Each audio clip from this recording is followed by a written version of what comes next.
don't I know you, sir? Don't believe so. I haven't been here in many years. Name's Silas Greaves. Silas Greaves? The bounty hunter? Used to be. Well, what are you doing here in Abilene? Just passing through. Got a little business to take care of. Well, sir, it would be an honor if you would allow me to buy you a beer. Hell, son, it would be my honor to drink it. I'm Molly. Howdy. I'm Dwight. That's Jack and Steve. Ben's behind the bar. Oh, I bet you got some great stories. A couple. Any of them true? Jack, be nice. A few. What about your shootout with Henry Plummer's gang in Bannock, Montana? Is that where you started as a bounty hunter? That's what it says in this here dime novel. Don't believe everything you read in them dime novels, boy. First man I hunted was back when I was riding with Billy the Kid. You knew Billy the Kid? Damn right. That scrawny son of a bitch had no fear.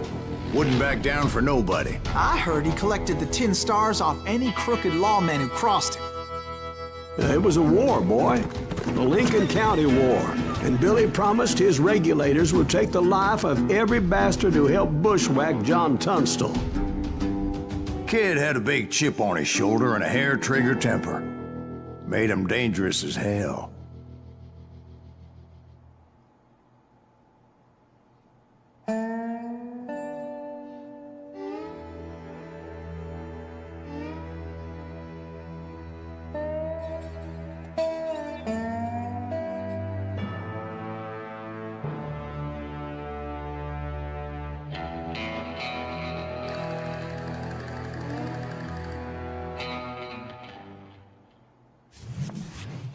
It was about 30 years ago. Billy was hiding out in an abandoned farm near Stinking Springs. I threw in with the kid because the man I had sworn vengeance on was riding with Billy's enemies. But before I tell you why I want that sumbitch dead, let me tell you what happened that day. I was heading back to the hideout when suddenly I had this funny feeling. Funny, ha-ha? No, Steve. The other kind of funny.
Stay here to keep an eye on the road.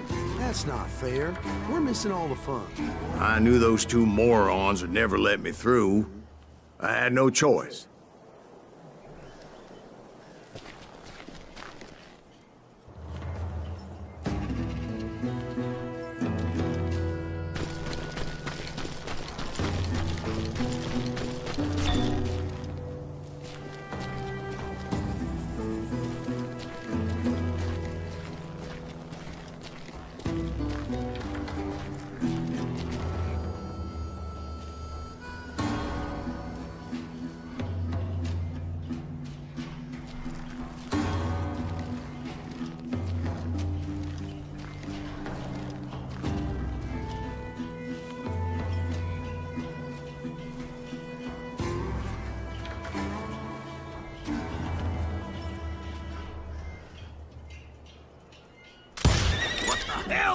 Shoot that sumbitch!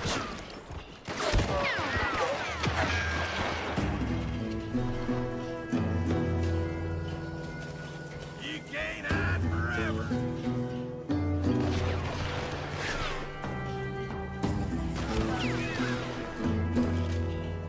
You're dead!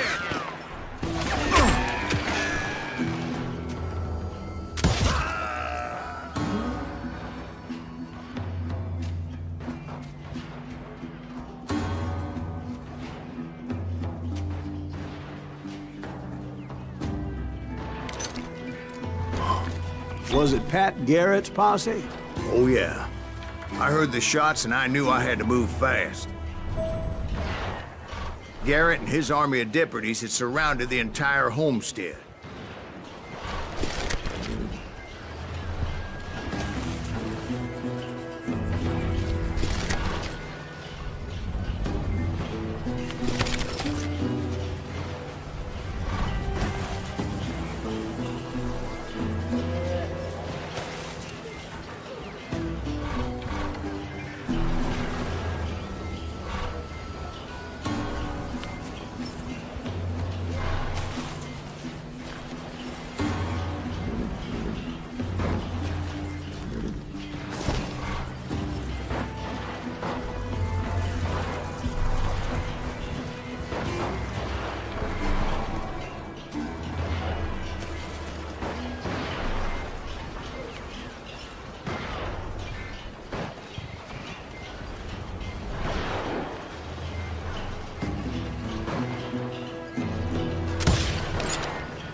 Fire at will!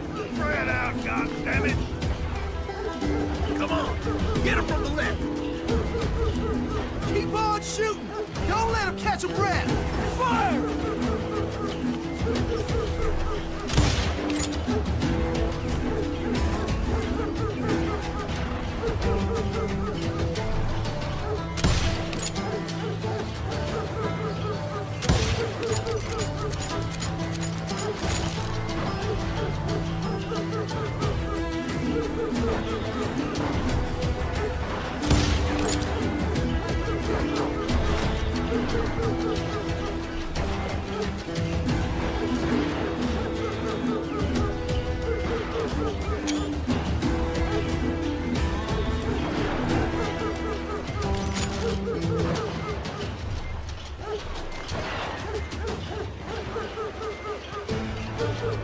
They're coming from the rear! I decided to help Billy and the boys out a bit. So that's just what I did.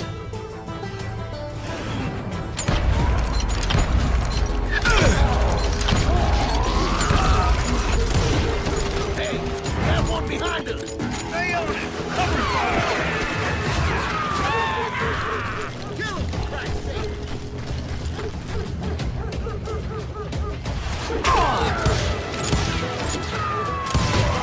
As the governor of New Mexico was paying for the kids' apprehension, Garrett was able to hire every gun hand in Lincoln County. I think he's scared. He can't take us all on.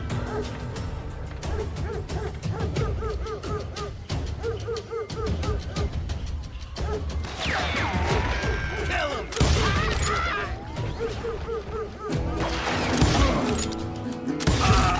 Damn him.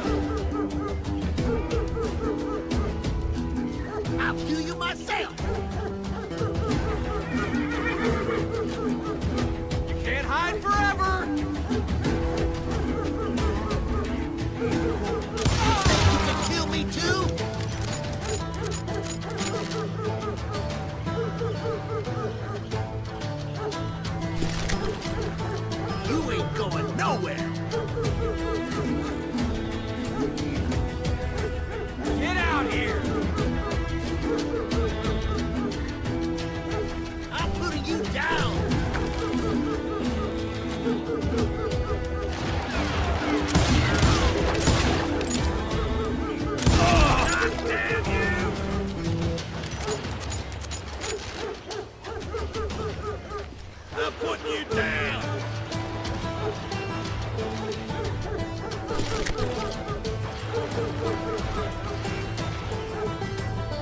Die!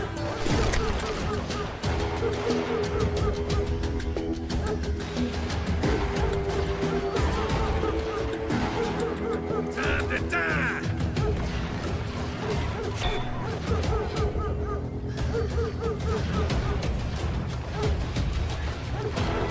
You're dead!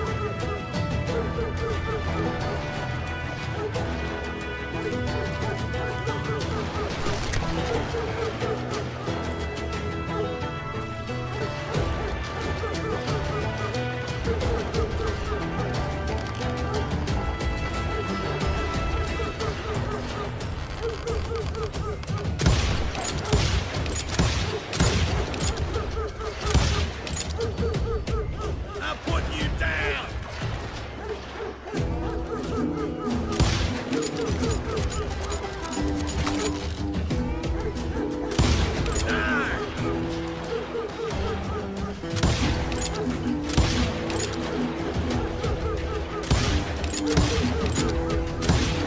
Time to die!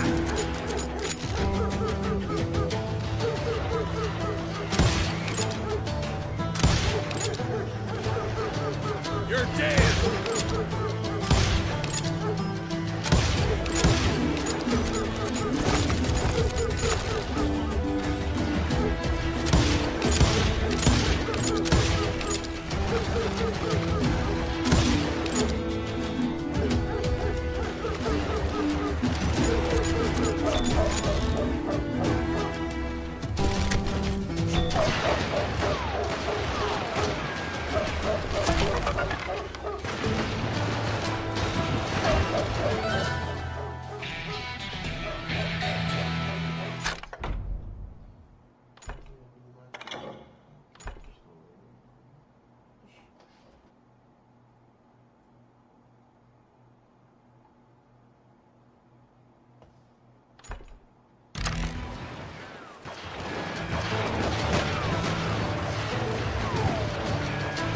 Watch out!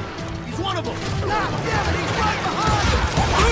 Garrett's men were running around like a bunch of chickens with their heads cut off. Send these some bitches running! Had enough? You ain't going nowhere!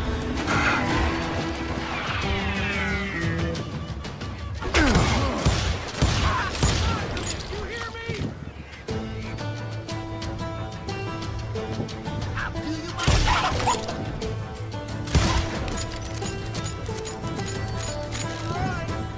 Can't hide forever.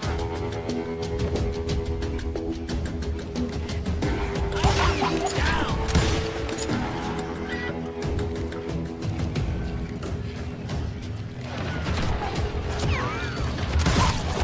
You think you can kill me too?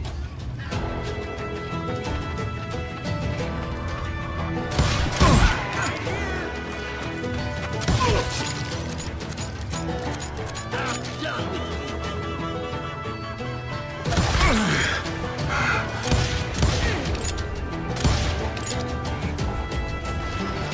You ain't going nowhere.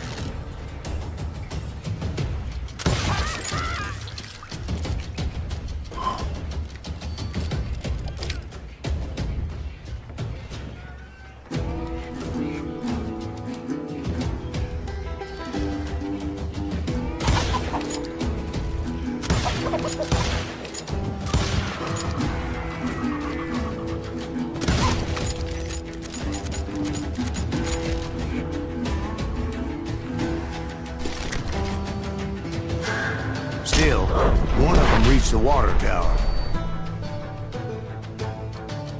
Not a bad idea. It would be a turkey shoot from up there.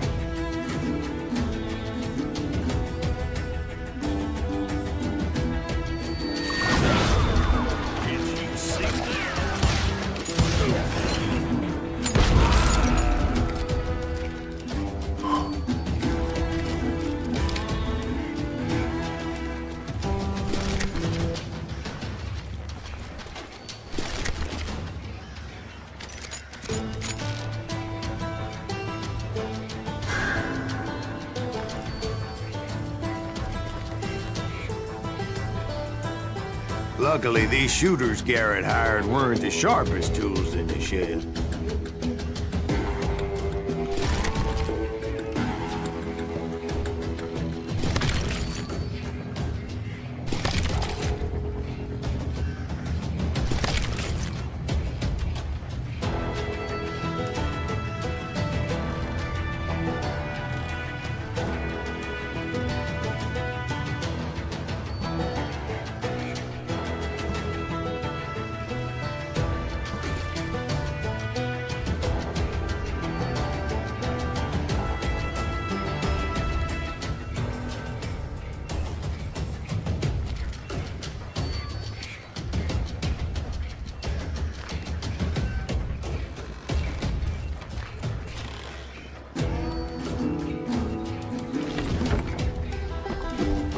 The right position is very important. Personally, I prefer to be on top. Oh, you do, do. Indeed, darling. But where was I? Oh, yeah.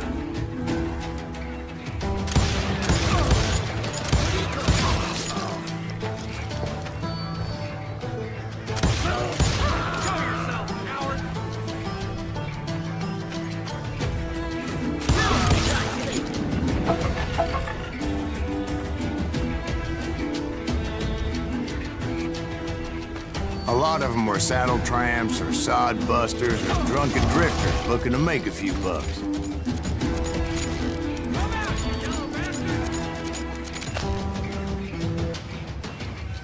I'm done with you.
Then, I heard a friendly voice yelling at me from the window. Back door! We'll cover you! Try aiming, you idiots! Truth be told, things weren't much better behind the house.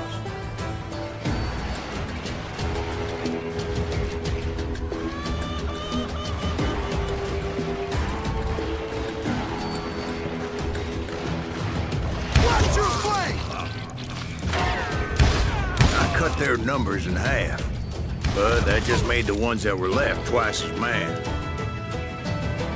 Get out of here! I'll do you myself!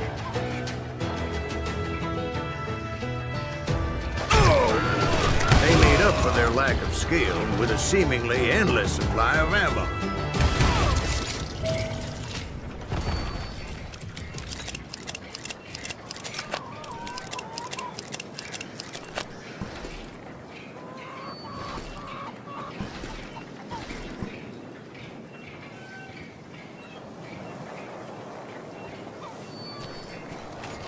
It was a bit of a slog, but I finally fought my way around the back of the house.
And like that, I was You'll all be inside, dead, you none the bastards! worse for wear.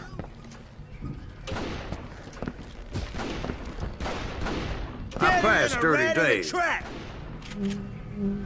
You ain't going nowhere. How about And that? upstairs, I Huh? found You Billy like that? and Charlie Baldry.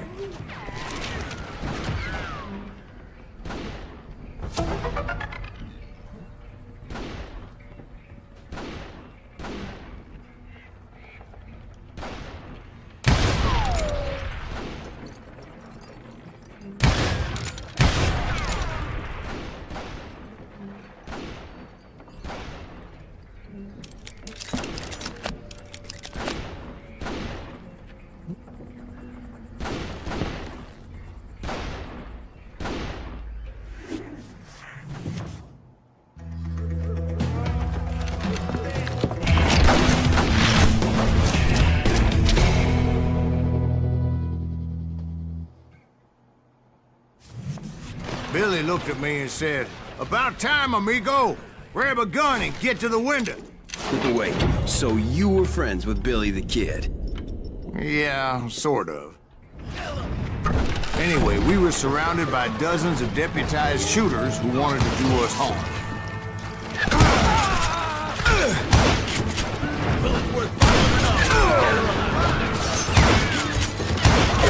I can keep this up all day. I'm telling you, Garrett's men were dropping like flies, but they just kept on coming. Where the hell Garrett get? He's missing all the action.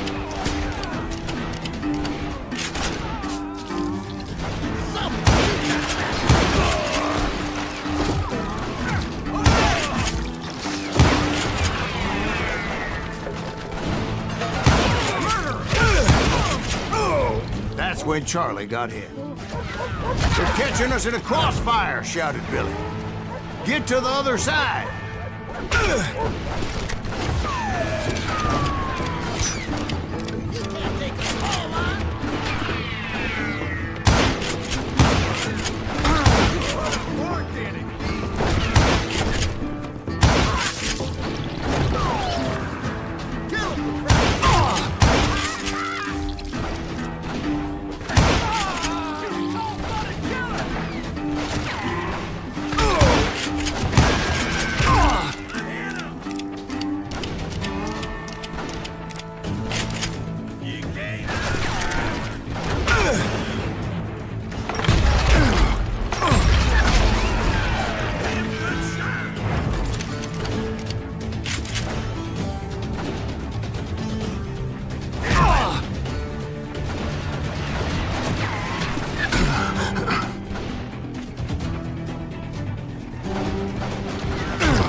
don't know how many of those cocksuckers I personally put down, but it was pretty clear, even to Billy, that maybe discretion was the better part of valor. It means that it was time to cut and run. They got a Gatling, Billy shouted. Get the horses and bring them round back. I'll draw their attention.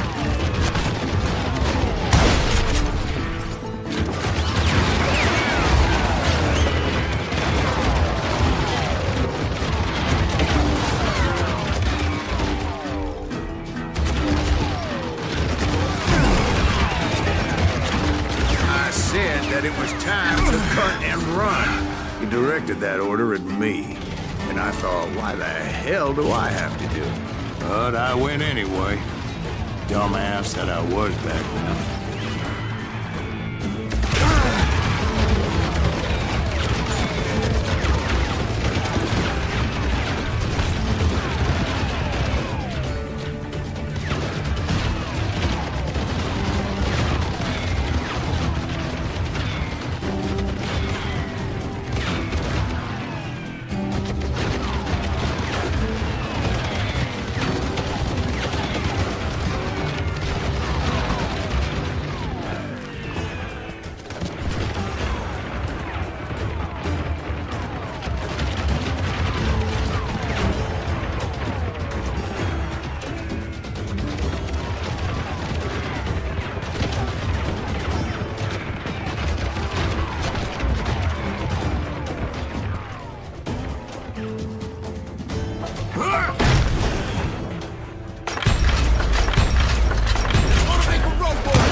Many would have fled in my place. But I had that false sense of invincibility that many young men, like Jack here. What are you saying, old man? Jack is just joshing. Yeah, he better be. Mr. Greaves, please continue. Please, call me Silas, ma'am. Now, where was I?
You were heading for the barn.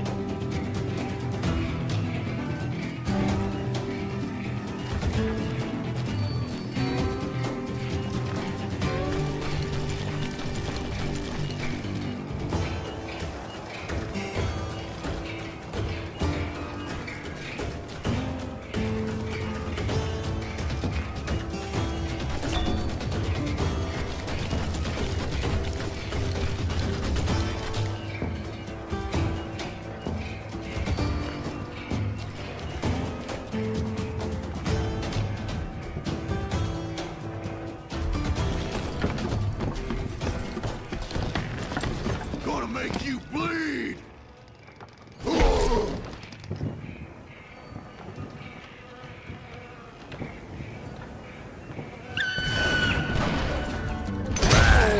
Making my way past the castle of fallen foes.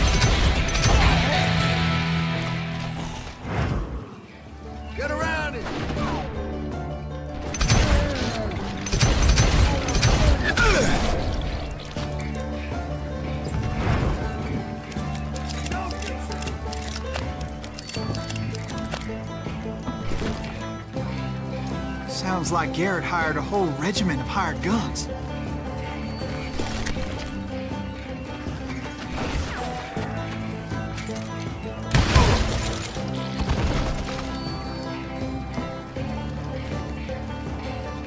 Yeah, and just when I thought I was done with them, more of these hapless bastards would pop up.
Finally, I had the stables within my reach.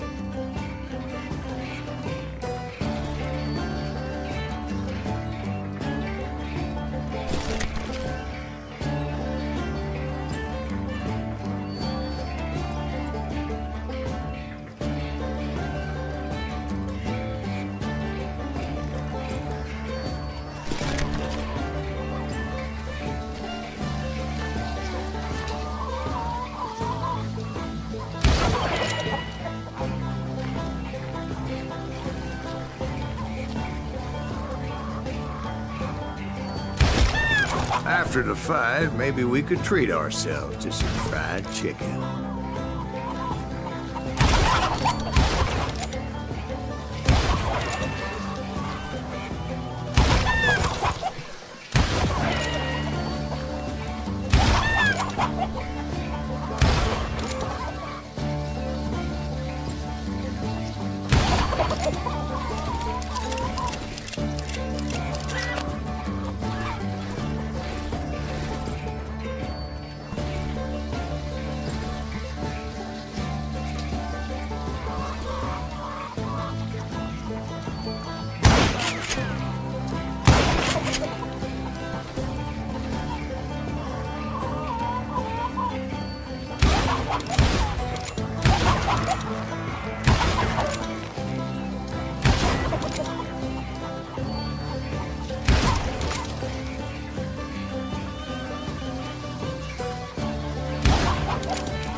And that's when I met Sheriff Pat Garrett.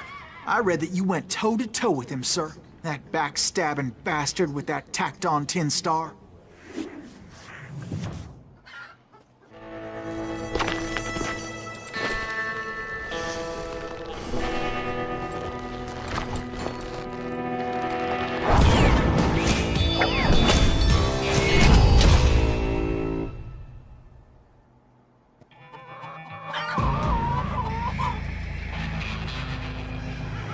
launched into a showdown.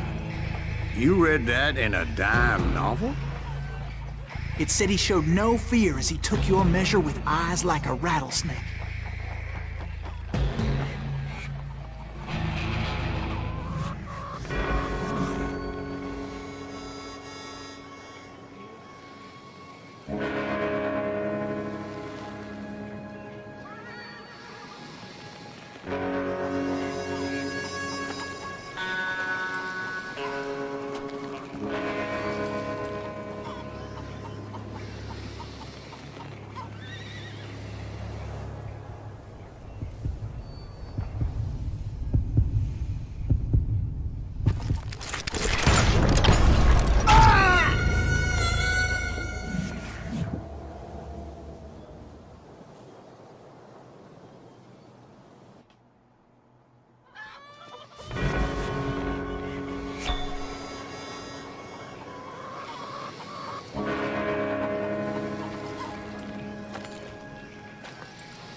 And that you killed him in a fair fight.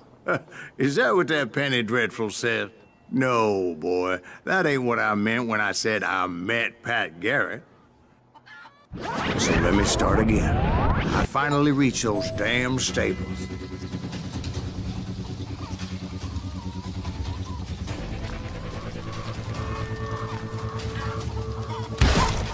After the fight, maybe we could treat ourselves to some fried chicken.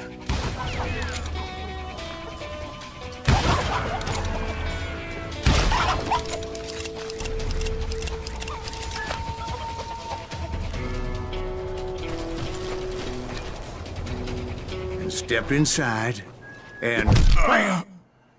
Last thing I heard was Garrett's voice. That's not Billy. And go on. How did it end? And, boy, that was just the beginning.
So what happened? Did Garrett arrest you? Yeah, after I came to, the bastard had clocked me with his Colt.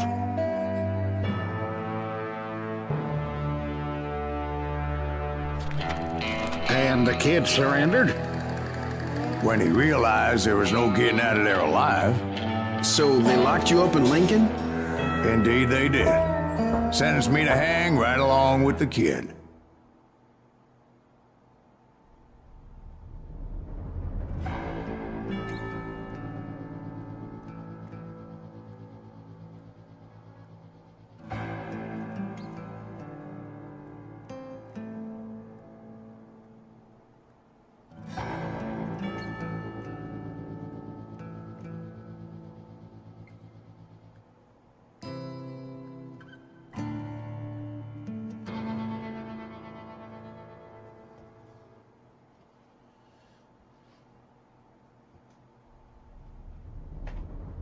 It's important to know that I was only riding with Billy so I could find the bastard I was after.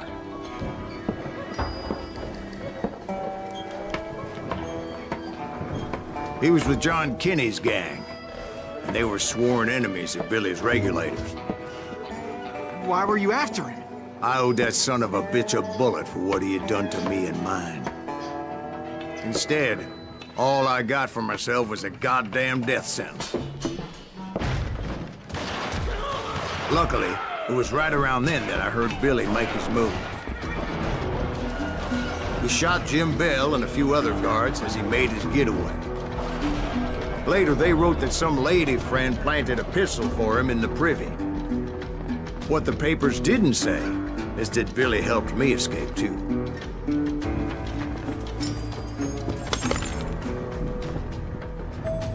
My first order of business was finding a firearm.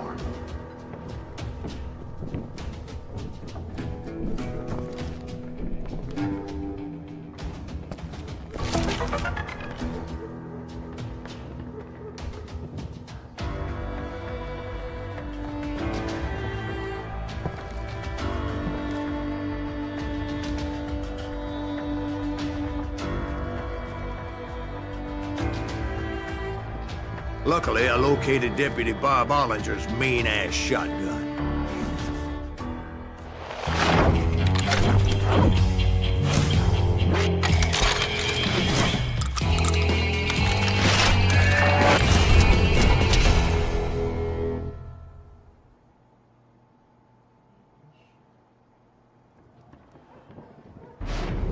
I saw Billy through the window, and he yelled that I should take to the rooftops to make my escape.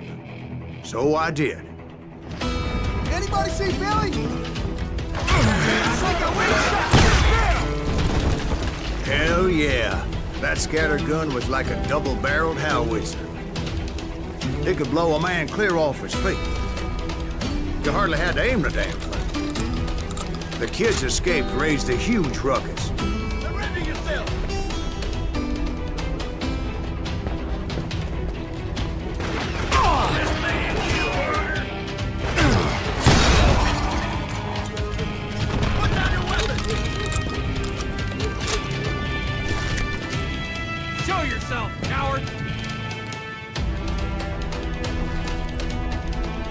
Get away with this!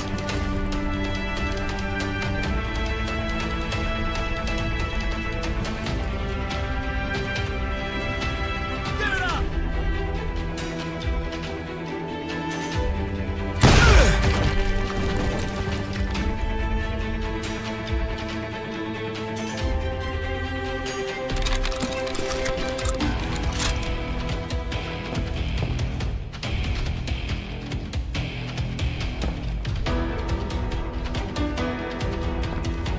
Guards were everywhere looking for him. Can't let the kid get away!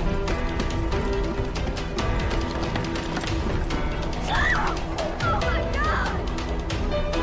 Anybody see him?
bitch is pissing me off.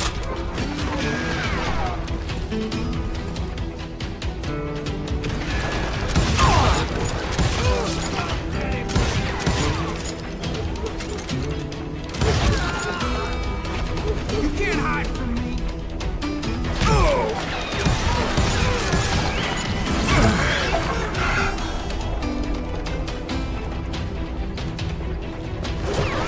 Can't believe you keep missing.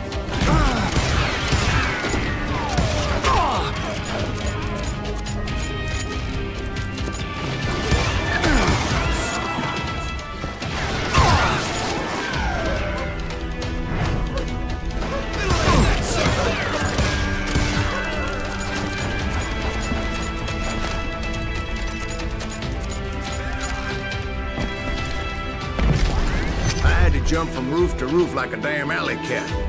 I followed the planks where I could, but some of that wood was slippery as hell. The whole town was up in arms. And suddenly, I was a fugitive. How the hell did Garrett's gonna kick our ass. we have to do everything? Can't have gotten far. Gotta be around here somewhere. Billy broke out of jail. Violence is not the answer.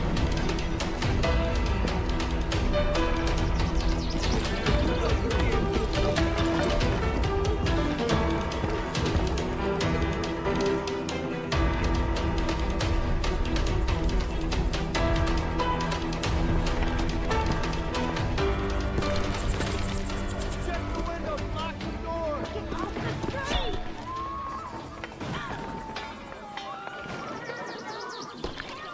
Oh, God.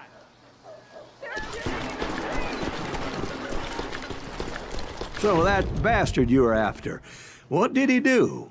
He did me and my family a grievous harm. But I knew if I was ever gonna find him, I would need to get my ever-loving ass out of there. I tried to be stealthy and sneak my way past. This town doesn't have a moment's peace. Brody, get you!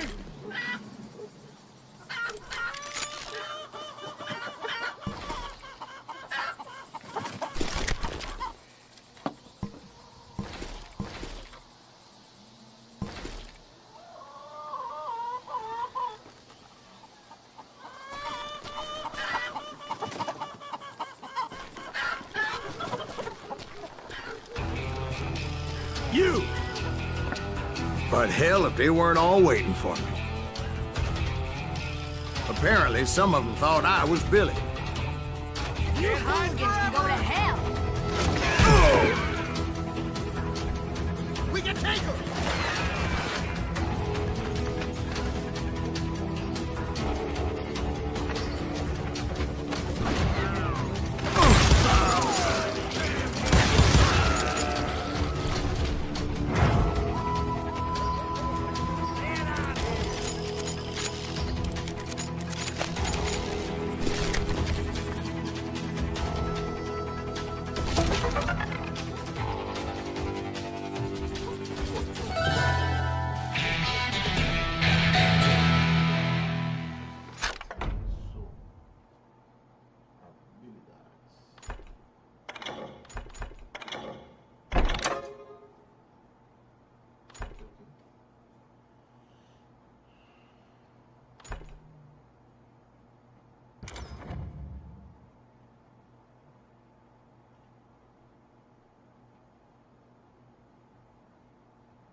Can't hide.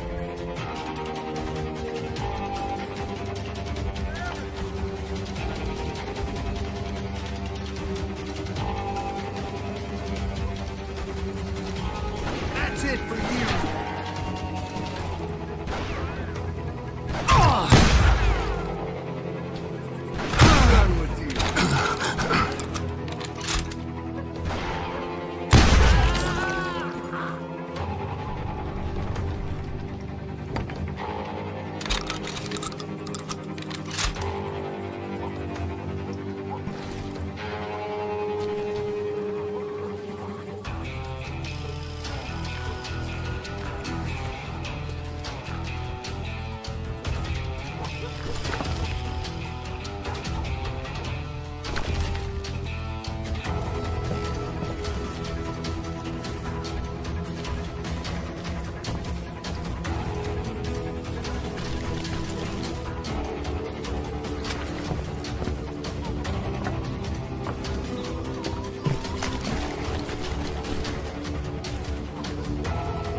See, me and the kid shared a certain similarity in build and coloring. I was just glad I had Deputy Bob's mean-ass shotgun. You can run! Can't hide forever! You won't get away with this!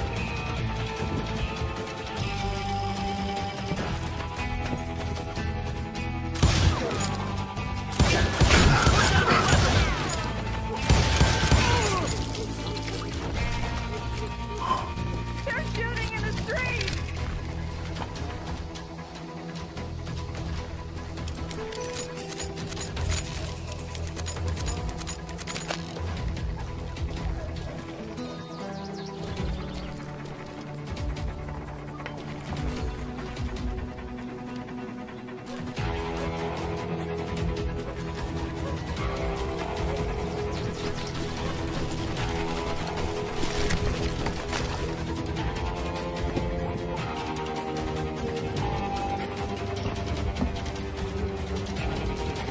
I'll flank at your headstone!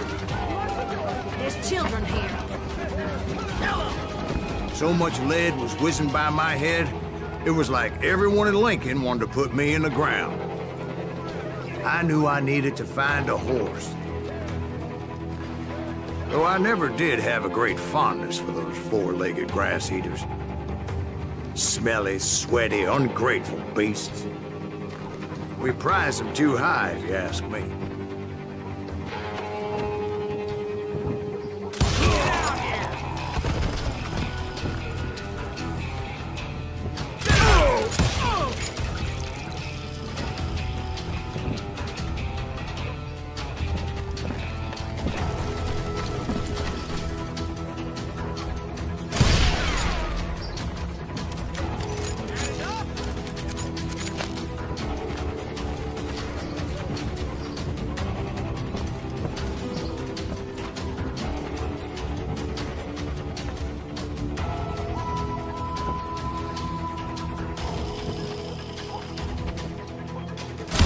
Too damn close!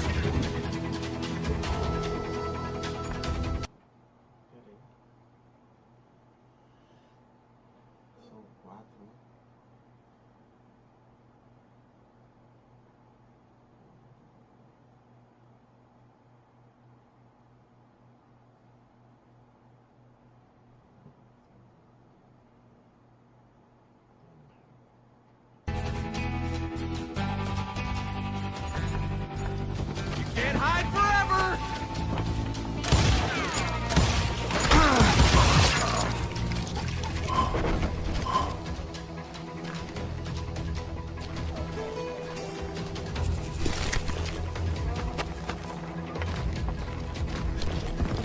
I'm here! Surrender yourself! Come out, you yellow bastard! Put down your weapon! What? Can't hear you! You won't get away with this! Show yourself, coward! Give it up!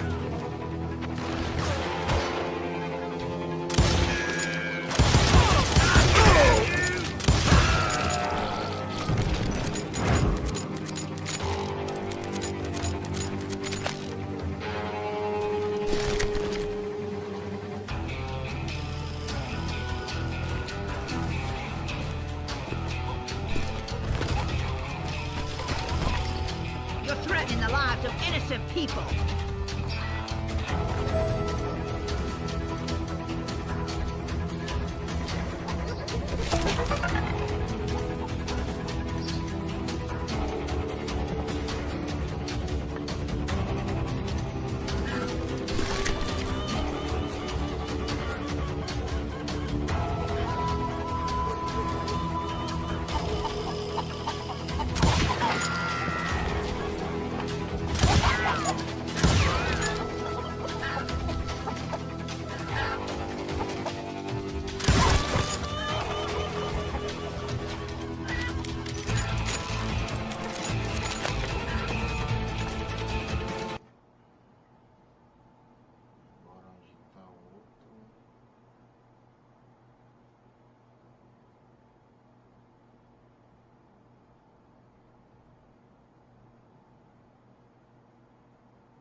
But where was the kid while you were busy getting shot at?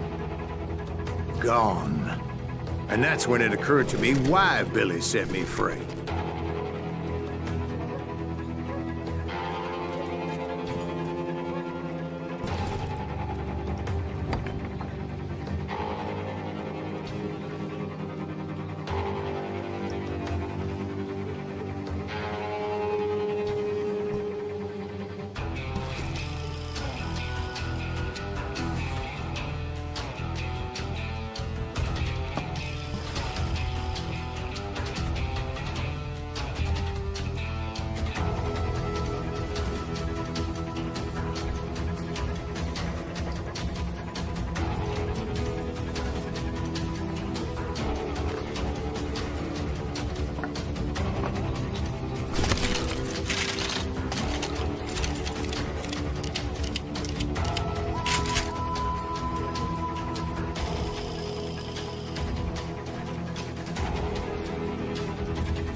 Got that son of a bitch!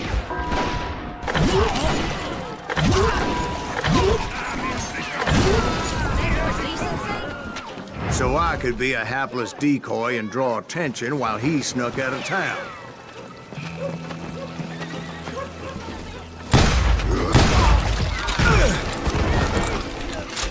I knew if I made it out of there in one piece, no one would put a price on my head. Because everybody in Lincoln would be dead? No, because they all thought I was Billy, and all that blame would fall on him. Meanwhile, Deputy Bob Ollinger was organizing a posse to put me down. He was already a mean son of a bitch, but he was doubly pissed that I stole his mean-ass shotgun. Anyway, it was me or them, and the only way forward led me straight to perdition. But the cards were dealt, and I had no choice but to play them.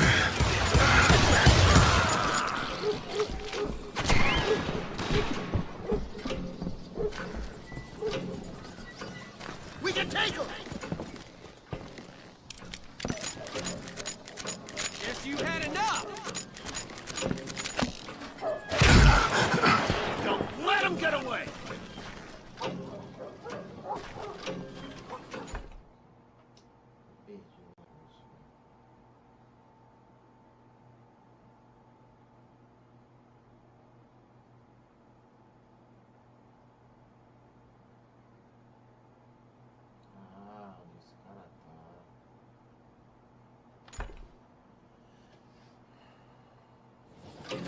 Get out here, you coward! Stop him!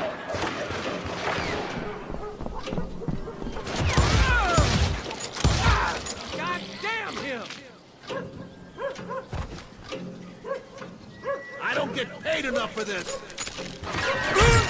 Cover your head! On yourselves!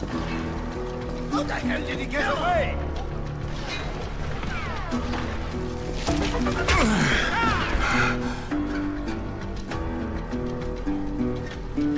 Don't let him get away!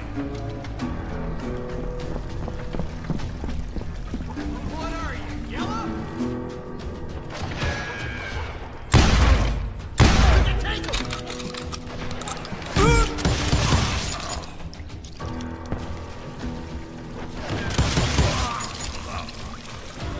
We're gonna be in deep shit when Pat gets back!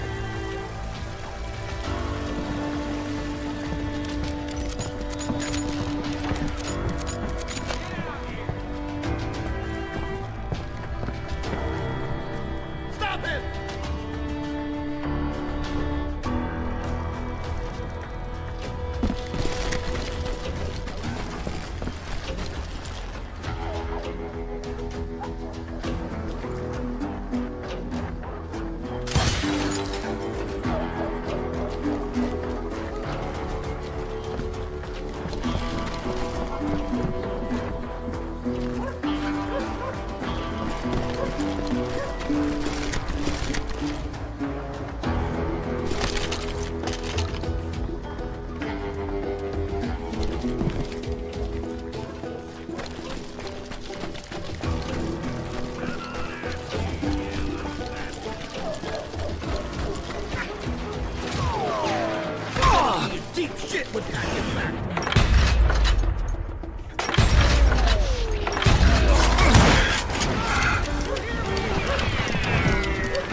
got this. Don't let him get away.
We're gonna be in deep shit when Pat gets back.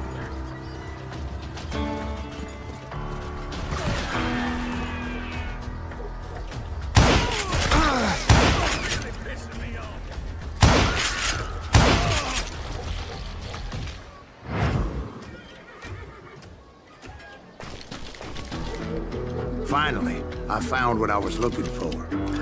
The stables on the edge of town.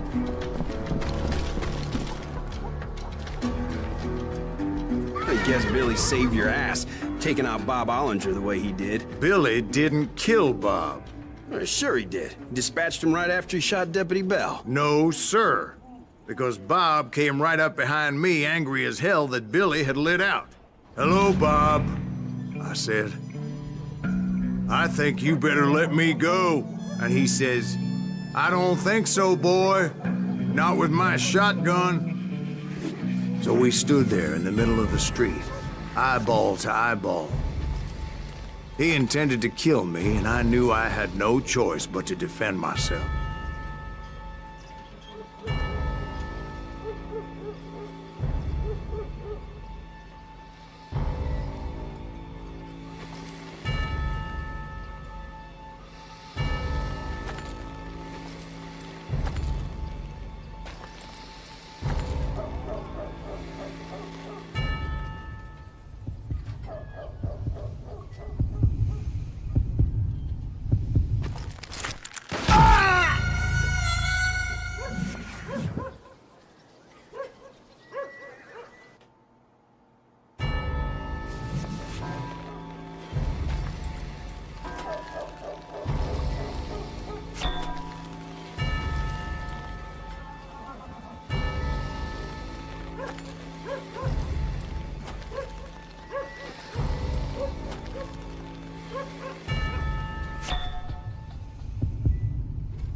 He intended to kill me, and I knew I had no choice but to defend myself.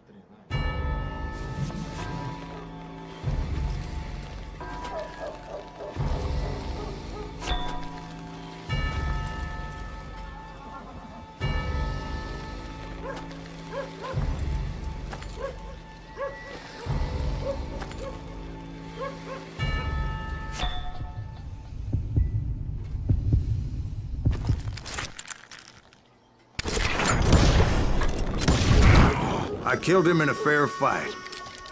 Everybody saw I had no damn choice. Well, Lincoln got a mite depopulated that day. Pat Garrett gunned down Billy 3 months later, so his escape was all for naught anyway.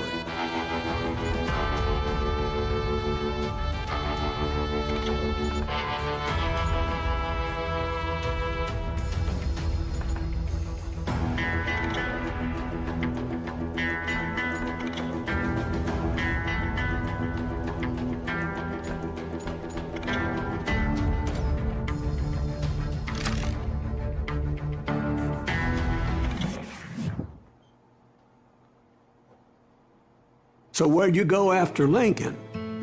Mexico. Until I realized nobody was looking for me. I ended up taking a job at the Rurales. The Mexican Rurales? I was hired to help them track down the cowboys. The most vicious outlaw gang in Cochise County? Curly Bill Brocious? Johnny Ringo? Led by old man Clanton himself. They must have paid you a pretty penny to take them hombres on. Not really. But truth be told, I had my own reasons for going after those boys.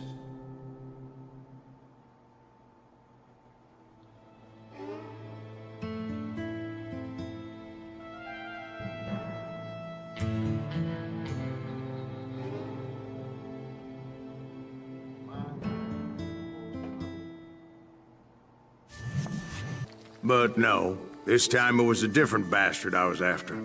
The aforementioned Mr. Ringo. And yes, he was working for old man Clanton.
Where's he going?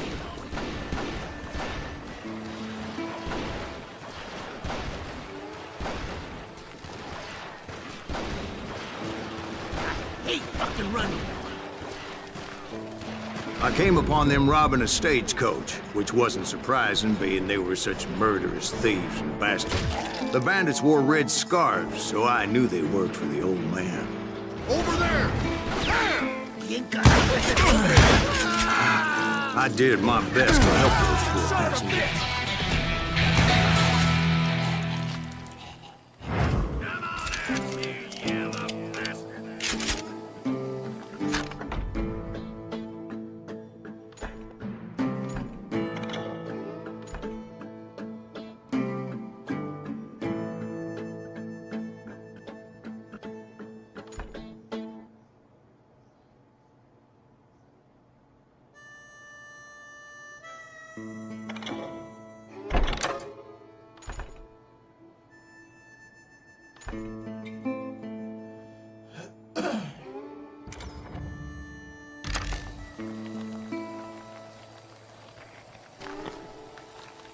You're dead!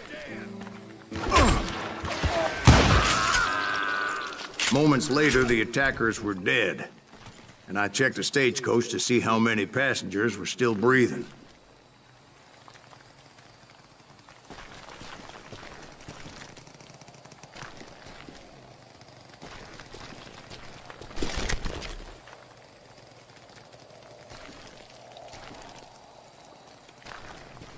None.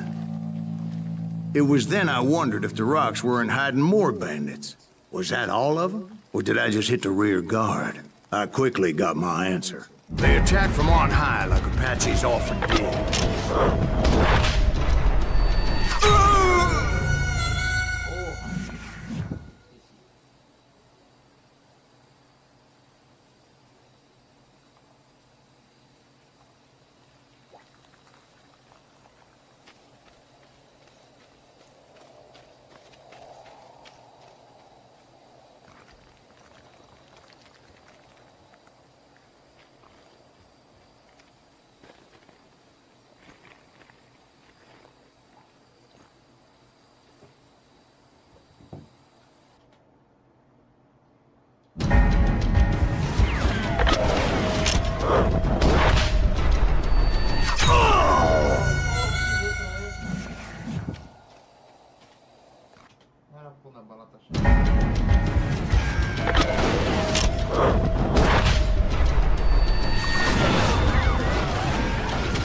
Appear in great numbers from above and rain down lead on their hapless enemies' heads. Making use of the high ground, whatever else they had. Yep, the Apaches always appeared out of nowhere, and there never seemed to be an end to them. Hold on. Were you attacked by Apaches? What happened to the cowboys? Did I say they were Apaches? I said Clanton's cowboys attacked me Apache style. I was in a pitched battle, but I was holding my own against an overwhelming enemy force.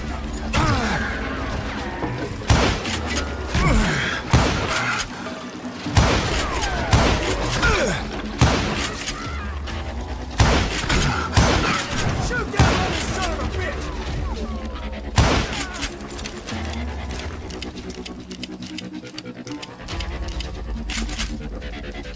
Where's he going?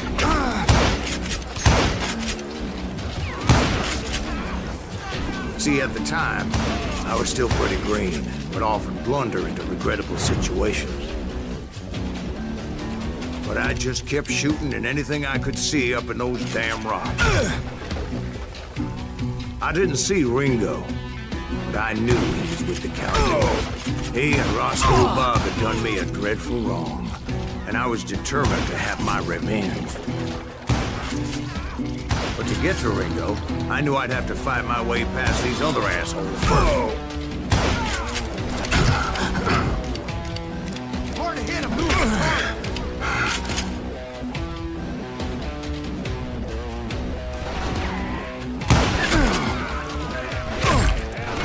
Unfortunately, I was running out of ammo.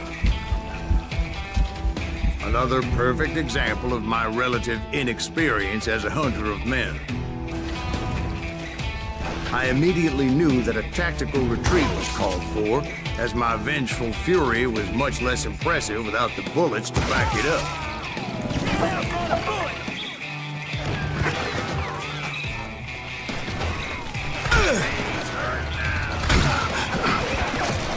Finally, they managed to corner me.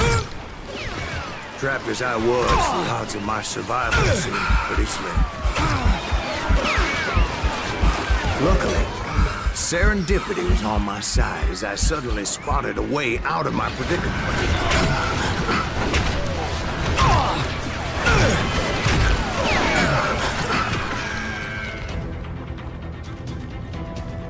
He's getting away! I ran ahead as if the devil himself was after me. Bullets were whizzing by my ears, but I wasn't about to roll over and die.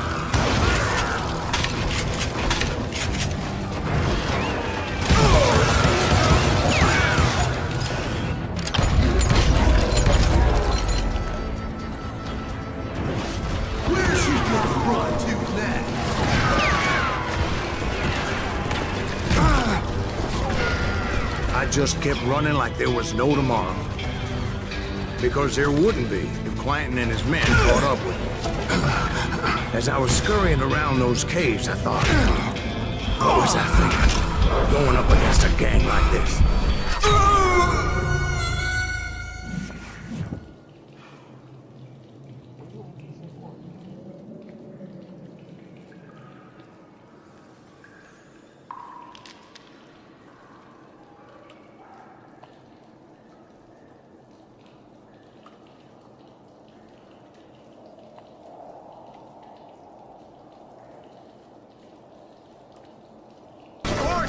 He's done. Stand and fight, you coward!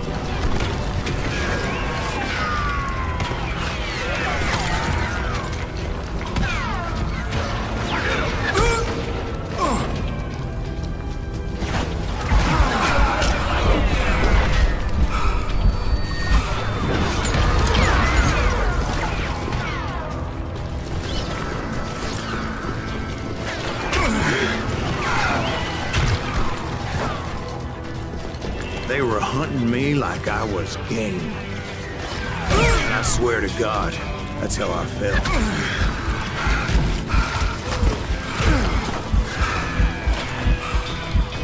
I just kept running, not knowing where the hell I was going.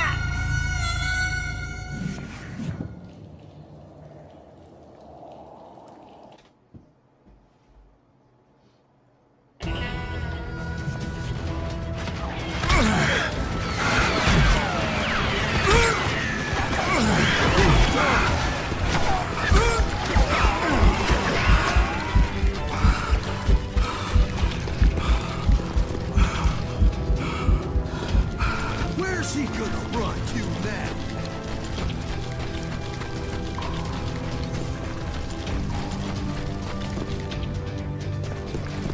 Got you now!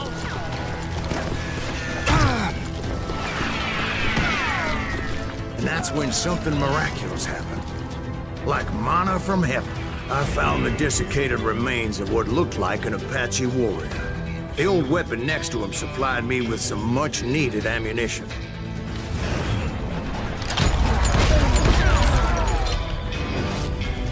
Bat Masterson once told me it was more important to be lucky than good, and he would know.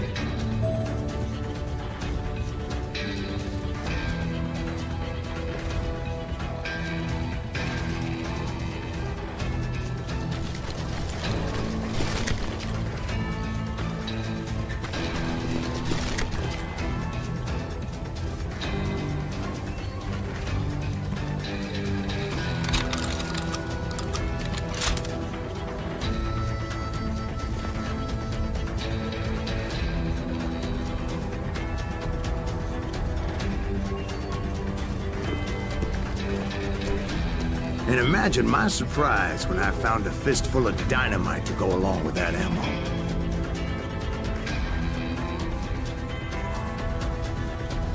That stroke of good fortune evened the odds and bolstered my confidence. It was time to turn the tables. Time for the prey to become the predator. Time for the hunted to become the hunter. Time. All right, Jesus, we get it. They were right where you wanted them. That's right, Jack.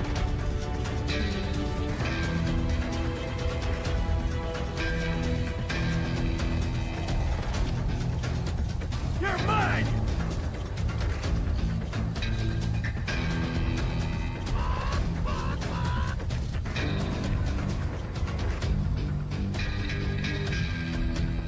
A dead man!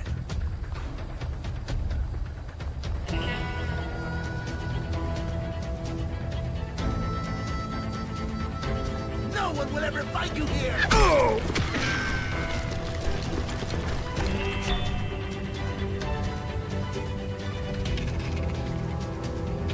Kill him! I was done running. And the old man's boys were not expecting that. No, sir. I came at them like a wildcat.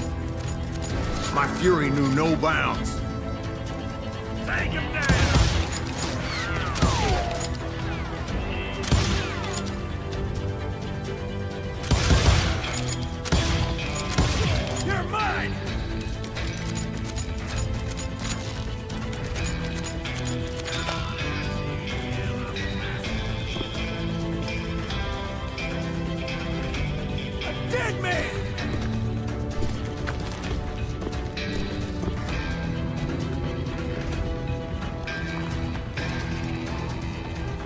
going!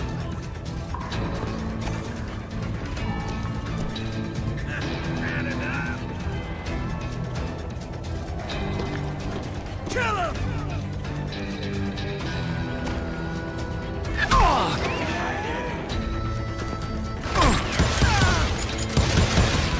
Shoot that running son of a bitch!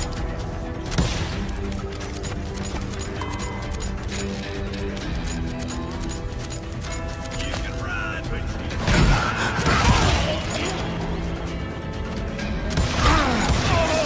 Keep fucking running! this son of a bitch is loco! You're mine!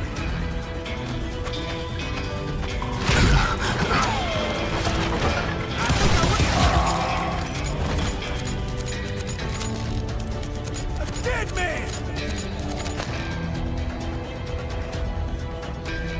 You can't hide forever! Kill him!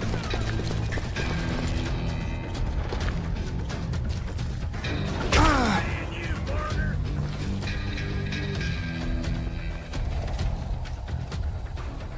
Die!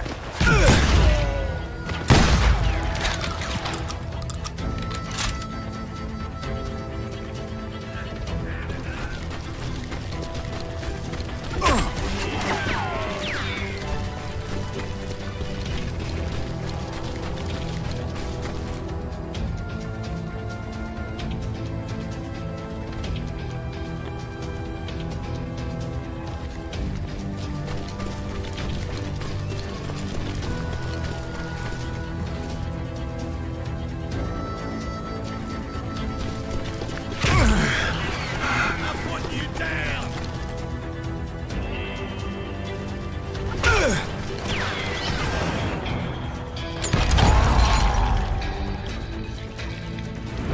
God damn you!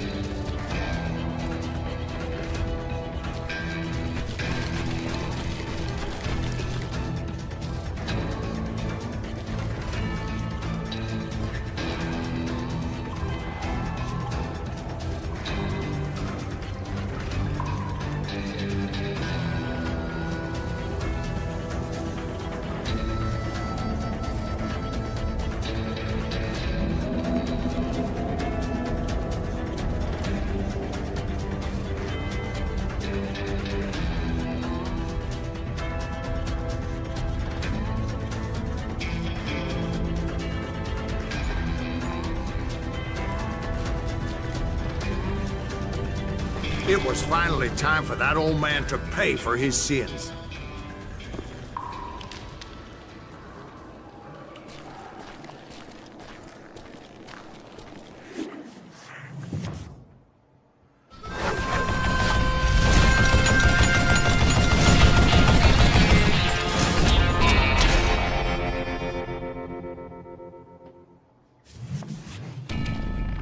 I yelled out at the top of my lungs, "Clanton, I'm coming for you!"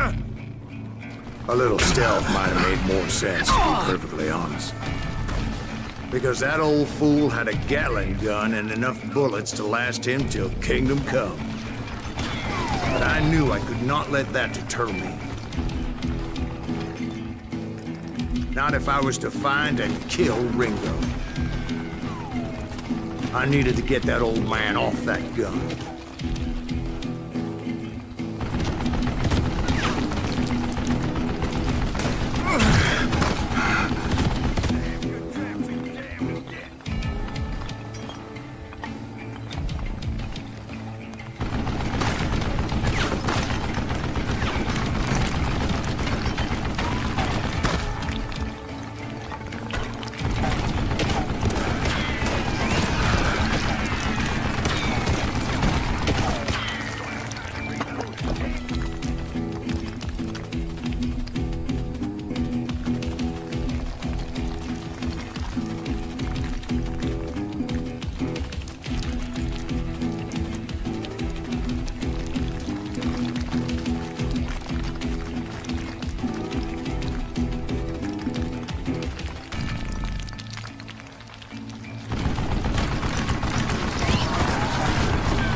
Most everyone thought it was the Ruales who had come up against him in Guadalupe Canyon, but it was just me.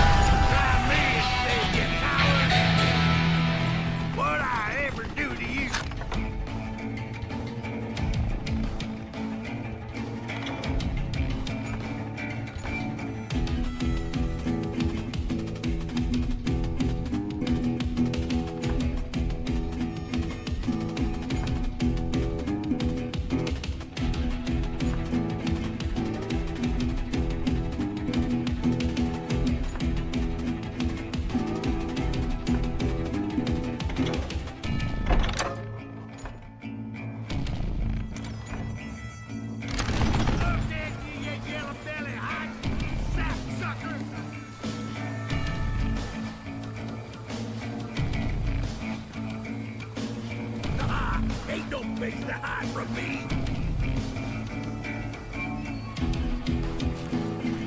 Would you just die? Know yourself.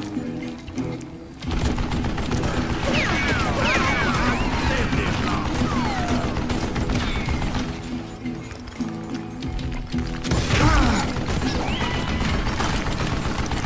You are a stupid zombie.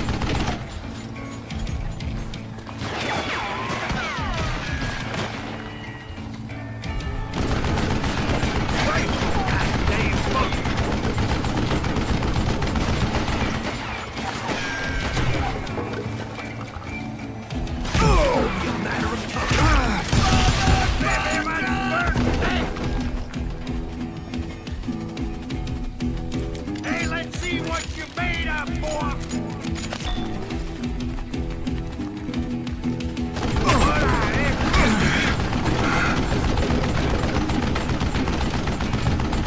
Do I gotta reload again?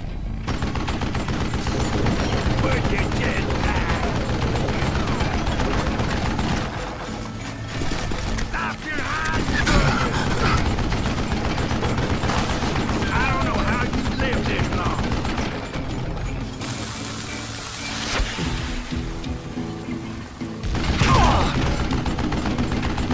You one stupid zombie.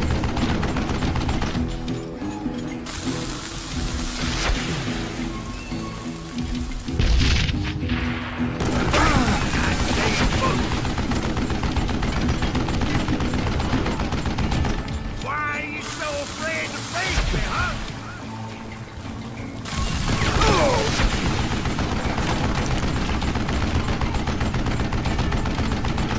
What I ever do to you?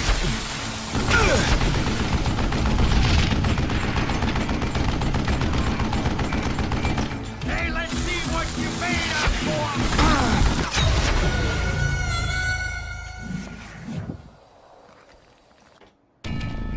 Most everyone thought it was the Ruales who had come up against him in Guadalupe Canyon, but it was just me.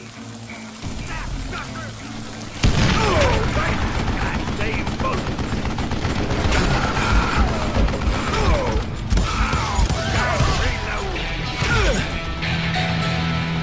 Would you?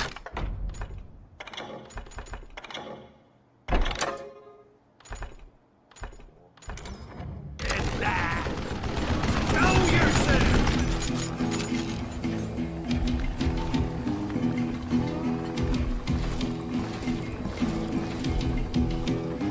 You can't hide from dynamite. Shit! You one stupid zombie. Dynamite! Don't let that some bitch get away with that. Hey, let's see what you made of. What I ever do to you?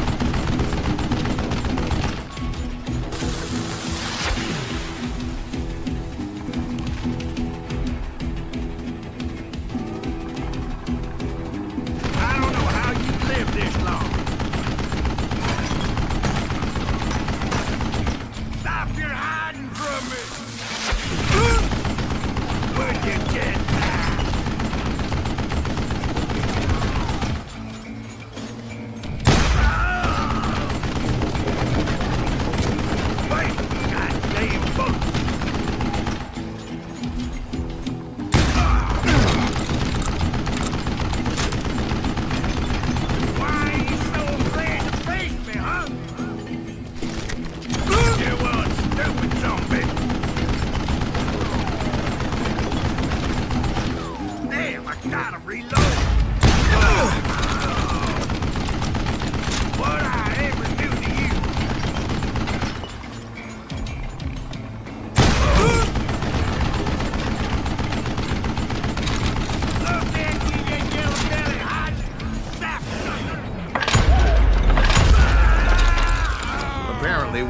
cowboys made it out of there alive, and told Ike and Billy Clanton that it wasn't a Mexican who took their father's life that day. They just assumed it was one of the Earps, and that little misunderstanding eventually led to that legendary gunfight at the OK Corral.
A few weeks after that dust-up at the OK Corral, I was still after Johnny Ringo.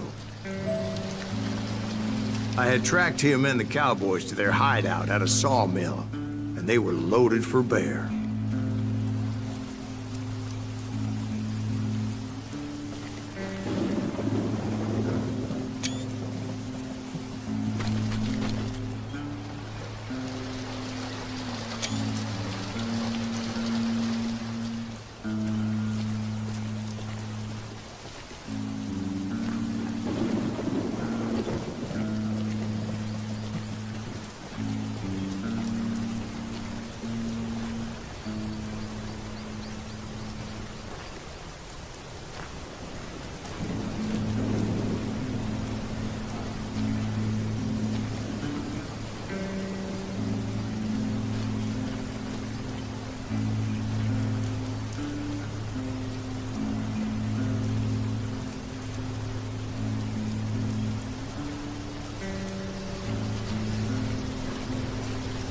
Somebody's coming!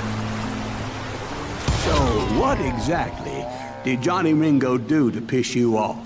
Well, him and that other bastard. Roscoe Bob Bryant? Yep.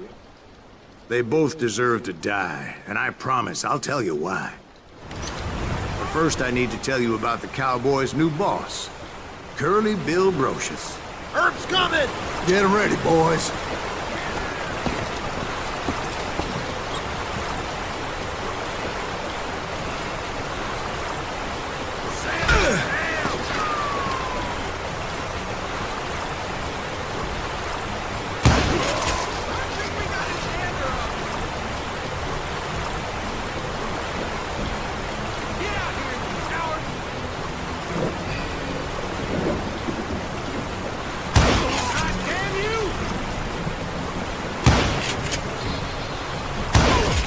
Curly Bill took charge of the Cowboys upon the old man's demise, and after that gunfight at the OK Corral, the Clantons wanted revenge.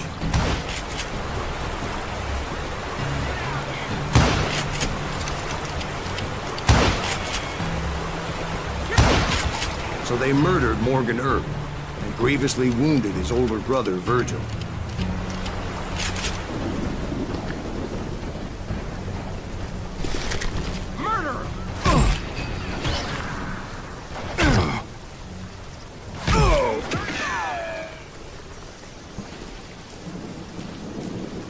Shoot the son of a bitch!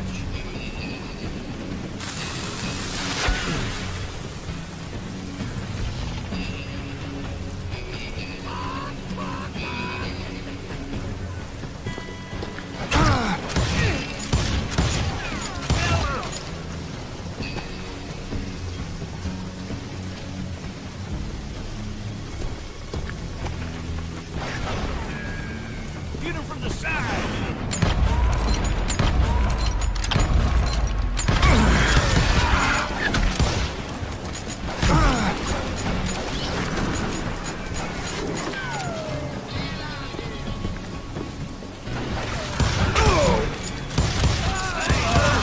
Wyatt and Doc went on what became known as the Vendetta Ride, hunting those outlaws down.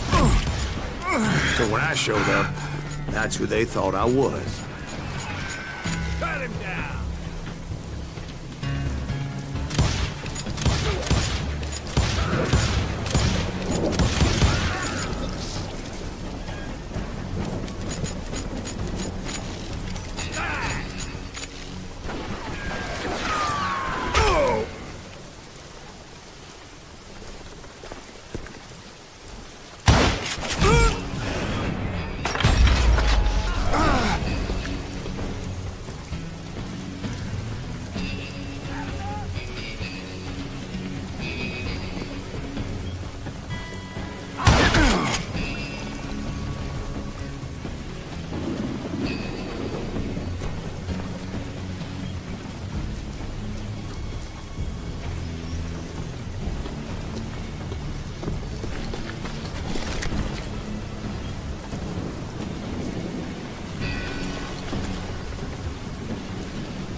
There were killers around every corner, all wearing red bandanas.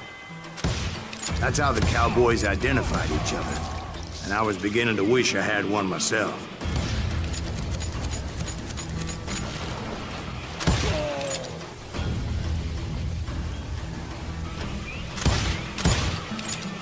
You're dead! But I wasn't about to let Ringo walk away unscathed, and that's what drove me forward.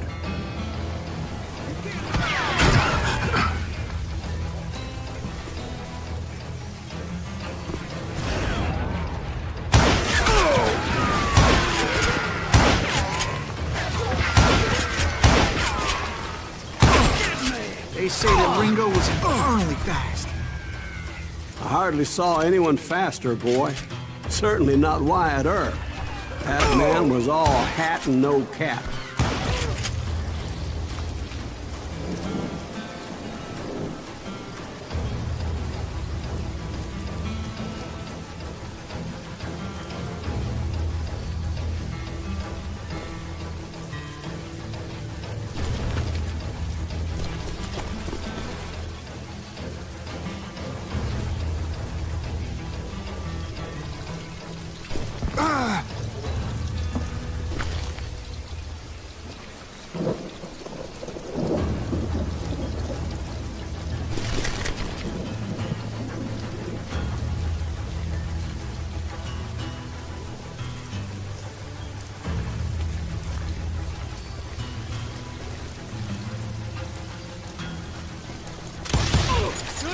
wasn't much of a match for him, but Doc Holliday might have taken him.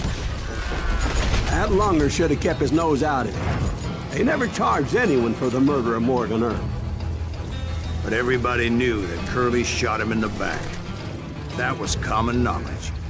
Yeah, maybe so. But Ringo had nothing to do with it. He was just being loyal to a friend. Is that what you call it? Being loyal? Well, to get to that loyal friend, I had to pass by some buzzsaws as big as a man.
Excuse me, sir. I have a question. What's that, Dwight? After old man Clanton died, why didn't his son take over the Cowboys? Because Ike Clanton was dumber than a box of rocks and a yellow belly to boot.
Where was I? Taking down the entire cowboy gang single-handed. Indeed I was, Jack.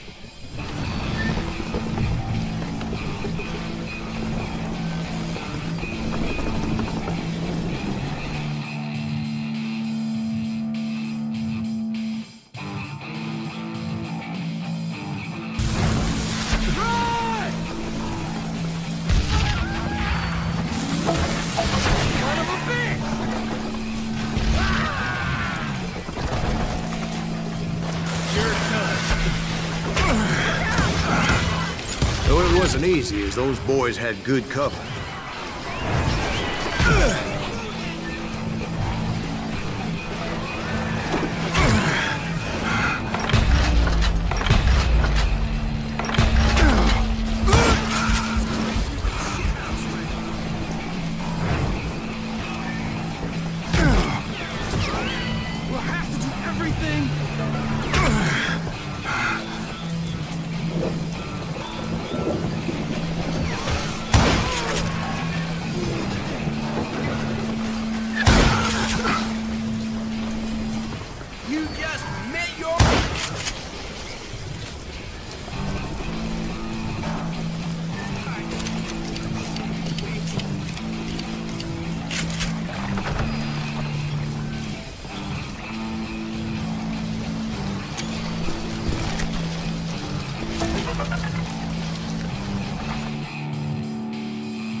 damn it!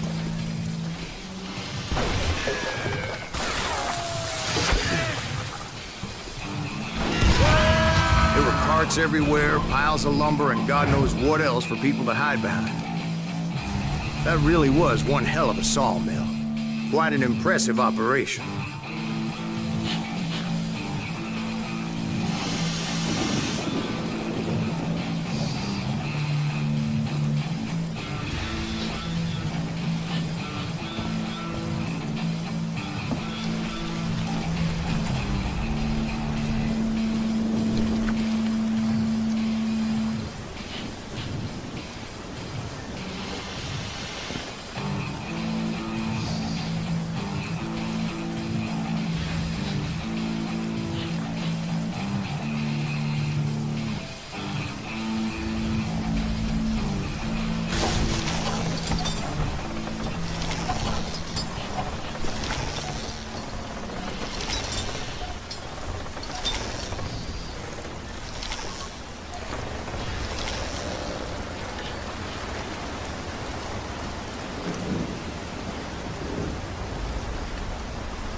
And where was Curly Bill? Did you see him? I'm about to get to that, Ben. Patience. I'm painting a picture here. There was this beautiful waterfall and a crystal clear stream that led to a verdant valley that was truly... Consider your picture painted. What happened next? Well, finally the bastards that were still alive made a last stand.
Curly Bill, Johnny Ringo, and his compadres took off into the lumber yard, and I followed after.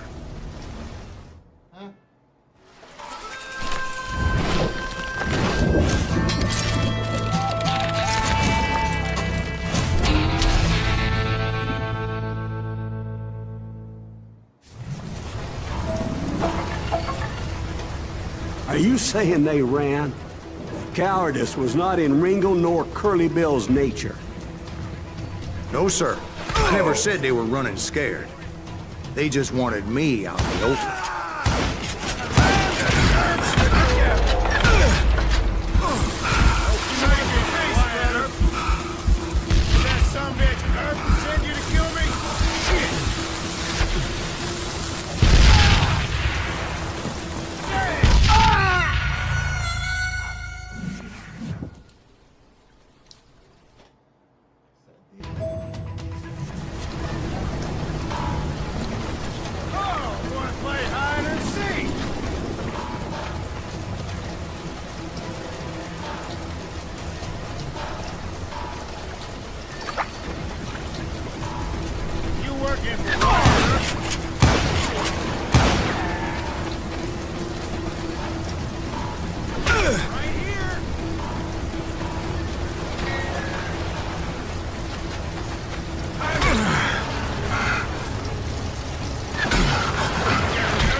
Are you saying they ran? Cowardice was not in Ringo nor Curly Bill's nature. No, sir. I never said they were running scared. They just wanted me out in the open. Time to dance with the devil! Mind your face, brother!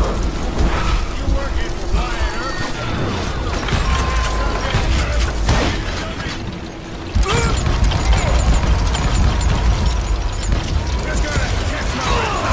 Time to kiss your ass goodbye. See?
Brocious gave me no choice but to take his life. But Ringo was nowhere to be found. I knew you didn't kill Ringo, because he was found dead in a different location altogether. To this day, his killer is still unknown. Indeed. Took me a few months before I finally tracked his ass to West Turkey Creek Canyon.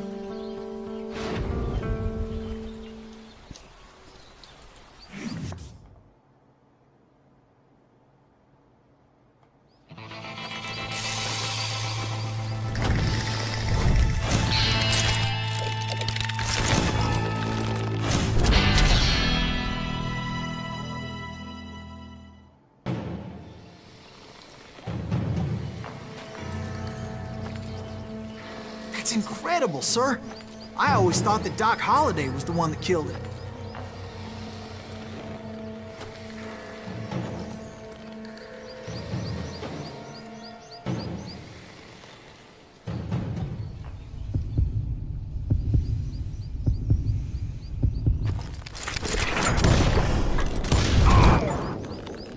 Sorry I had to ruin the legend for you, boy. But the legend ain't always true. Doc Holliday had nothing to do with the death of Johnny Ringo.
I was paid a healthy bounty for Ringo and Curly Bill, and realized there was real money to be made. That's why I went after Henry Plummer.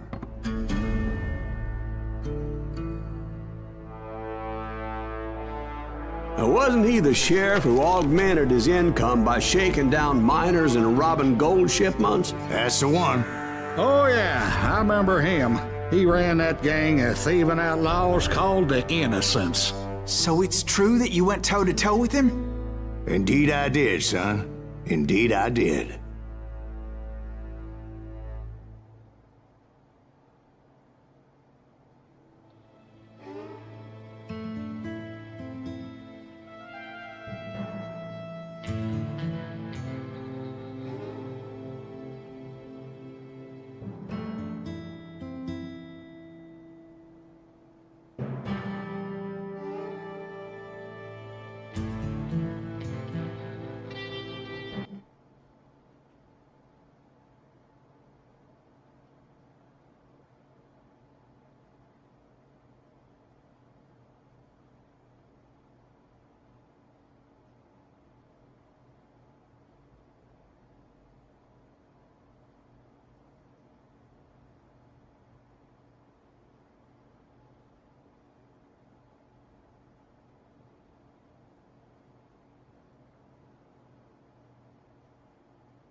I knew I needed resources if I was going to track down Roscoe Bob Bryant, and hunting Plummer looked like a good way to get rich quick.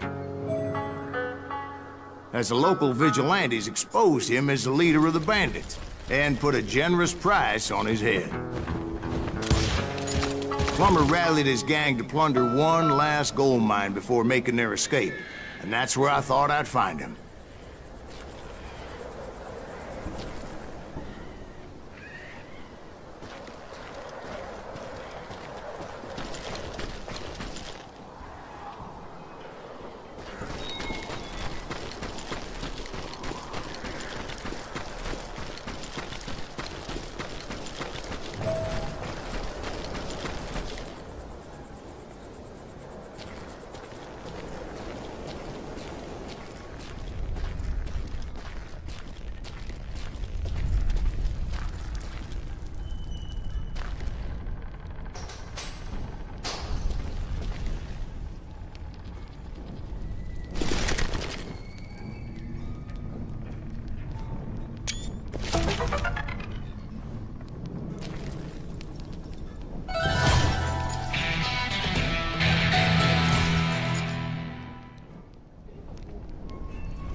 Oh, yeah?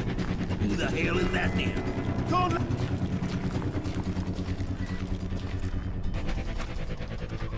Plumber wants that asshole dead.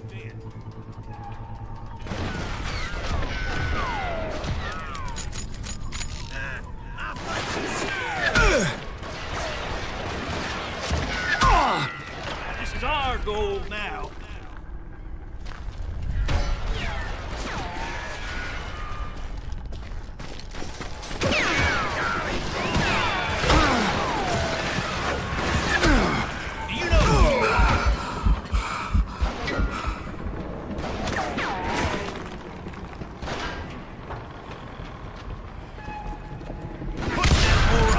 My late father pointed out to me more than once.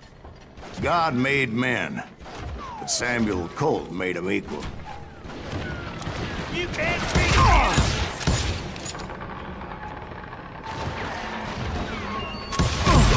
God damn you! I do not deserve to die like this!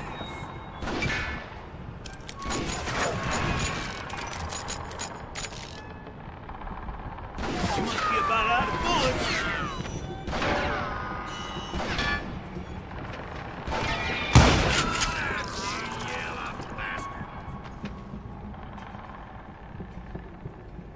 I will drop you down a mine shaft.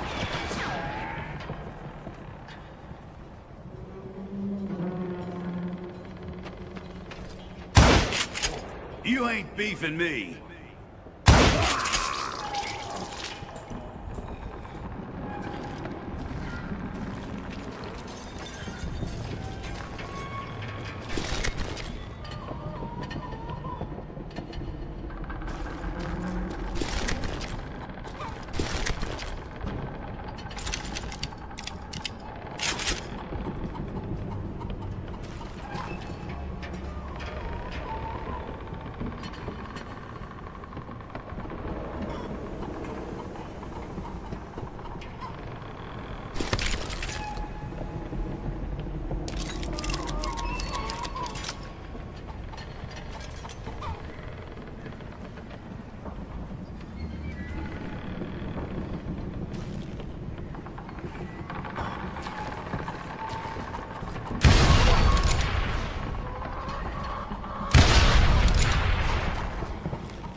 I knew that dynamite wasn't mine, so I decided the polite thing would be to return it.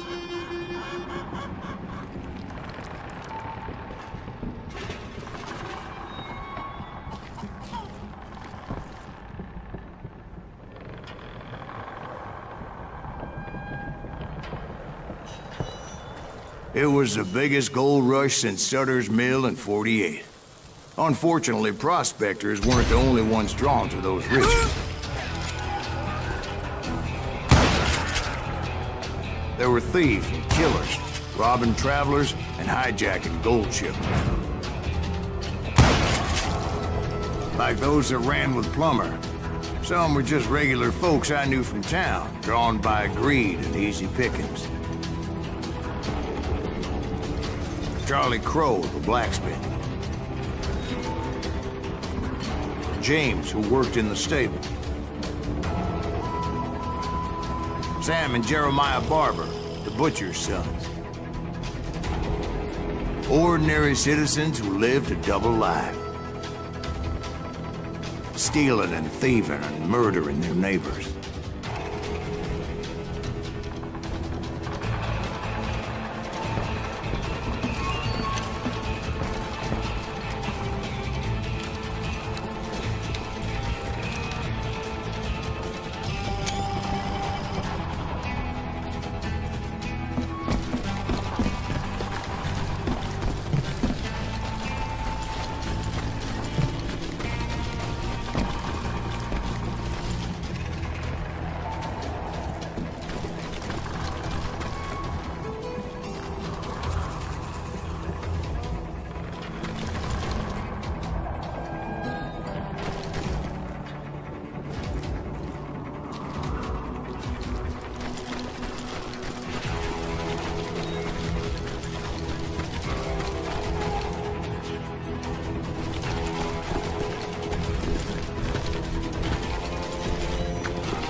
to blow your shit up.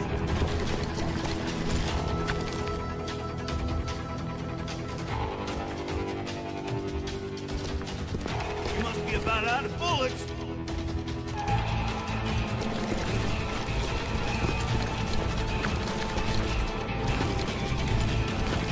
I will drop you down a mine shaft.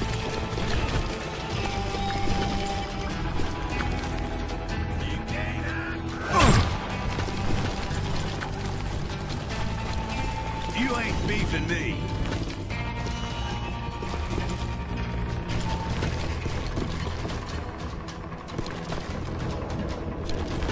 I do not deserve to die like this.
The rest were veterans of the Civil War.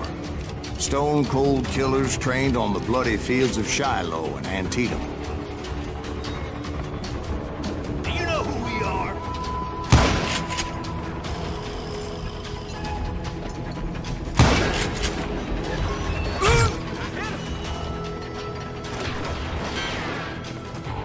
Put that moron out of his misery.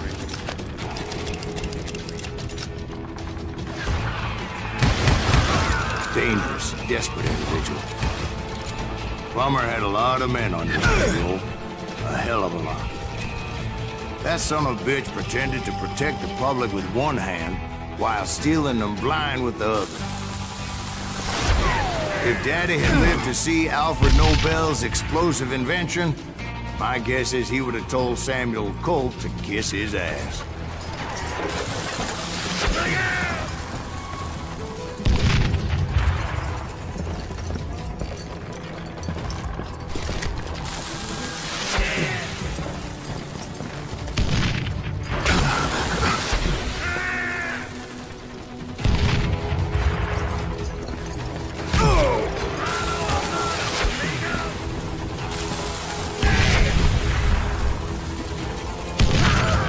He set up a defensive perimeter which I had no idea how to breach.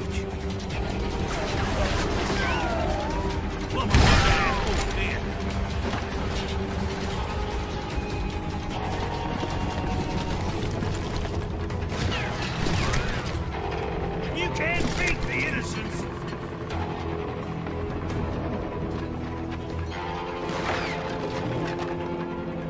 What? I can't hear you.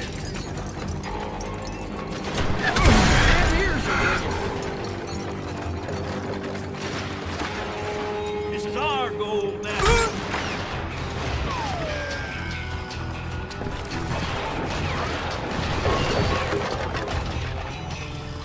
Do you know who we are? I was outnumbered and in way over my head, but I was too damn stubborn and stupid to realize it. They must have thought I was touched. Or had some kind of death wish. Seeing as there were barrels of gunpowder everywhere. Watch out for the goddamn gunpowder! One stray bullet, one stray spark, and I'd be blown to hell and gone. Did I have any second thoughts about what I was doing? No? Leave to me.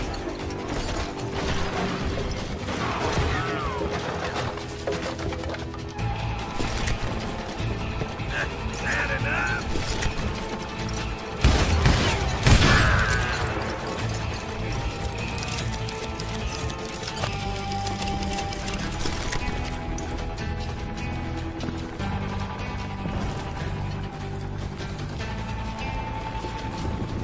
I thought I was some kind of hero.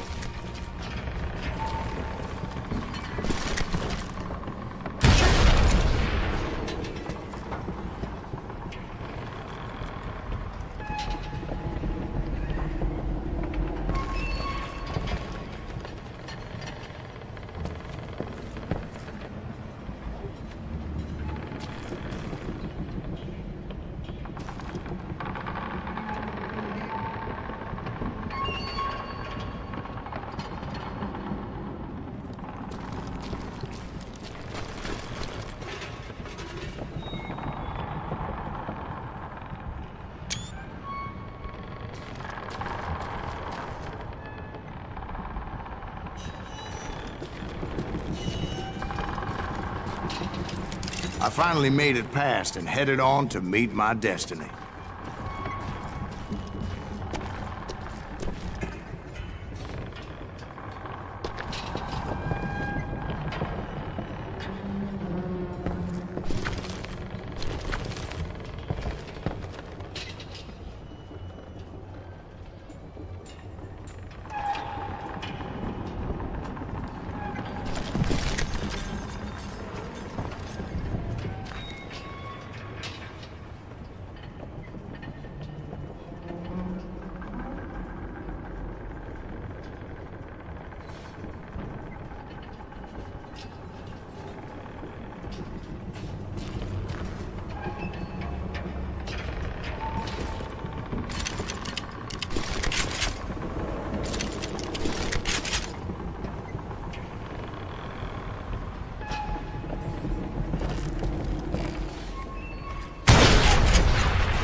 But first, I had something I needed to figure out.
I had a few ideas on how to get into that mine, but once I made my decision, I knew there was no turning back. So my first thought was to enter the nearest mine portal. I saw an entrance. Made sense. It was the quickest way in, but that also made it more dangerous, as there would undoubtedly be enemy pickets posted along the way. Put that moron out of his misery.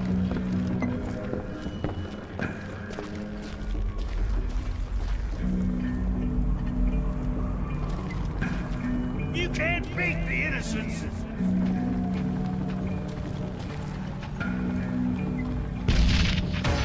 Think I'm lazy. Plumber wants that asshole dead.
Besides, once you enter a mine like that, it's easy to get all turned around.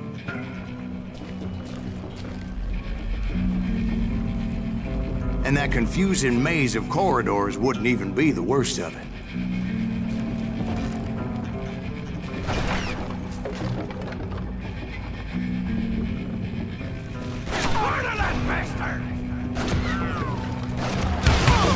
Some of those shafts could be as deep as hell.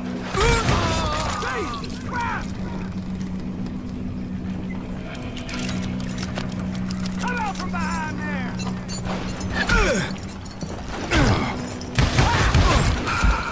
I got a lot more bullets!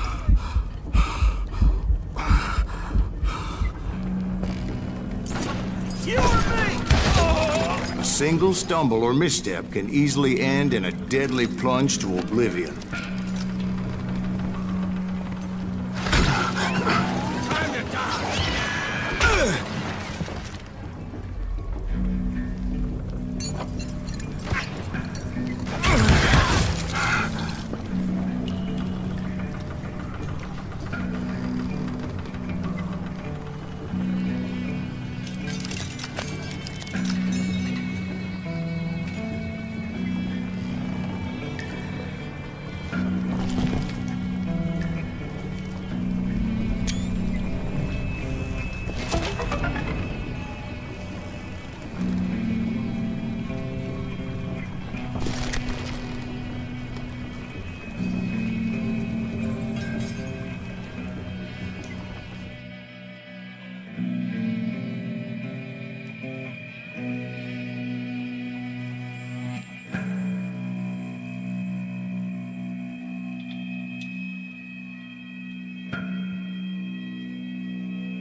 quick reflexes often make up for a lack of common sense.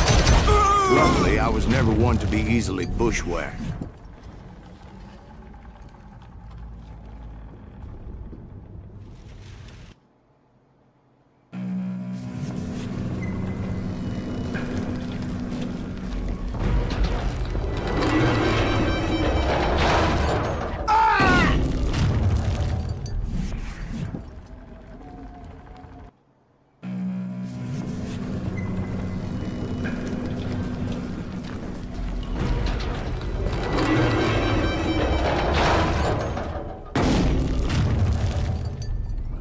I would just need to be careful not to blow myself to Kingdom Come.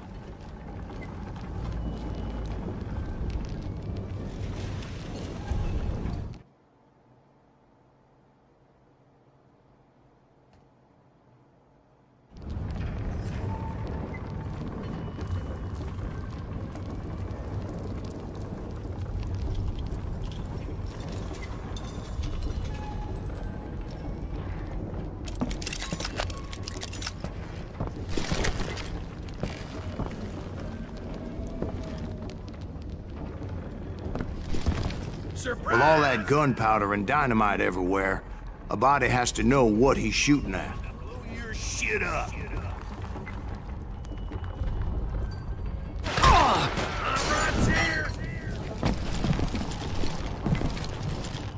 You must be about out of bullets. Show yourself, coward!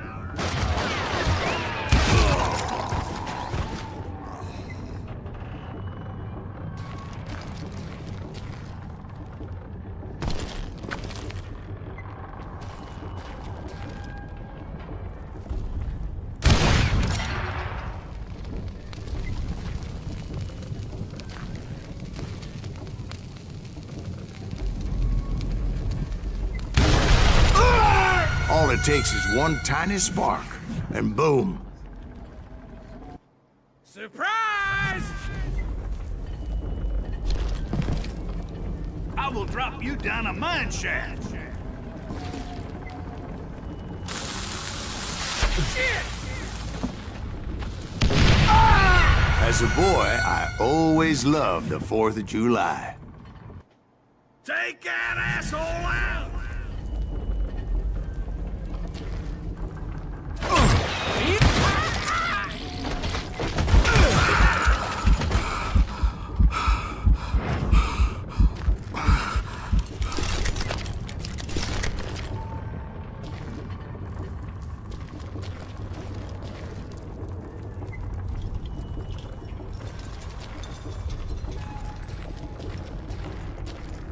One wrong bullet could have turned that mine into a dad-blasted tomb.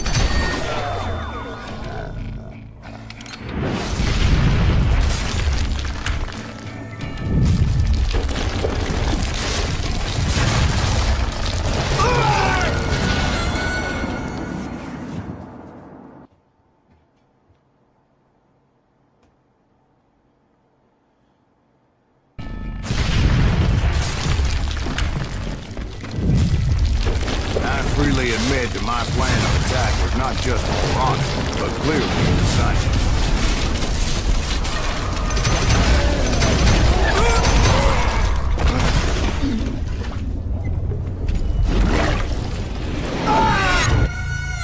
It's a good thing that I abandoned that ridiculous plan before I even tried it. Instead, I spotted a ladder, way into the mine from the opposite side.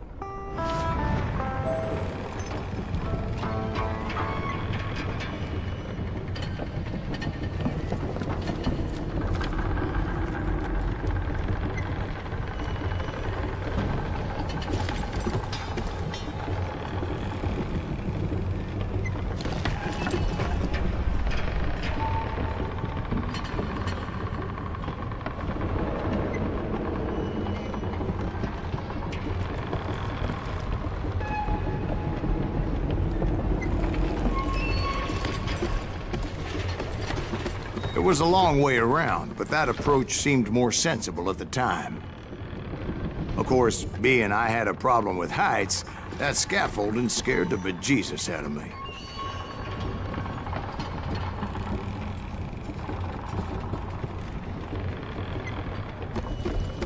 Climbing down that ladder required some caution. Because even though I had a younger man's reflexes,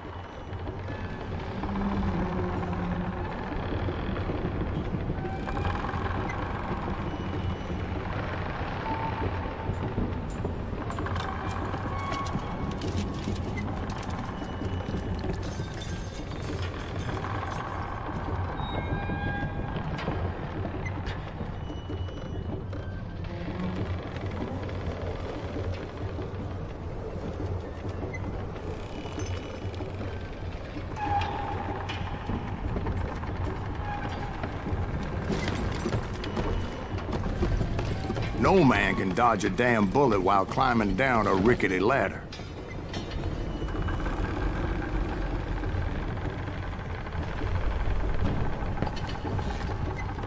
I needed to make a leap of faith, which ain't easy when you're suspended between heaven and hell.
I was determined not to give up, however.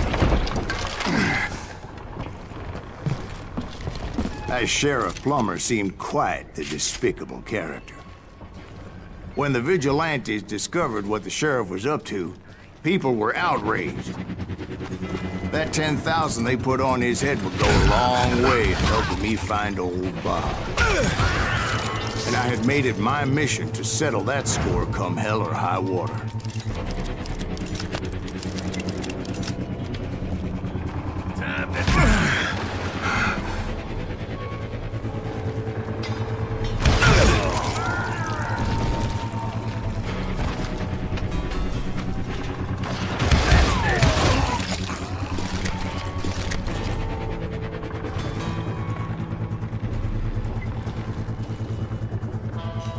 But first, I would have to make a choice. Take the elevator or climb the ladder.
die like this.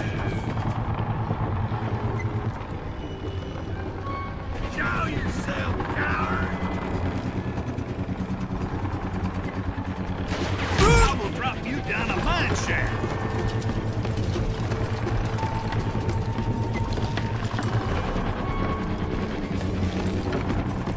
You must be about out of bullets.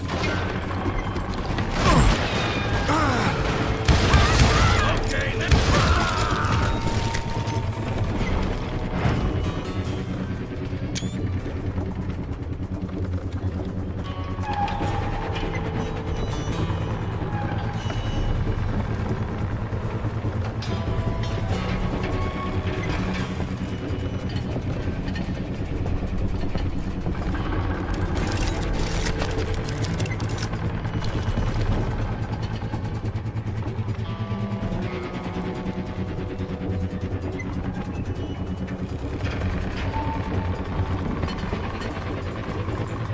Plummer was a mad dog killer, and the people of Nevada City deserved better. Nevada City? Well, I thought Plummer met his maker in Bannock, Montana. Right, well, he was the sheriff of both places at one time or another, but that's neither here nor there. You ain't beefing me.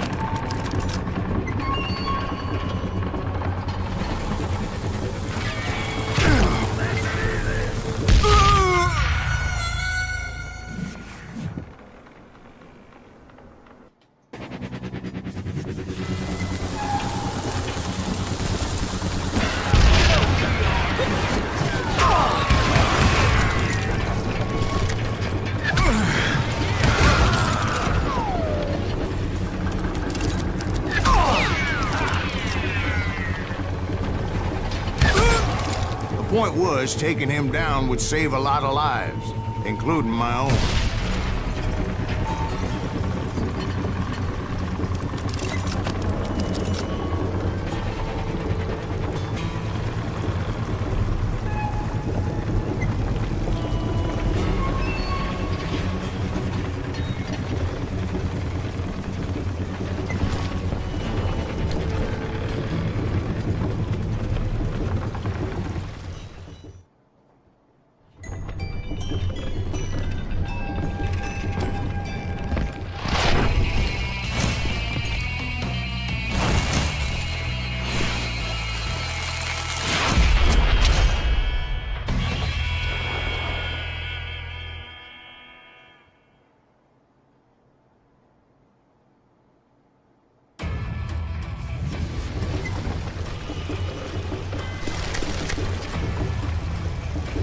They're gonna need a dustpan to pick you up! No blood money for you today! Oh! You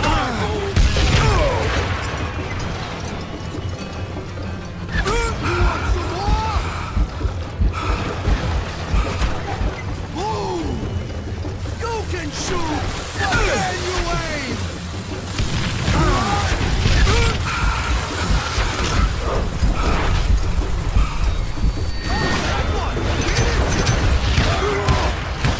I'm going all medieval on your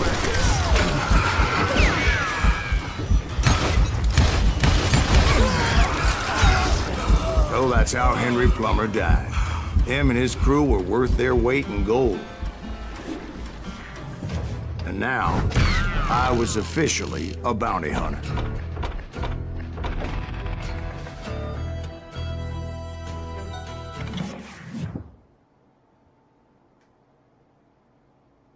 So, did you finally go after that Bob feller? Well, I heard word he was in Kansas with John Wesley Hardin. So that's where I went. Where in Kansas? Abilene. Why do you ask, Ben? No reason. Was Hardin as fast as Ringo? Ringo was fast, but John Wesley was as fast as the devil himself.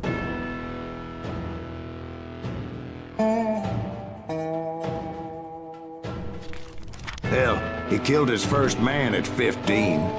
From that day forward, he had a price on his head and wouldn't back down for nobody, not even Wild Bill Hickok himself.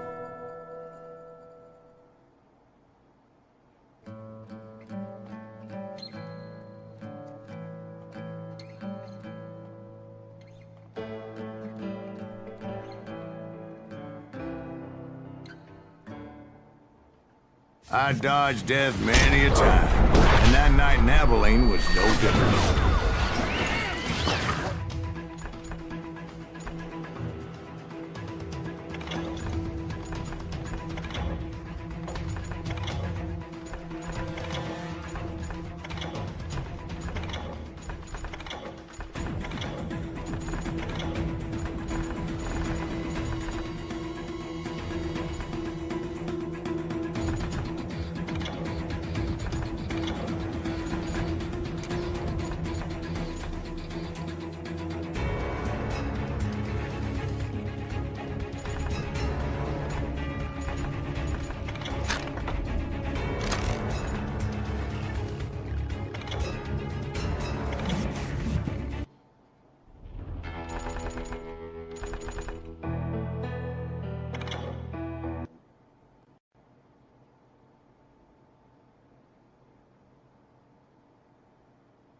Many a time, and that night in Abilene was no different.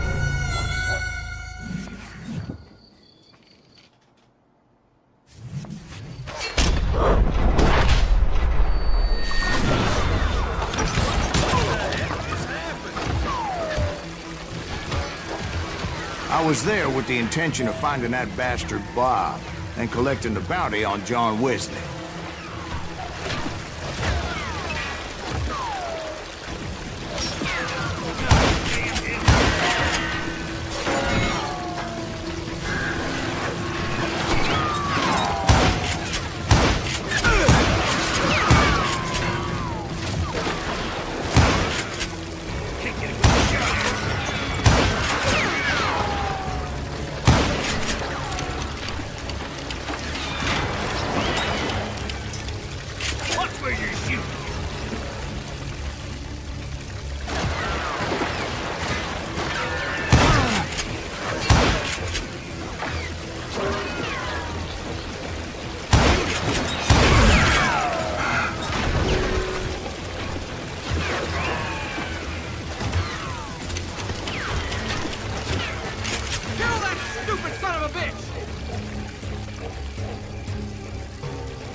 I thought the Texas Rangers got heart.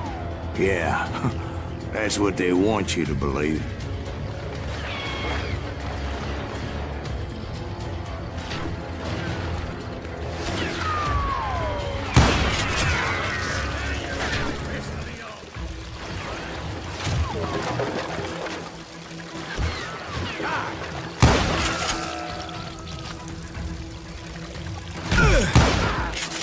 It was coldin' a witch's tit and a brass bra that night as I fought my way past his loyal compadres.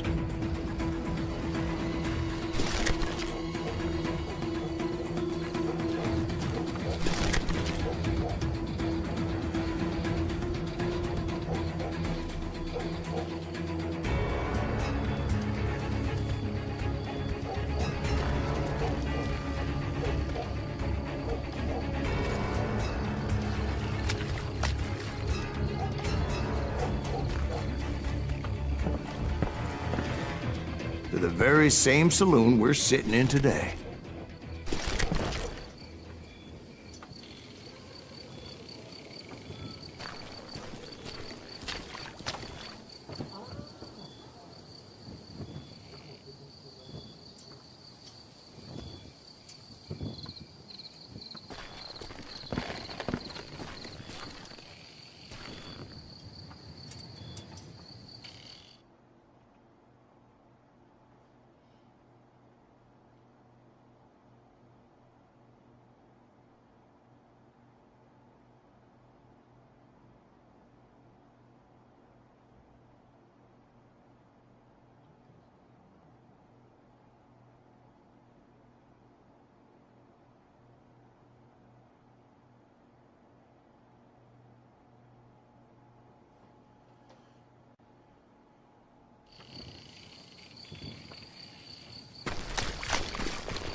to the very same saloon we're sitting in today.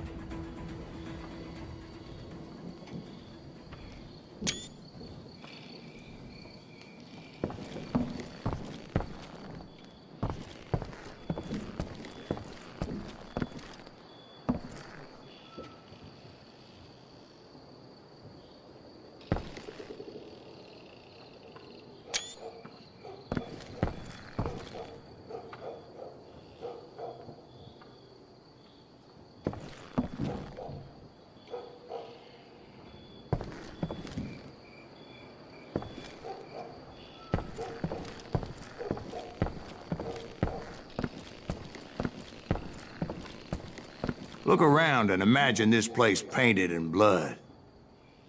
Hardin was waiting for me, and...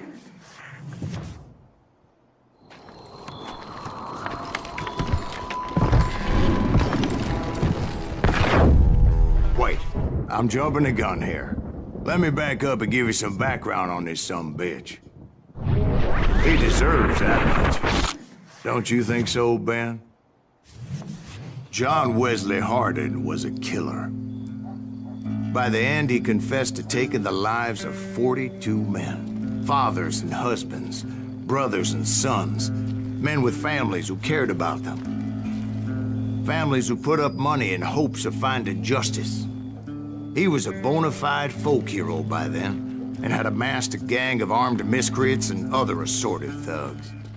He and his men set up camp outside of town, and I was hoping Bob was among them. Shit, it's cold out here. Freezing with giblets on. Ain't right, we gotta stay out here keeping watch like this. Ain't nobody stupid enough to go after Hardin anyway. Better 3 hours early than a minute too late.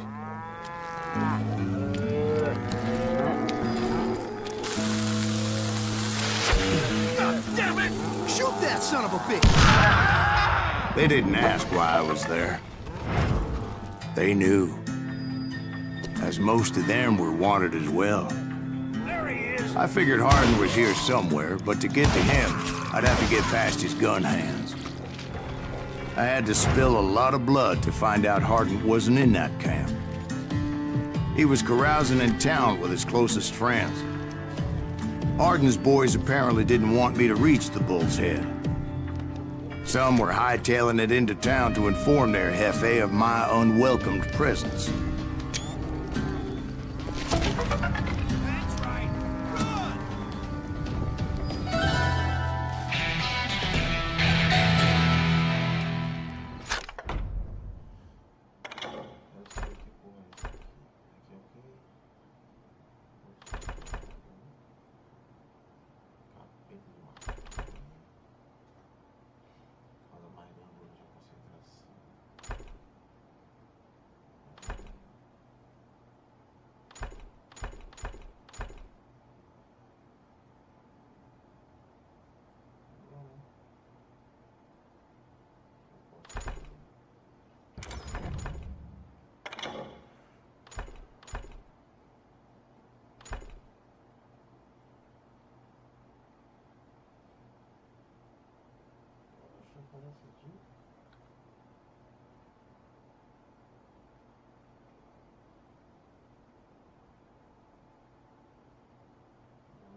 What's coming for him? Stop that sumbitch! Let the boys know we got another law dog.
You know you can't beat me.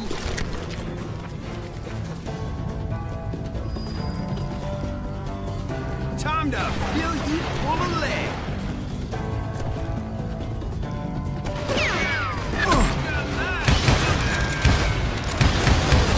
I wondered if Bob was among them.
and I steeled myself for the fight ahead.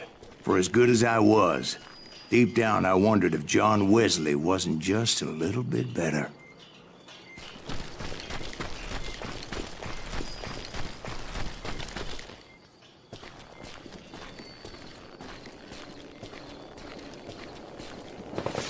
Before I could test my mettle against Hardin, however, I would first need to dispatch his cadre of hired killers.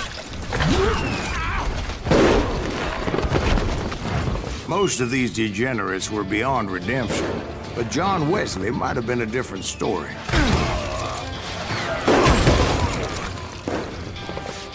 I didn't learn until later that that night was in fact his birthday celebration. I'm gonna kill him!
I think I already mentioned that I found Hardin in this very saloon.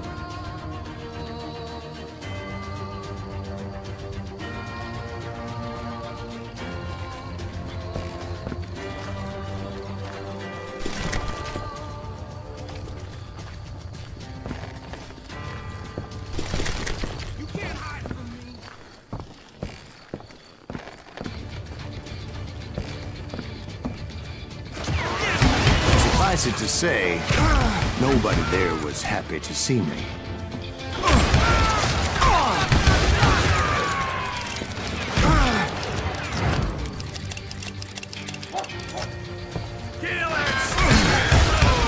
In fact, I felt a certain hostility. Don't let him get away with that! That's right! Run!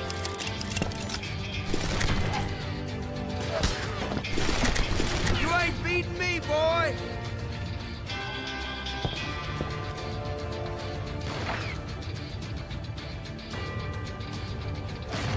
I'm gonna shoot you dead! You better hide!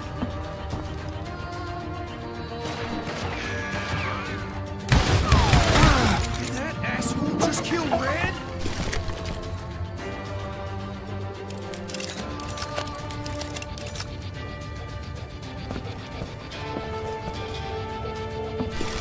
Yeah, you know you can't beat me.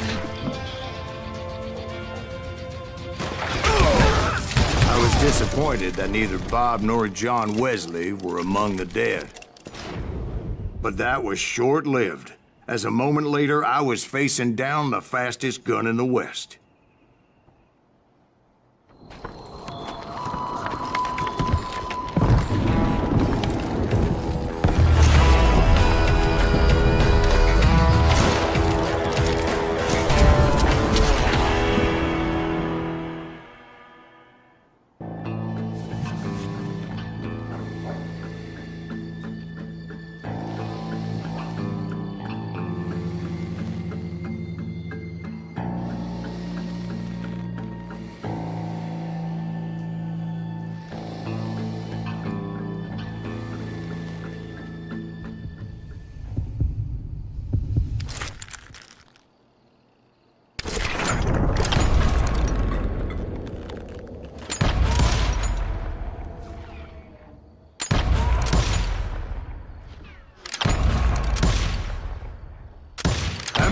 faster than greased lightning.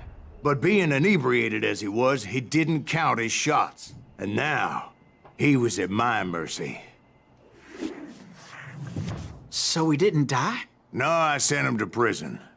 Years later, after he was free, some restless Avenger took his life.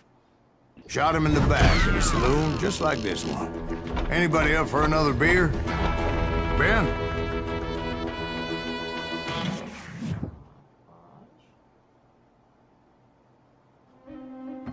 Thank you, darling. Yeah, some say revenge is a dish best served cold. So whatever happened to that Bob guy you were after? Personally, I'd like to hear some of your other adventures. Like, I don't know, did you ever go toe-to-toe with a red man?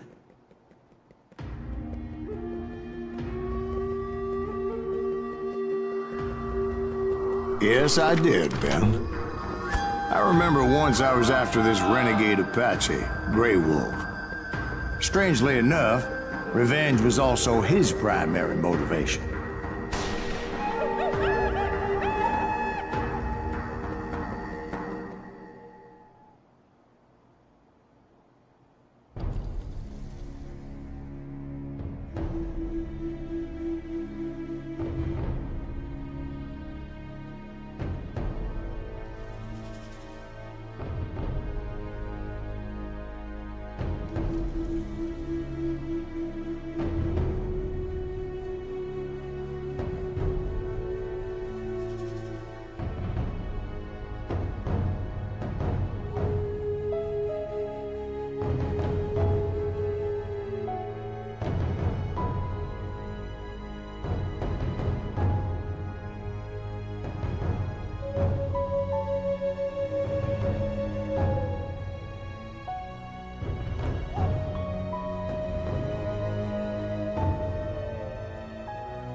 A bounty was put on Grey Wolf's head, and that's how I came to hunt him in the mountains. Mountains so high they tickled the nether regions of heaven.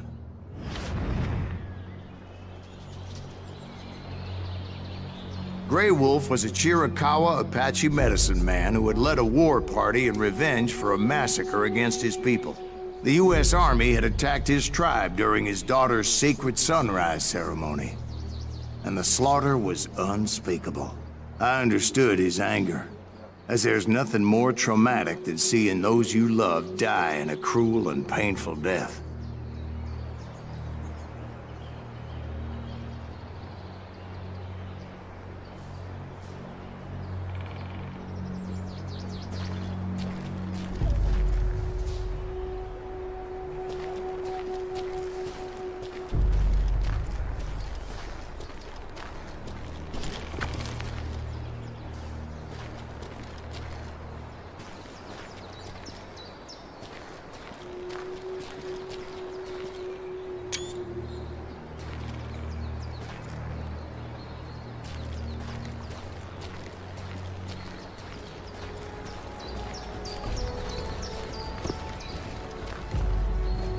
Right from the beginning, I couldn't shake the feeling that Grey Wolf was watching my every move.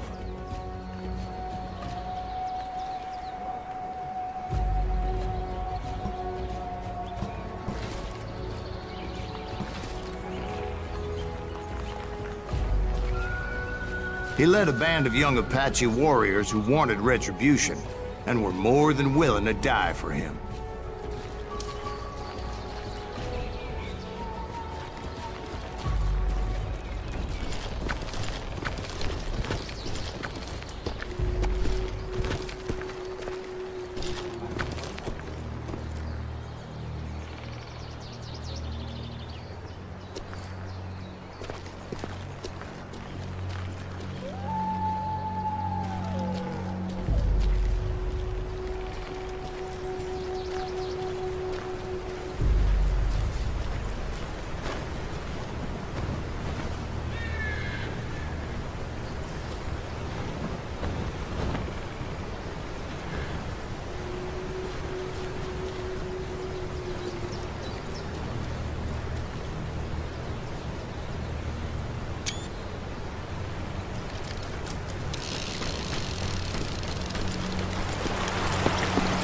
They saw me before I saw them.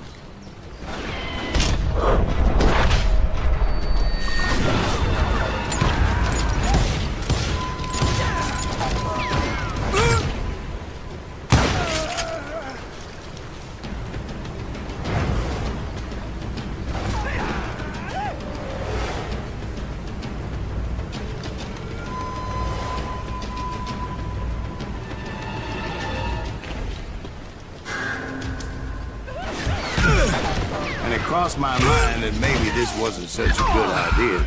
But now that the shooting had started, there was no backing down.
was rugged country, the winter home of the Chiricahuas.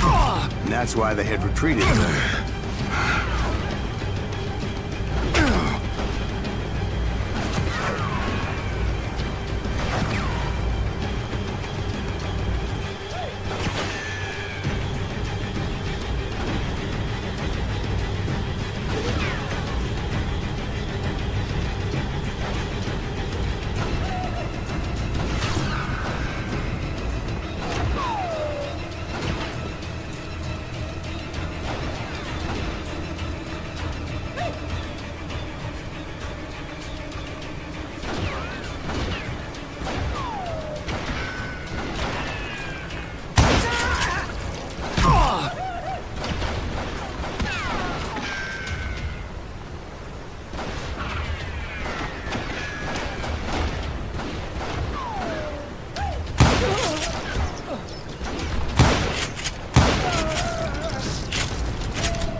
I got a lot of those.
Did you find Grey Wolf? Not at that moment, but I did find the entrance to their hideout.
Deep crevice that led to a deeper cave.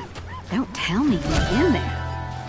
Yeah, but it's not out of bravery so much as pure, angry cussedness.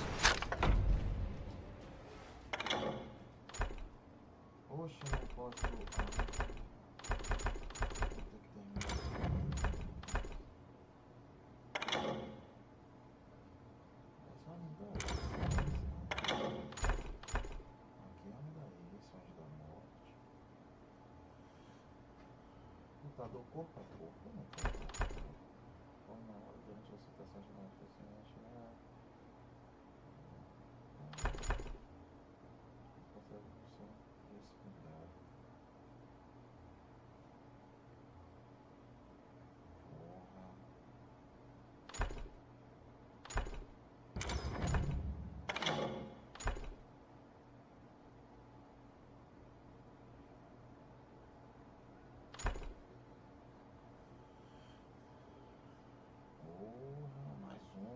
Coisa boa. Coisa boa.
See, back then, I had a stubborn streak a mile wide, and I wasn't about to back down. So it was like pitch black in there? Actually, it was pretty well lit, as they had torches on the walls.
How big was his cave?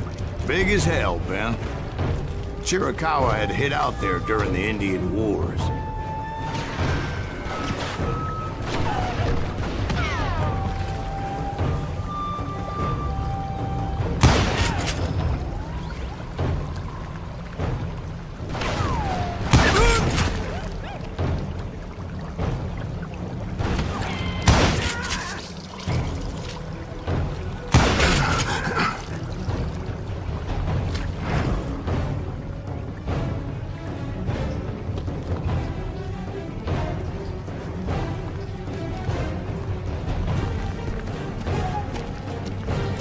They thought it was haunted with the ghosts of those murdered by the horse soldiers.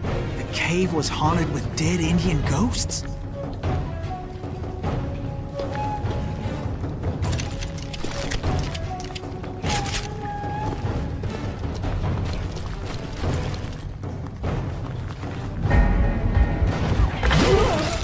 To be honest, I was more concerned with the live ones than the dead ones.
How come you know so much about engines? A few years back, I was married to 2 Mescalero women.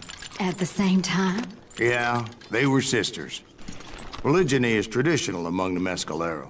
So what happened? Oh, I had to get out of there. Those girls never shut up.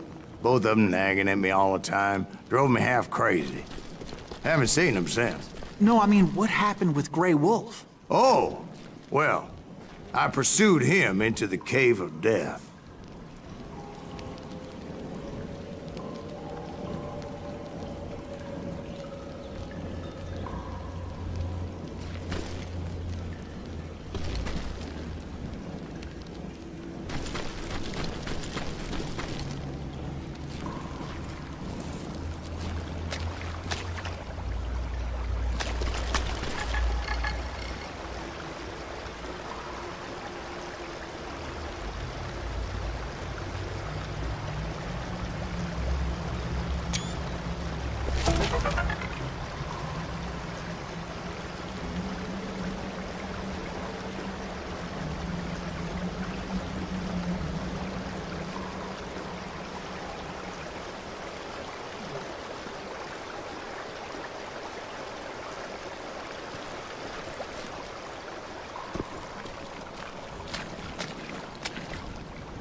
I came upon this flooded grotto, and that's when I saw him.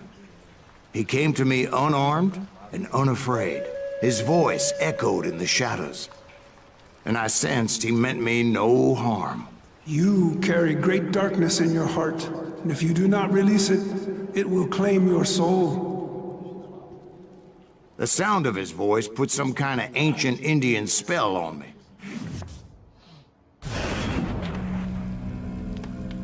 As his story unfolded in my mind. You will come to this place again and kill many more men and the darkness will grow until it consumes everything that you are. The soul would have no rainbow if the eye had no tears.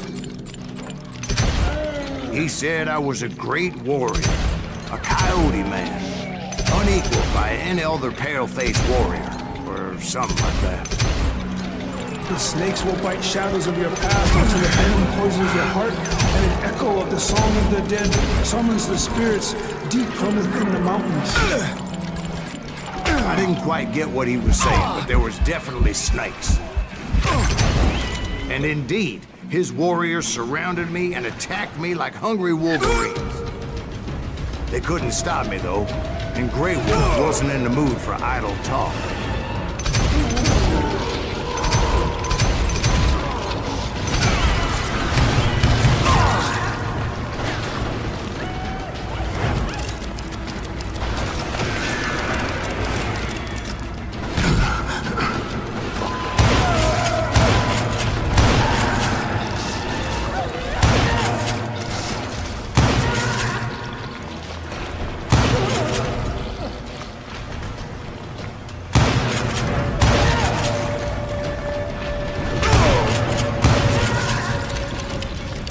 I swear I couldn't see any way out of this trap. But suddenly, one just appeared. Kind of like a miracle.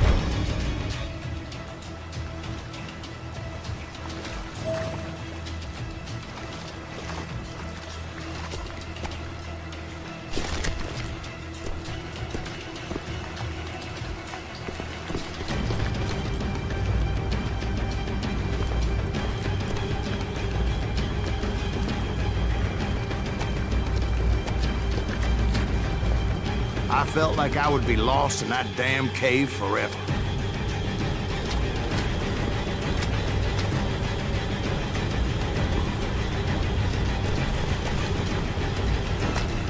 Finally, I found myself back outside, perched on the edge of a precipice, overlooking a thundering whitewater river. To get where I was going required several leaps of faith, but no way in hell I was turning back.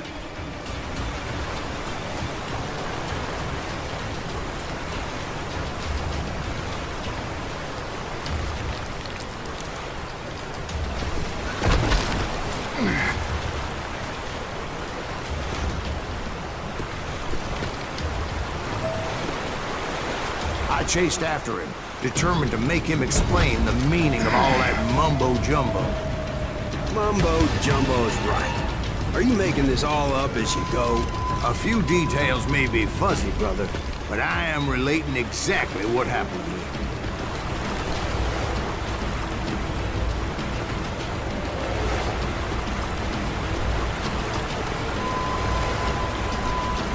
There were dozens of Apache warriors aiming at me from on high. Dozens?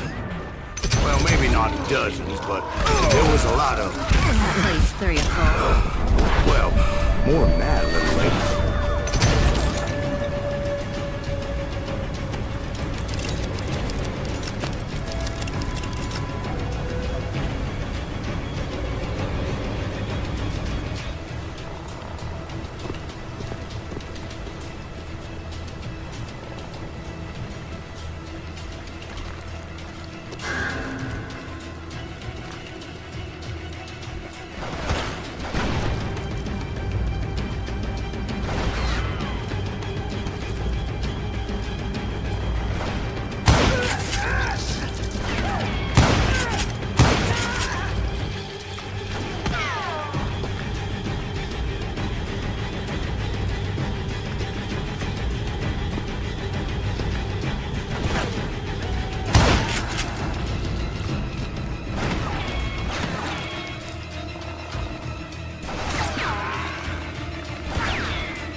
I had a steep climb up creek ahead of me and scrambled up those rocks like a mountain goat.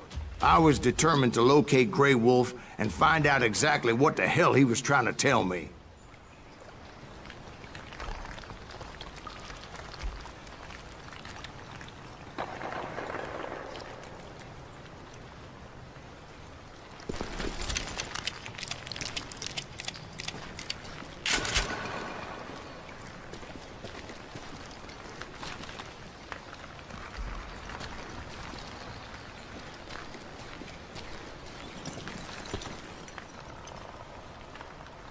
wouldn't you know it? That crafty son of a bitch led me right into a trap. What kind of trap? Well, son, there had to be at least 100 Apaches around. 100? God be my witness. Oh, come on. Who are you kidding? Hey, I believe you. Come on, tell us how it ended. All right, but I'm not gonna drag this out. Where were we? You were surrounded by 100 Apache warriors. Well, I didn't take the time to count them exactly, but there were a lot of them.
And in the end, a path appeared before me that I had not seen before.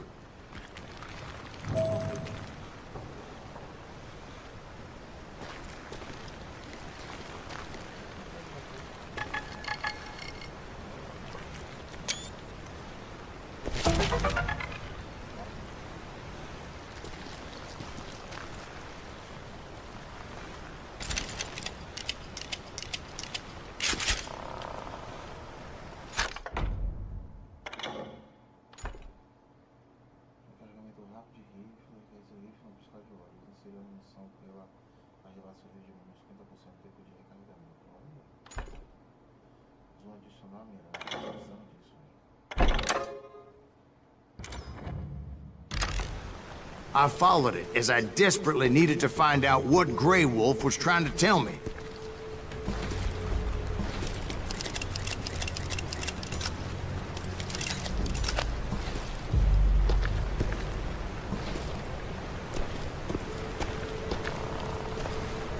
But it was like that son of a bitch disappeared into thin air.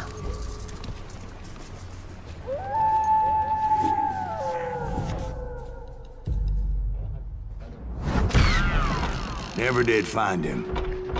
And never did collect my goddamn bounty.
Thank you, darling. It's interesting how the truth can sometimes seem might malleable, depending upon your point of view. Like how those dime novels make you out to be something you're not? Jack, don't be starting trouble. No, he's right. They do tend to exaggerate. Did they exaggerate your part in taking down the Daltons? Well, I was there in the flesh, boy, so I saw what happened firsthand.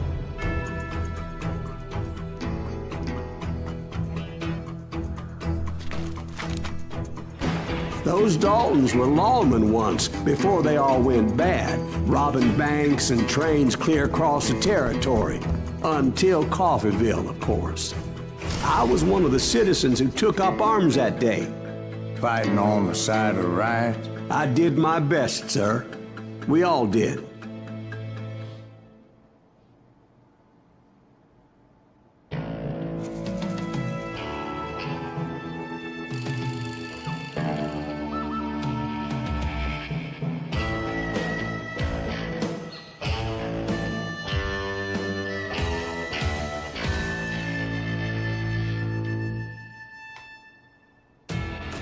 It was early morning. One of my friends was a local gunsmith, and he handed out firearms to anybody who'd take one. You see, the Daltons got it in their heads to rob 2 banks at the same time. 2 banks on the same damn street. Kill that cocksucker!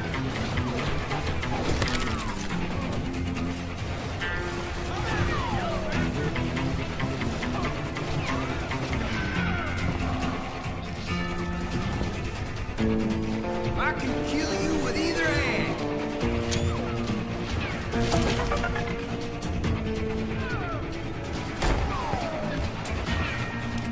You're a gun!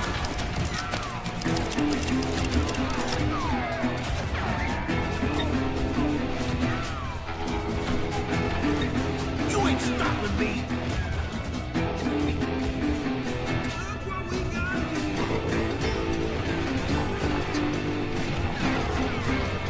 You just met your match.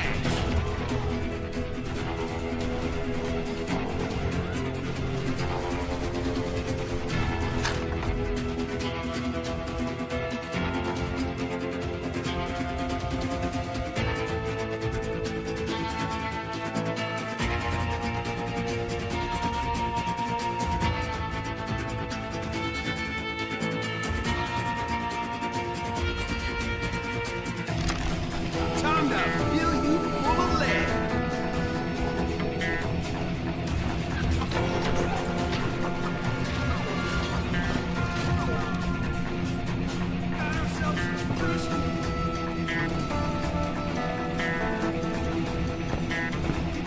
Story was Bob Dalton's girl was always riding about how he had no ambition. Oh, you're nobody next to Jesse James, she'd say. Finally, the bastard took his brothers to Coffeeville just to shut her up. Right. It's always the woman's fault. Well, the locals recognized the Daltons right off. Before they could get away, half the town took up arms to defend their property. Their first mistake was pulling a job in their own damn hometown. The boys grew up in Coffeeville, so everybody knew them. The bank teller tricked them, telling them the time lock on the safe wouldn't open till 9:30. Hey, we got us a hero. Put some holes in him!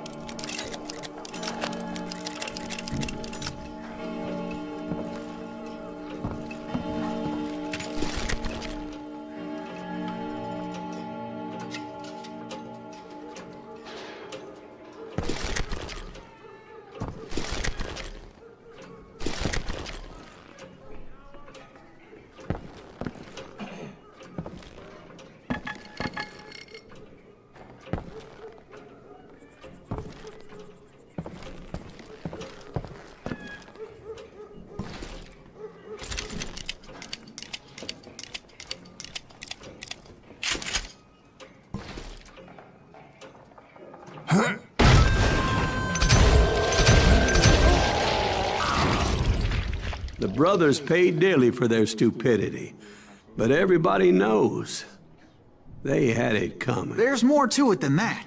I read all about that day, so I know for a fact that it went down very differently. First of all, it was high noon. A posse of U.S. deputy marshals were on the rooftop across the street. Get ready, boys. They're gonna make a move. The lawmen had been tracking the Daltons for months. Now they finally had them dead to rights. Among them was a bounty hunter feared by many a lawbreaker. The marshals tried to get the Daltons to surrender. They'll give up eventually. We just gotta wait till some bitches out. This bounty hunter knew that the brothers were far too proud to ever lay down their guns.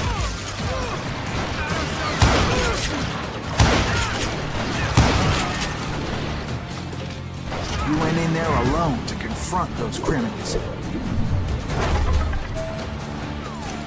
One of the marshals shouted, "Where are you going? Are you crazy?" Hey, where do you think you're going, dumbass? That rifle's mine. But he paid him no mind.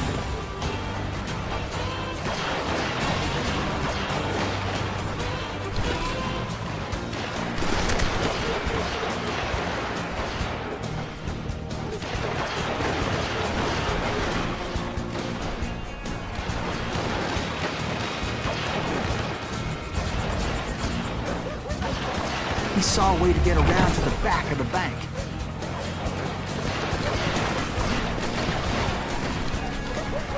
Then he figured out how to hit the Daltons from a direction they weren't expecting.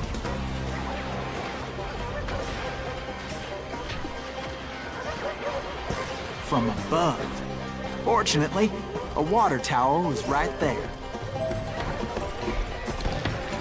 A moment later, he was climbing up a steep ladder, laughing at danger as he did.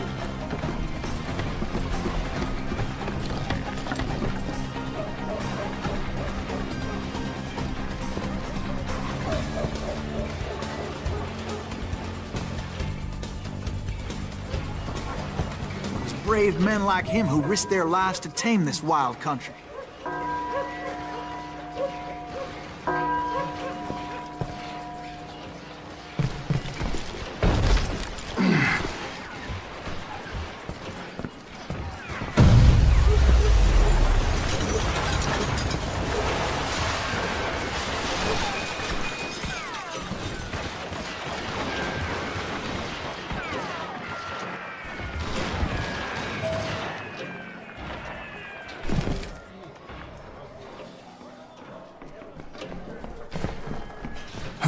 We've got company.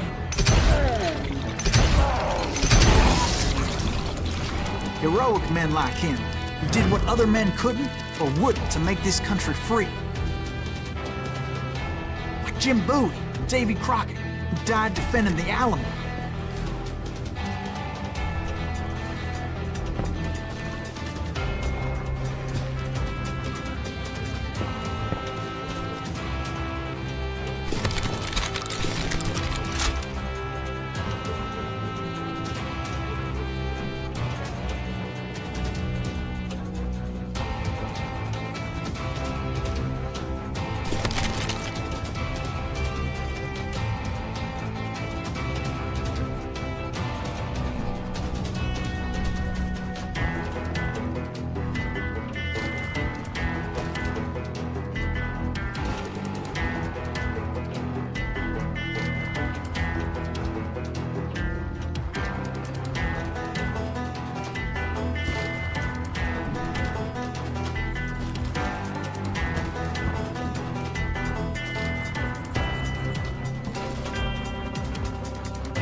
Is that Silas Greaves?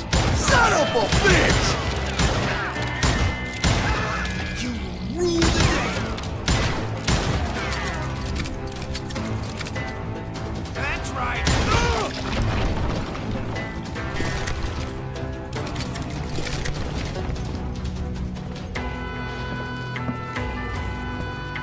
I'm gonna kill you dead.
That's Silas Greaves.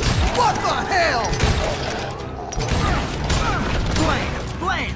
He came away victorious, taking down those thieving Daltons.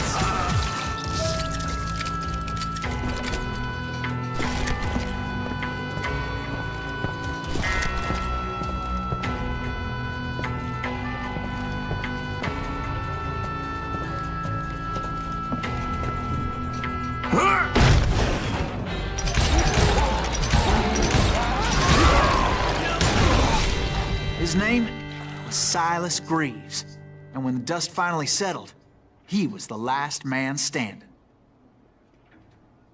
Sorry, kid, but that just wasn't the way it happened.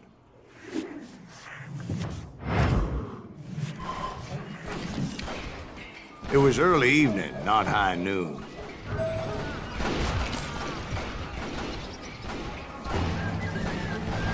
I was late to the party, and Coffeyville was already up in arms.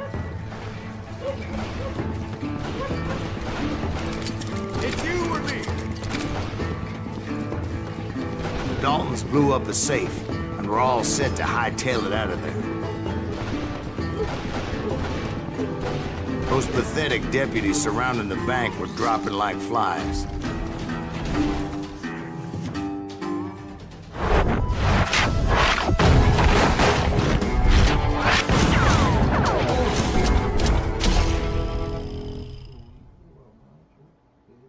I had been tracking those jokers for months, waiting for them to do something reckless. There he is. And finally, they did. Those scoopered bastards decided to rob two banks at the same time in the same town where everybody knew them. But they still had friends in Coffeyville.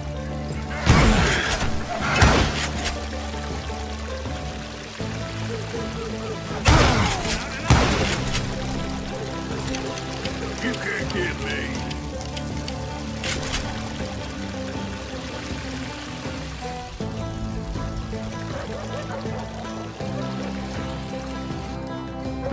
Waste your bullets. Go ahead.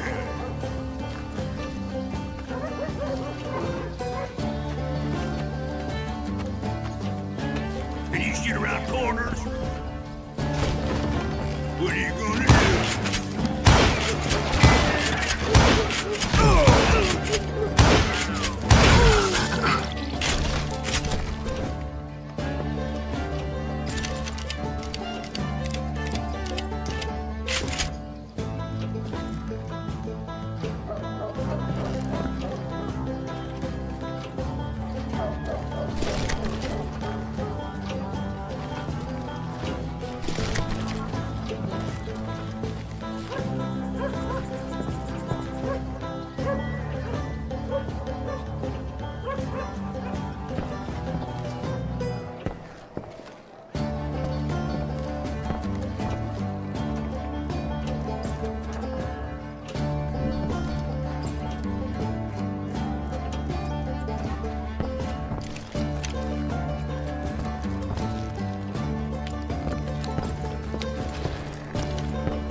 And those friends came after me like a pack of wild dogs, tooth and nail.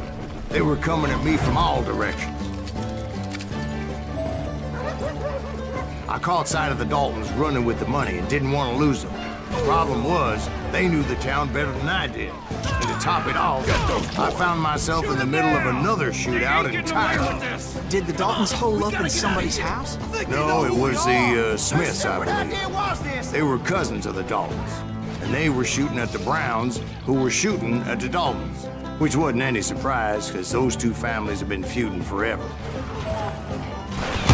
And since the Joneses are related to the Browns, they shot at the Smiths. pissing off the Heimhoffers, whose daughter recently married a Smith. Well, bullets were flying every which way as all the old feuds in Kansas caught fire all at once. There was a hell of a lot of pissed off people in Coffeeville that day. But that's just the way life is sometimes. Shit happens. Kill that cockroach!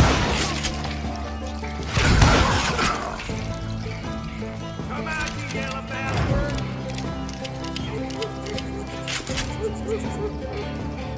Die!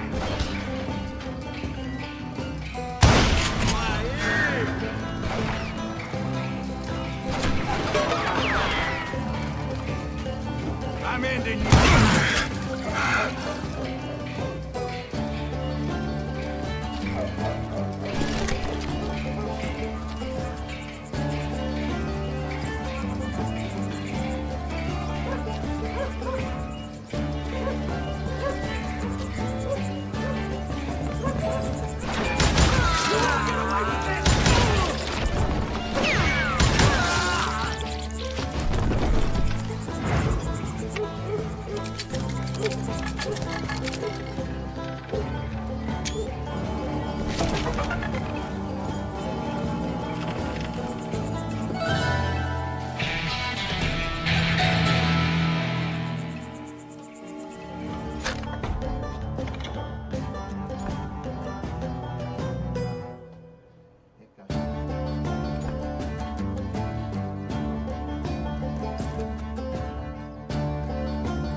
The Dalton boys knew I would never give up. Those Daltons weren't the sharpest knives in the drawer, but they always stood together. They set a trap to slow me down and allow at least two of them to escape. The third brother stayed behind to plant me, just in case that trap of theirs didn't work.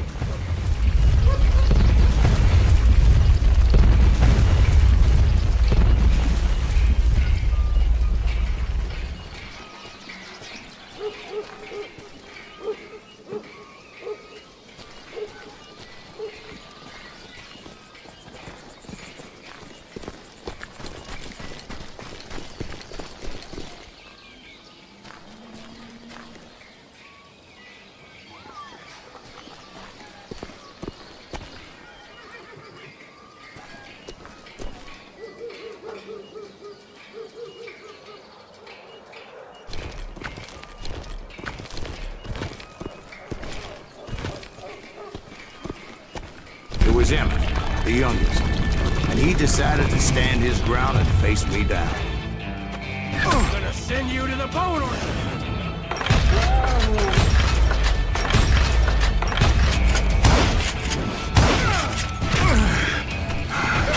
I'm gonna cut you in half!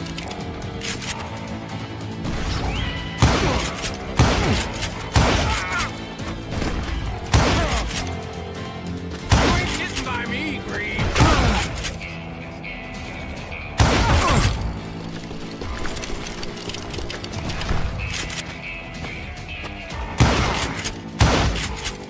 I'm gonna plant you where you stand.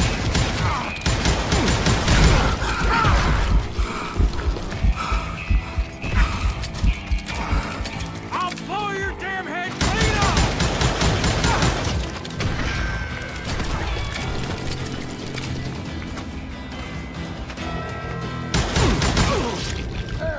But Emmett Dalton survived the robbery in Coffeyville. He's the only Dalton who did. They say he was shot 23 times. Well, Dwight, who do you think put all those damn holes in him?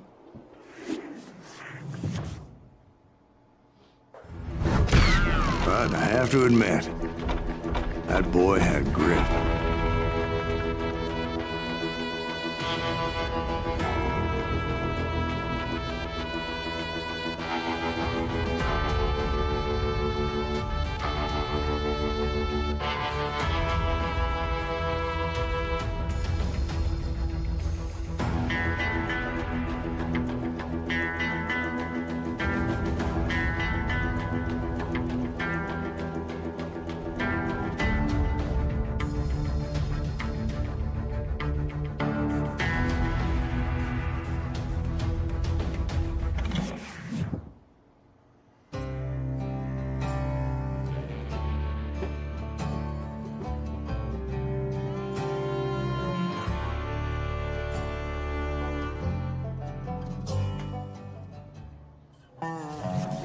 We'll get those suckers! It took me a couple of days to track the Daltons down. They can't get away with this! And in that time, a whole posse of local vigilantes offered to lend a hand. We'll track him to the ends of the earth. They seemed as determined as me to find those outlaws. But as we headed into those swamps, it was like I had my own private army. There was no way those boys were getting away this time.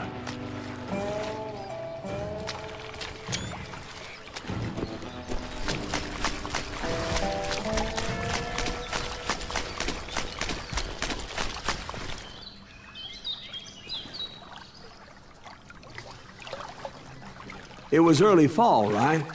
Beautiful time of year. At least you had the weather on your side. Not by my recollection. It was damp and foggy as hell.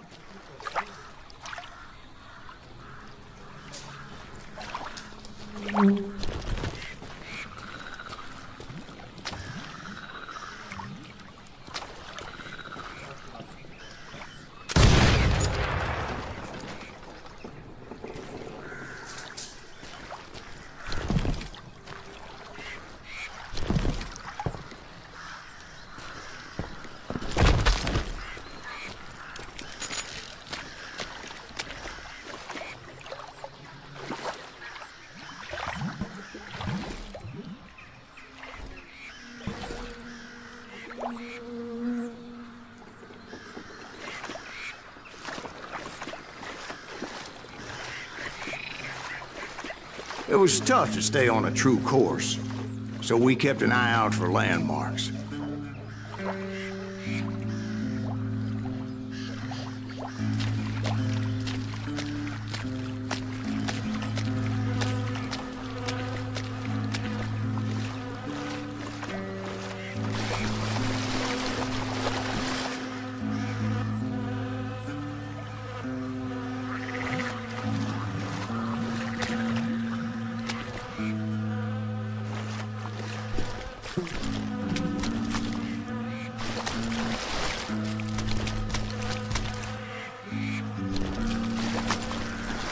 It was autumn.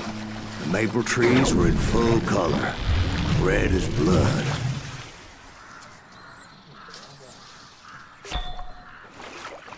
The rains that year were torrential, so the whole area was flooded.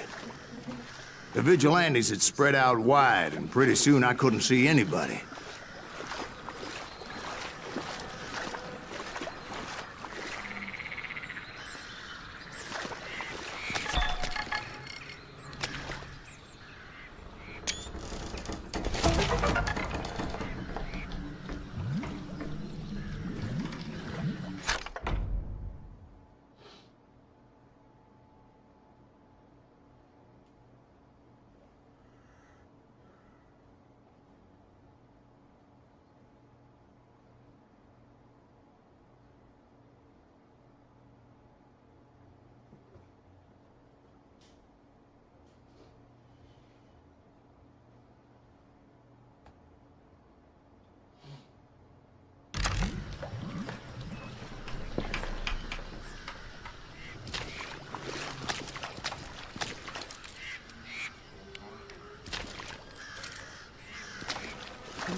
Except for some bitches ahead of me wanted to do me harm.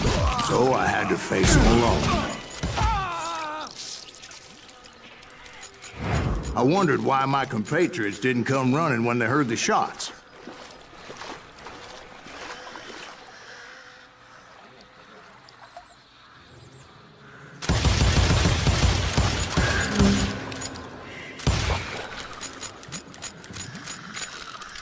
That's it for you!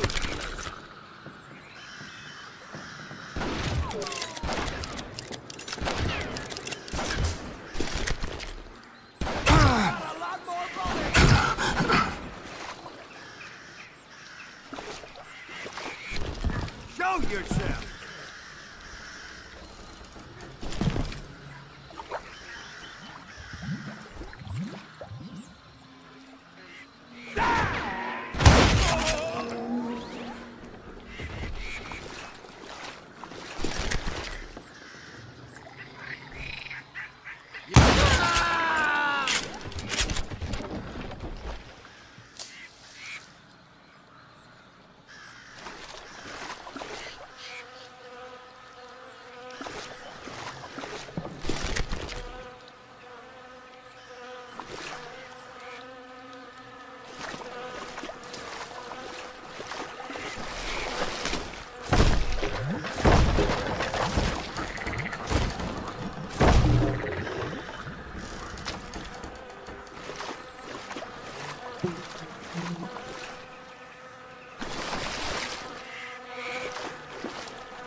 So did you find the Daltons?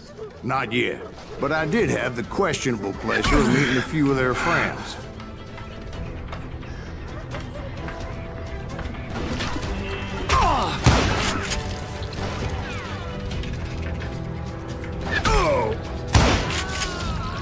Sorry, son of a bitch!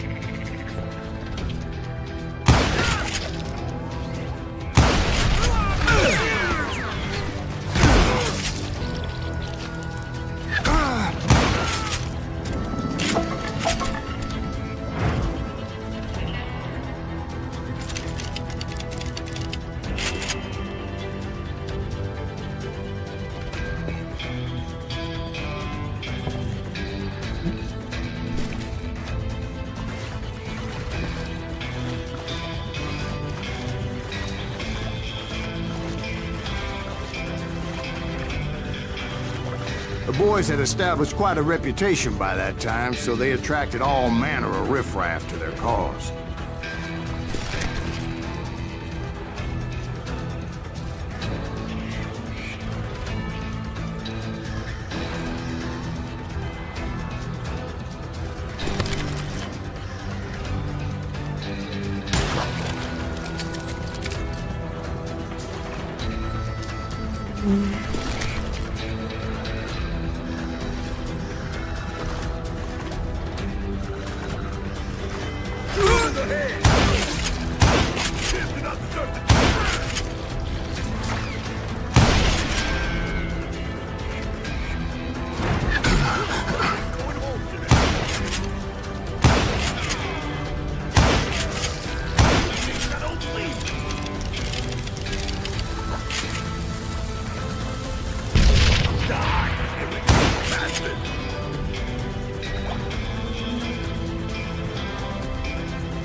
Point being, I was under serious attack.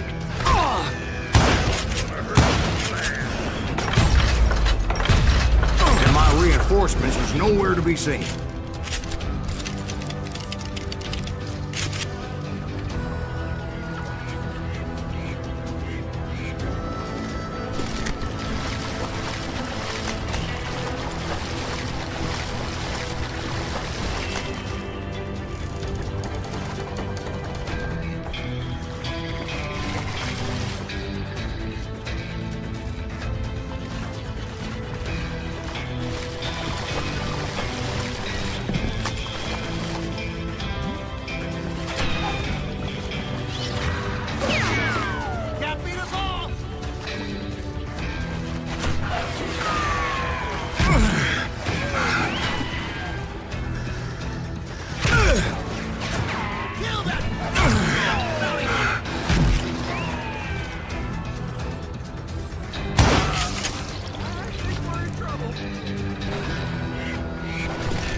Kill that sumbitch!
But luckily, a barn materialized as if right before my eyes. I scrambled up top to get a better view.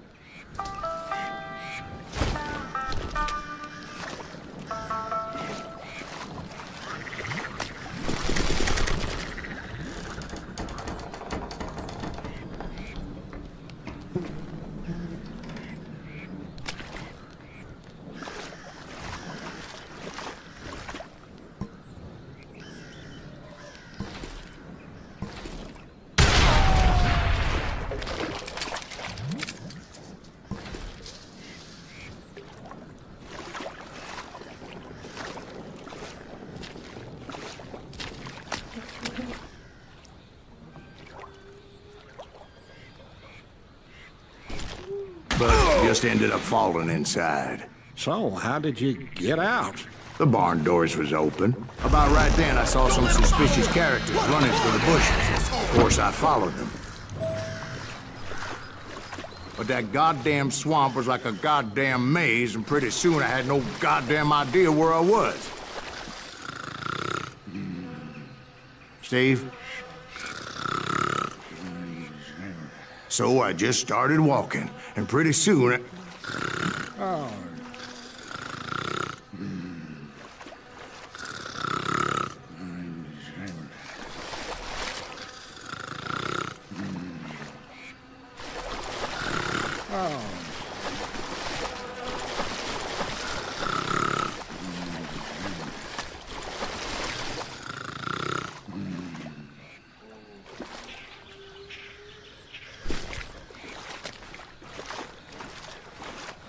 Steve?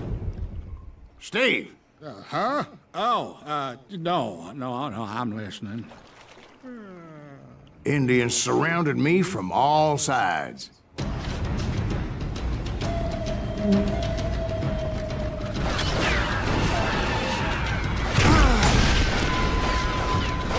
Indians? They were Indians? No. I just wanted to make sure Steve was paying attention. Now, where was I? You were following the Daltons through a swamp? That's right. See, Steve? Dwight's paying attention. No, I'm listening. I was just resting my eyes. So, where was I? The Daltons. Right. See, there's a reason so many outlaw gangs are made up of brothers. Being a brother is a very sacred thing. It's a bond like no other.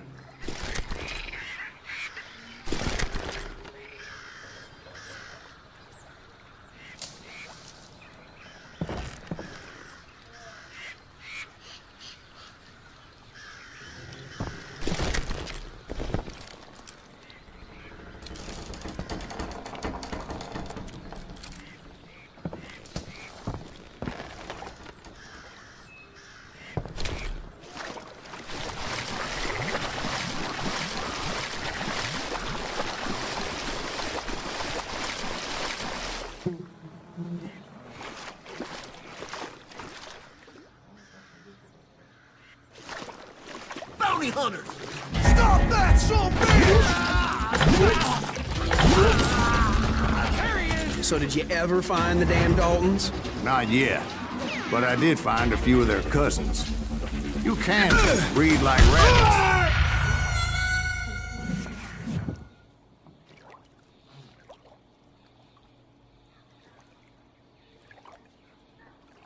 Bounty hunters! Stop that, so big! So did you ever find the damn Daltons? Not yet, but I did find a few of their cousins. You Kansans breed like rabbits. More Smiths or Heimhoffers or who knows what. Bounty hunters! Stop that, so big!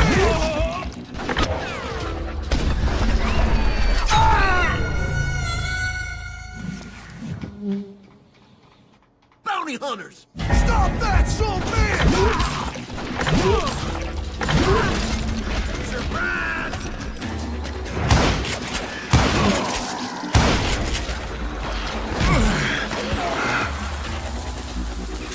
Somebody kill that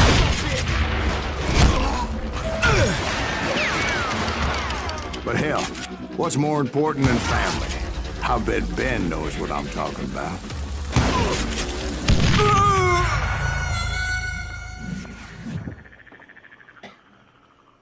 Bounty hunters! Stop that, so big! There he is!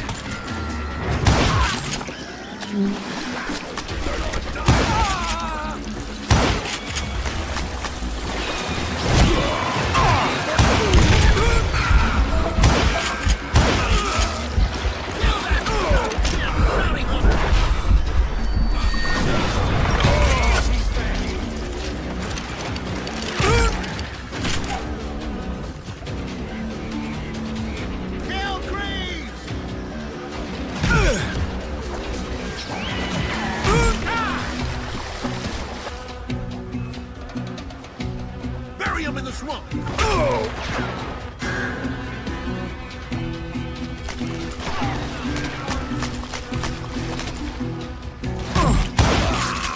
Can't beat us all!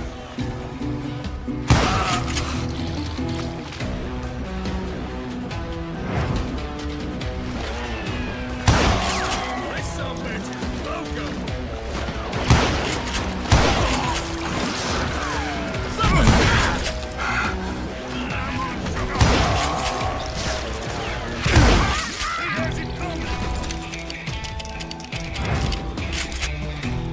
What are you gonna do?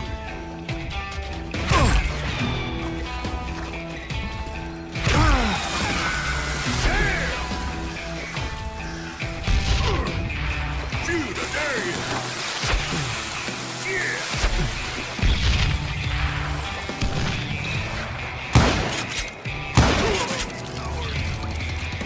You can't get me!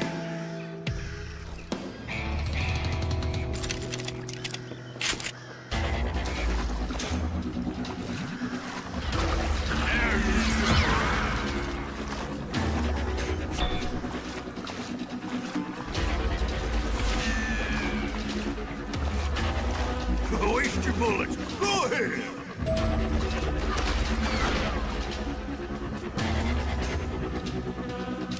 Oh, you're hiding too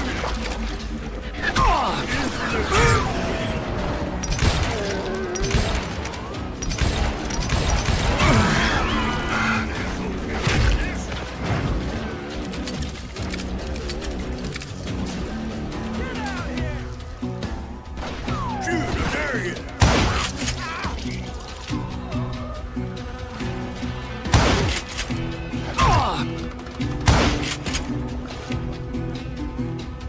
You come out and I will.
boys were out there somewhere, standing together against anyone who would threaten them.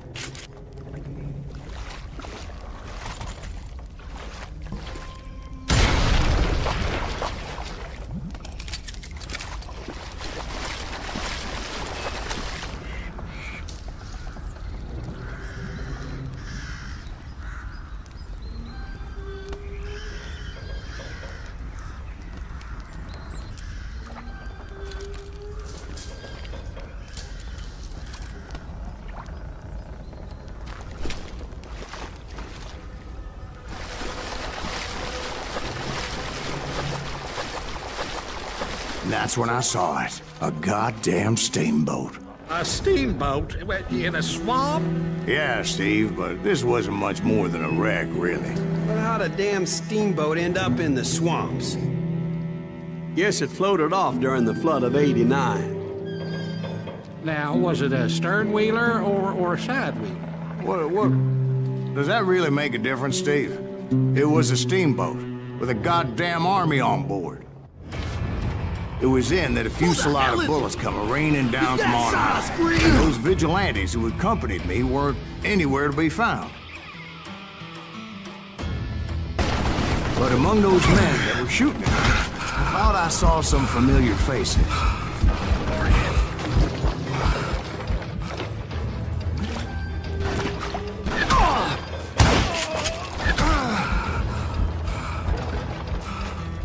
This some bitch is pissing me off.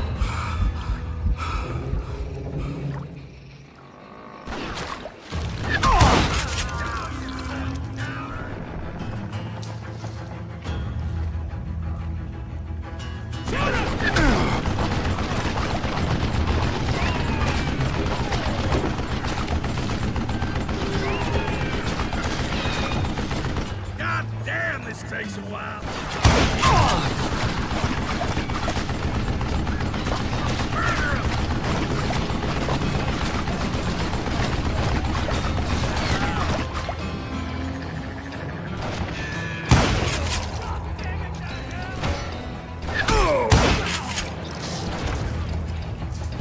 I'm done with you.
waiting on me.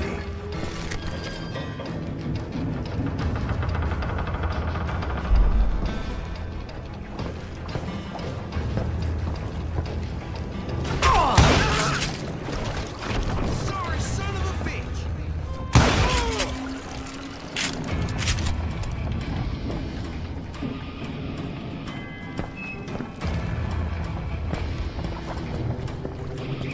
Sounds like you don't give up too easy. That's the kind of man I am, Bill. I set out to do something. I do it. Surrender just ain't in my nature. Plus, I'm stubborn as hell.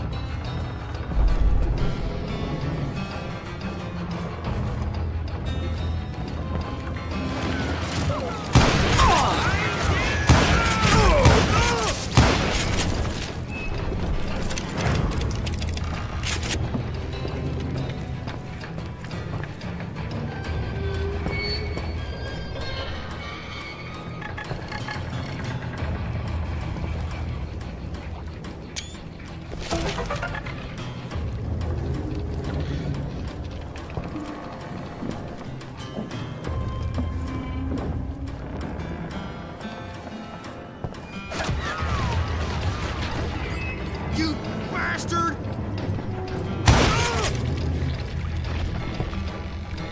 Hide, you lily-livered son of a bitch!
Right about then, much to my relief, the vigilantes finally arrived. Their leader motioned at a cabin in the middle of the top deck, pointing me directly at the Daltons.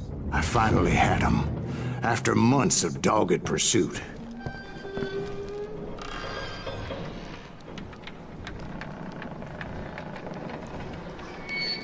But it turned out that they had me. Take him out! I'm sending you to hell!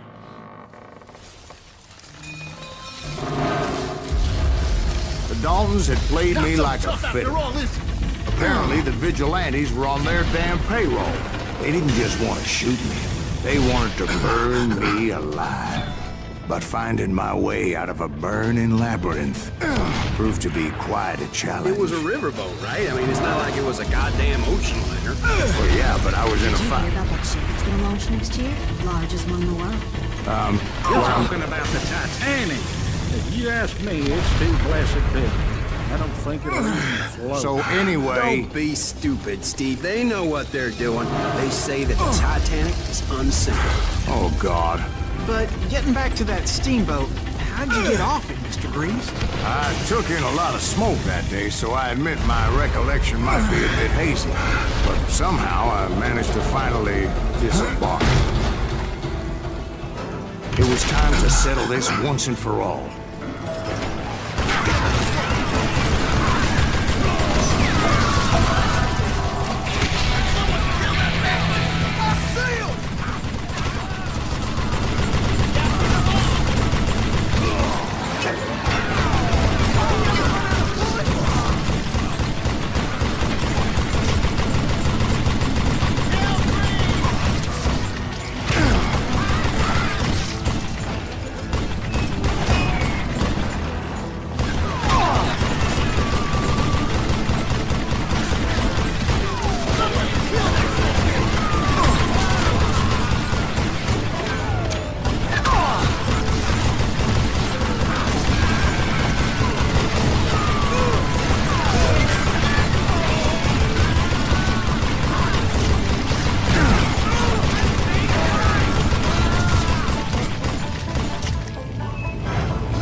Grat weren't about to come at me one at a time.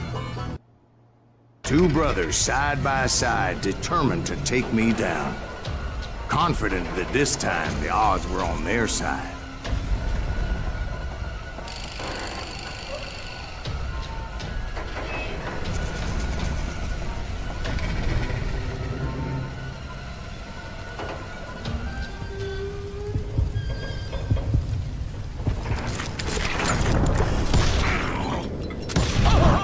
They got it wrong.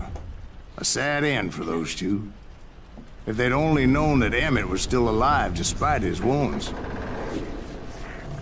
Paroled 14 years later, he moved to California and sold real estate and lived off the legend of that fateful day. And the tragic death of his two brothers.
My own brothers died tragically as well, truth be told.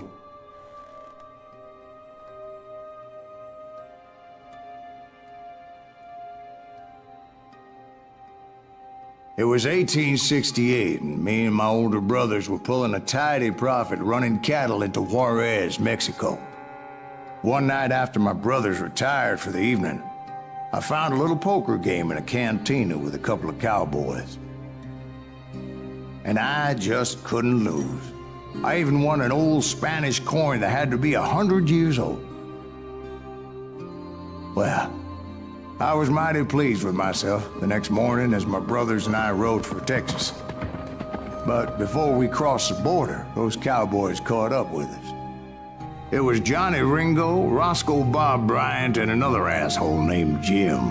They wanted their money back and everything else we had, including our lives, as those boys didn't want us coming for them later.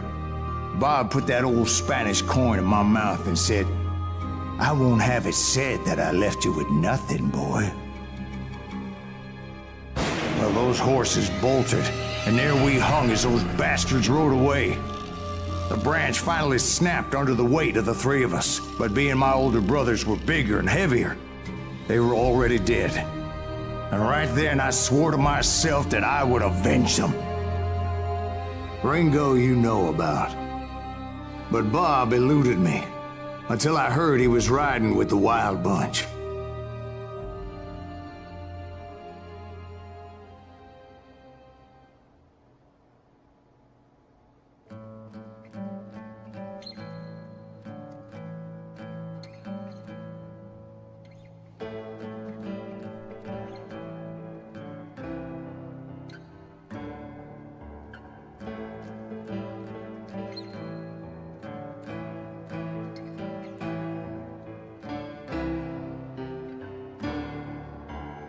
Colorado to Montana. Among them was the Sundance Kid, and that murderous hombre I was tracking, Roscoe Bob Bryant. Were you a part of that giant Pinkerton posse after the Wild Bunch? No, boy. A circus like that would have slowed me down. Besides, I wanted Bryant all to myself. I'd heard about a large shipment of gold being transported to Wilcox, Wyoming on the Overland Flyer. I figured the Wild Bunch would likely hit such a treasure, and by God, I figured right.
They blew the bridge with the intention of forcing the train to stop. Well, I assumed the Wild Bunch was likely in the still intact part of the train high above, so I had no choice but to make my way up through the passenger cars dangling down. I was determined to make that sumbitch Bob pay for what he did to my brothers.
I found the device they used to blow the tracks, so I knew I was headed in the right direction.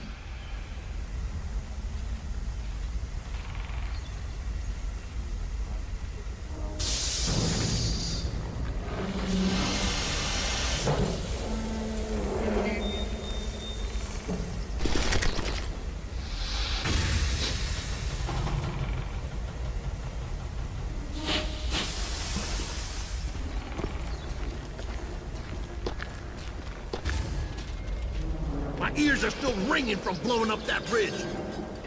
What'd you say? I can't hear a goddamn thing. Well, I made my way off unscathed and came upon a few members of the gang and had no choice but to dispatch them.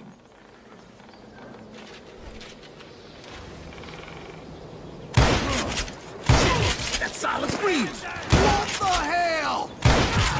From there, I had to negotiate an even more precarious route.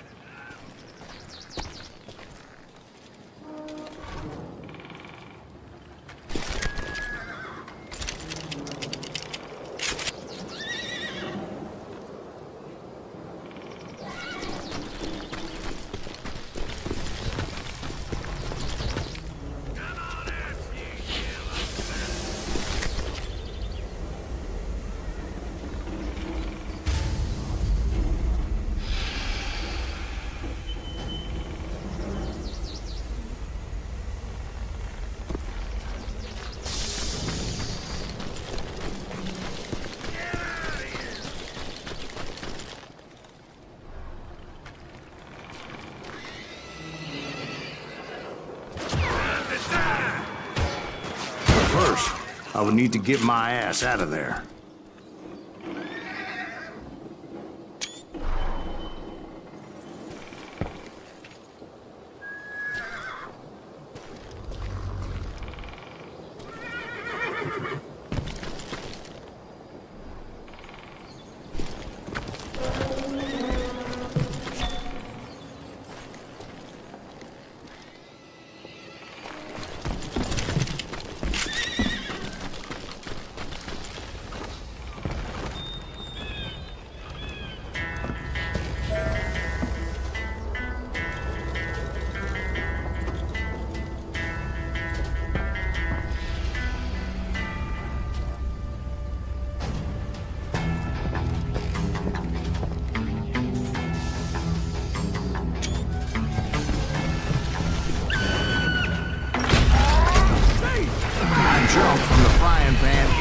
fire as the train was clearly fixing to fall. I had found the gang, but in order to find old Bob, I needed to fight my way forward past a whole passel of desperados.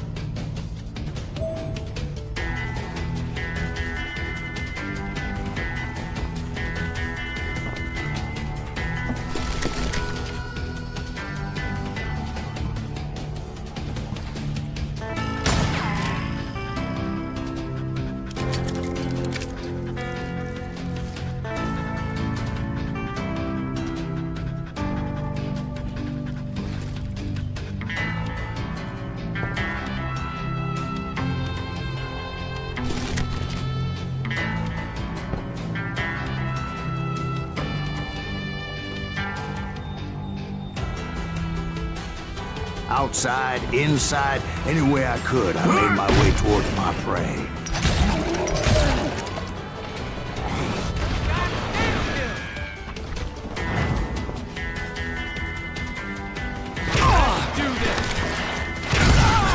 Well, what about the passengers? It was mostly a freight train, as I recall. There were no passengers aboard that day.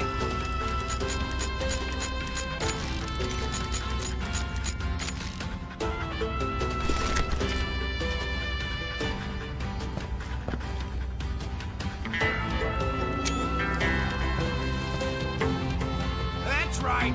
Run!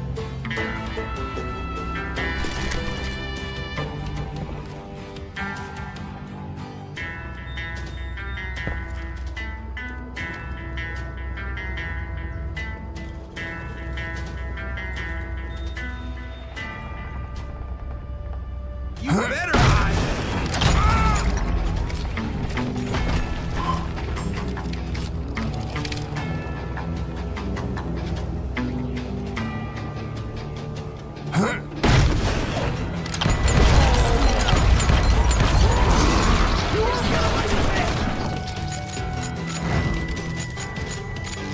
Goddamn law dog! Get out here!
As I mentioned before, I am not fond of heights.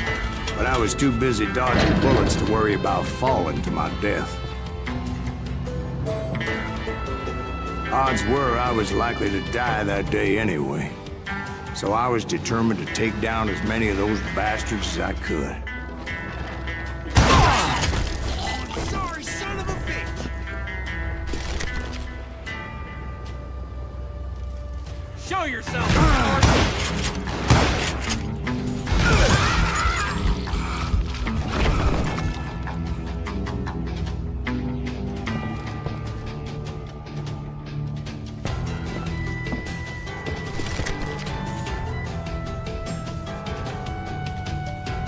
Hide, you lily-livered son of a bitch!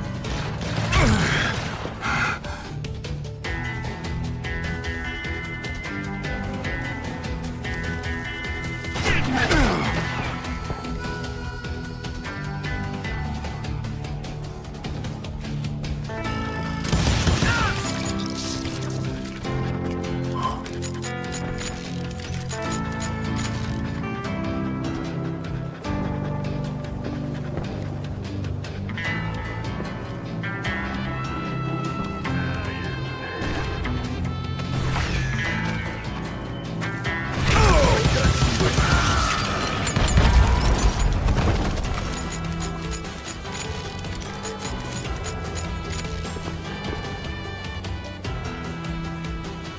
times, it was like shooting ducks in a shooting gallery. The only difference is these damn ducks shot back.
I kept hoping the law would show up and give me a You hand. mean like that giant Pinkerton posse that I read about?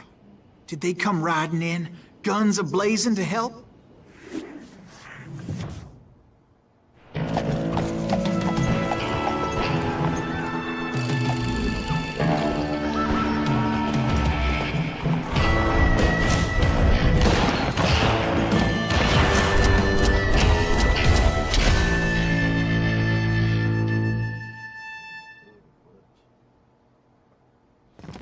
Help? From the Pinkertons? No, son. I had to fight the wild bunch all by my lonesome, as usual. Who the hell is that? He's out of here! That son of a bitch!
Guess is those dime novels didn't portray this as it happened, did they?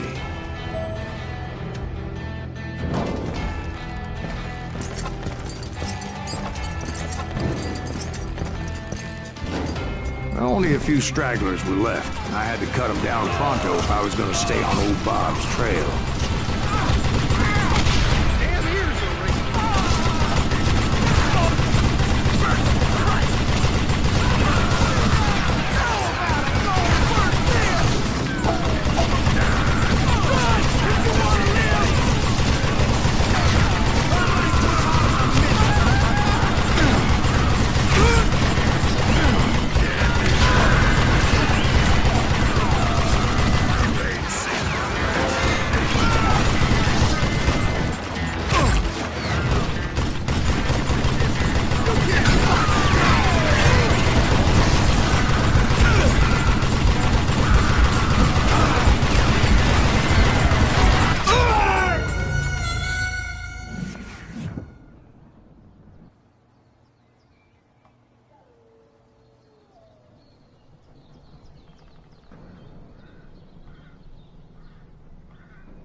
Once I silenced all those guns, I went searching for my nemesis, determined to finally have my justice. But the only survivor who welcomed me was George Flat-Nosed Curry. Who was he? The fastest gun in the gang. Right after Sundance, I mean. And Kid Curry, and maybe Elsie Lay. Though some folks might dispute that.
On that very same day, Butch Cassidy and the Sundance Kid decided to leave the Wild Bunch behind and decamped for South America.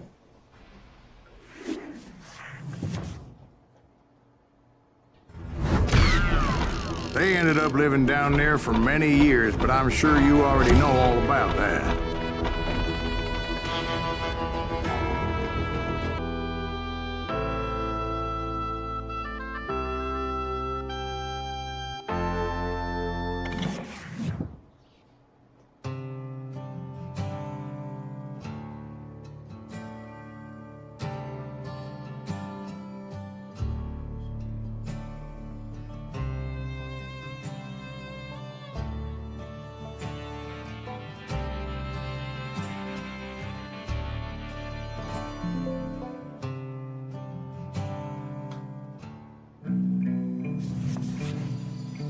I tried to find Bob Bryant, but it was as if he'd disappeared. Sometime later, I heard the Wild Bunch was back together.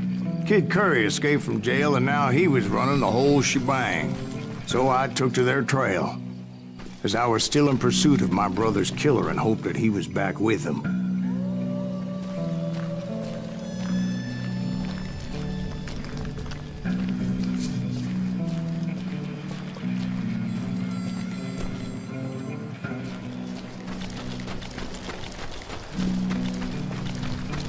That Kid Curry's kinda crazy, ain't he?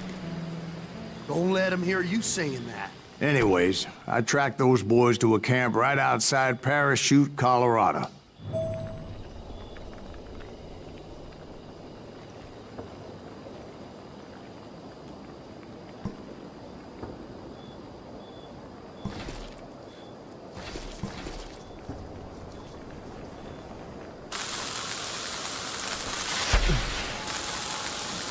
Being outnumbered, I didn't bother with a warning shot. I just started taking those bastards down.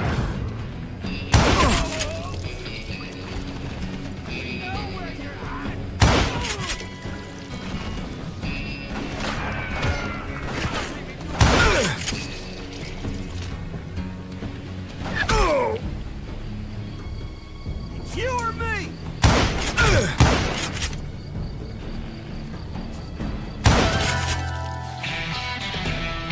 Old Bob wasn't among them, and neither was Kid Curry. I could sense him close by, however, plotting something nasty. I just needed a clue as to their whereabouts.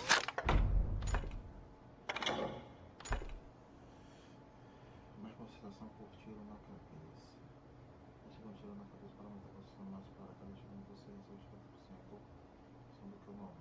Aí depois vem inimigo fora do seu campo de visão. Massa. Arremesse geralmente e atire em área proximidade de flocos. Você pode atirar na facilidade com seu objetivo para esse divide dinamite sem pé no ar, faça chuva de fogo. A capaz de você dividir em 3.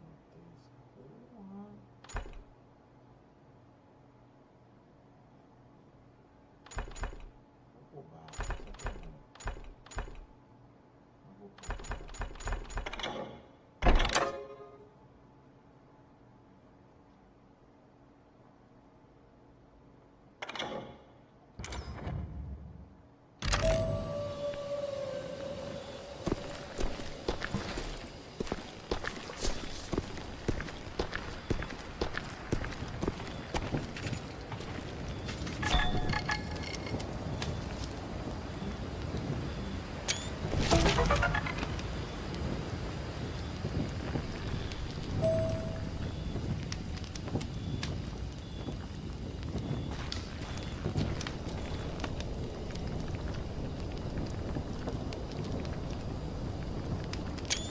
And I found one.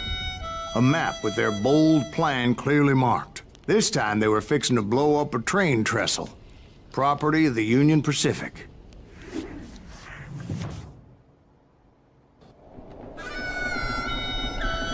The plan clearly indicated how they were fixing to undermine several of the weakest wooden supports.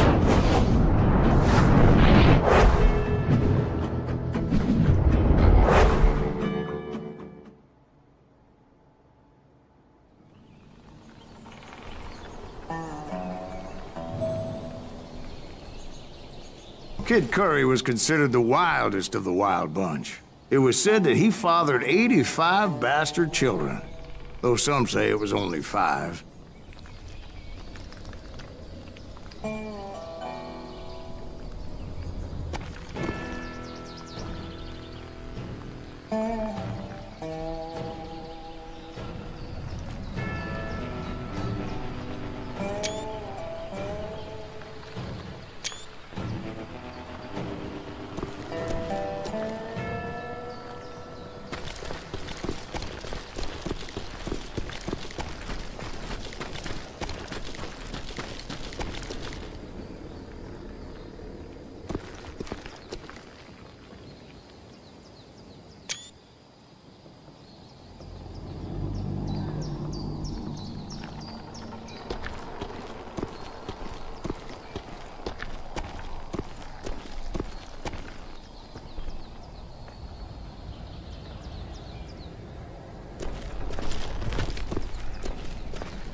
Kid Curry had bragged to a whore how he was gonna rob a train heading to the U.S. Mint in Denver. And that whore, Fat Sally, she told me.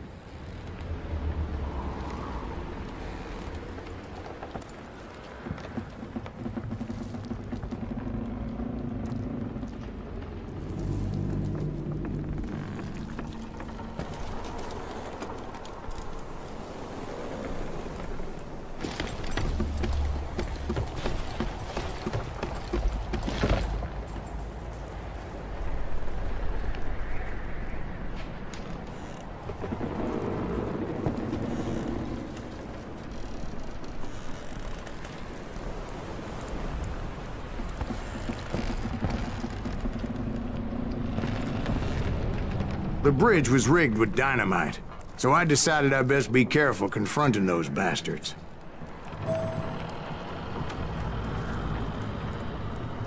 And I made it a point to remove any dynamite that I came across. Like I said, I made it a point to remove that dynamite. A moment later, I saw a ladder that somehow had escaped my attention. Don't you blow us up now.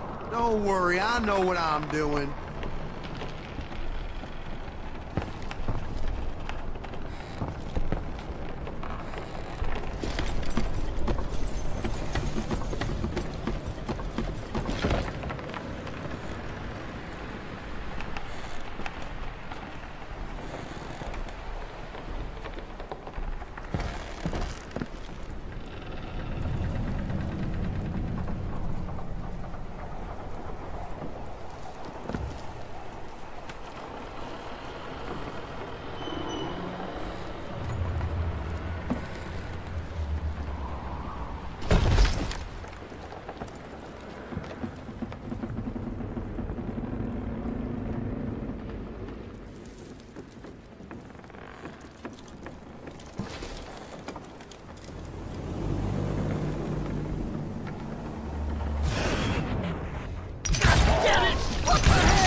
Wild Bunch did not take kindly to my presence and attempted to blow my head off.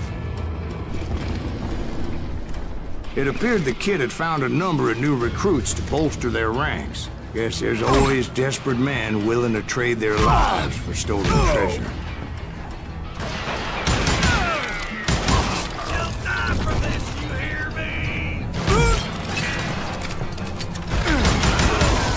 What happened next? Well, having removed the first bundle of dynamite, I decided I might as well remove the other one.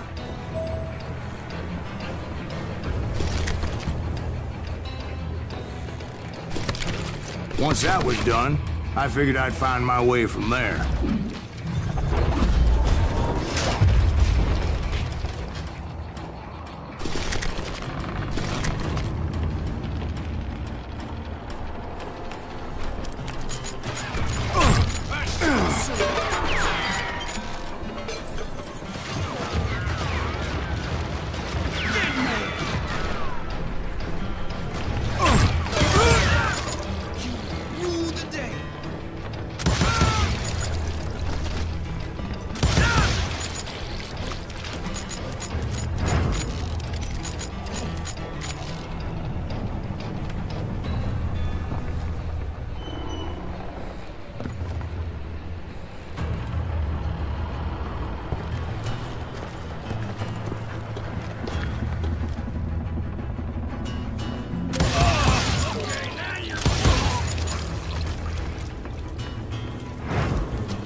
It's you or me.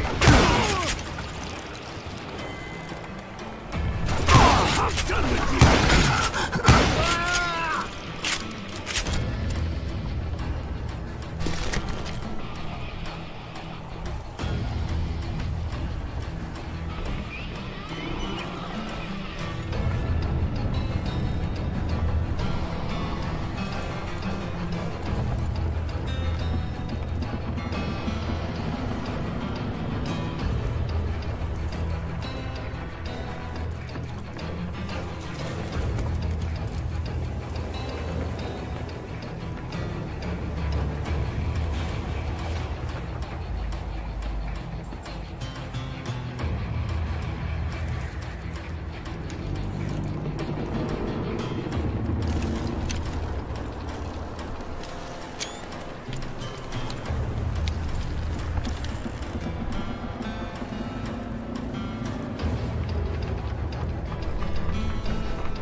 What happened then? Had to remove more of that damn dynamite.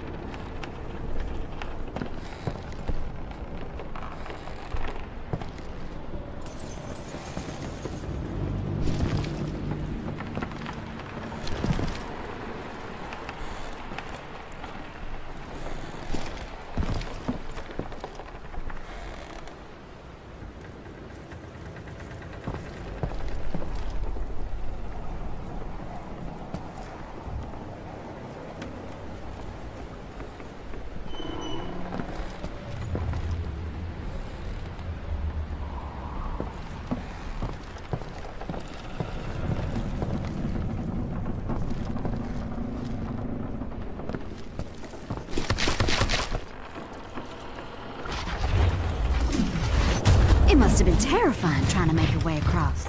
I was sweating it a bit, but then I noticed a footbridge tied up on high, so I shot the rope.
Killing me.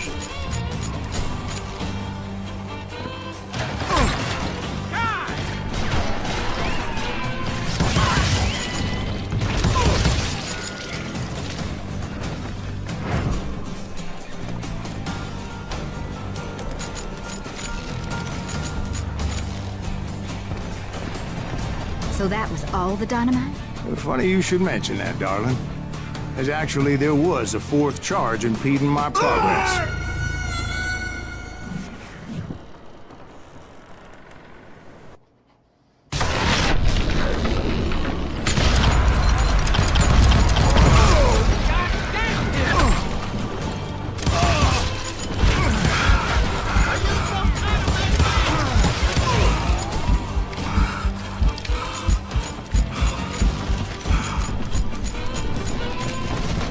So that was all the dynamite? Funny you should mention that, darling. As actually there was a fourth charge impeding my progress.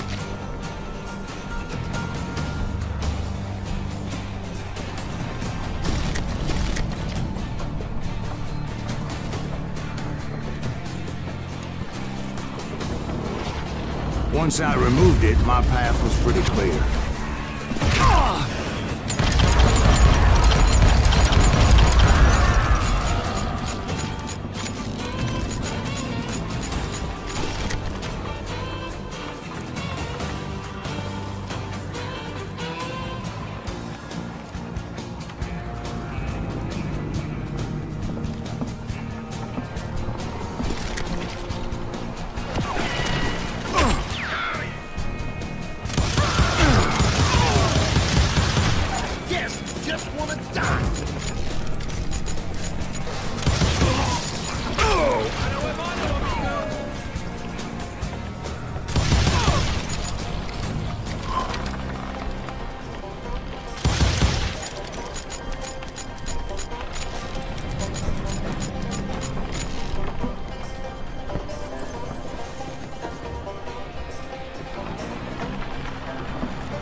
So I proceeded onward and realized that that way just wasn't gonna work. I needed an alternate path forward.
Luckily, I found a cave, and as I made my way back to the bridge, I saw something that concerned me.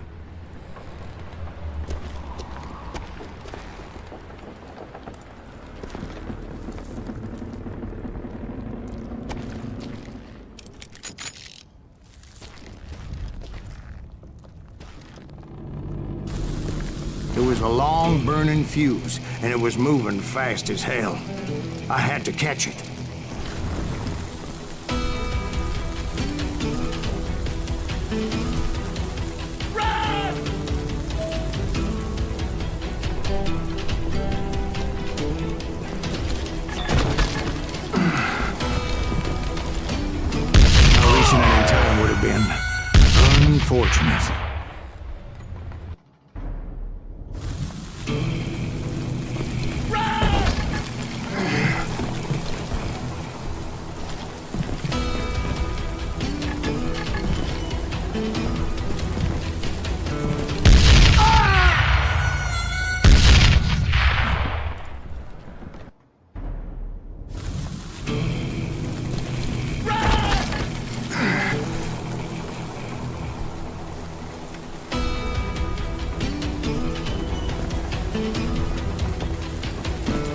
turning fuse was so damn quick, I had to run like the wind. I almost had it, but no.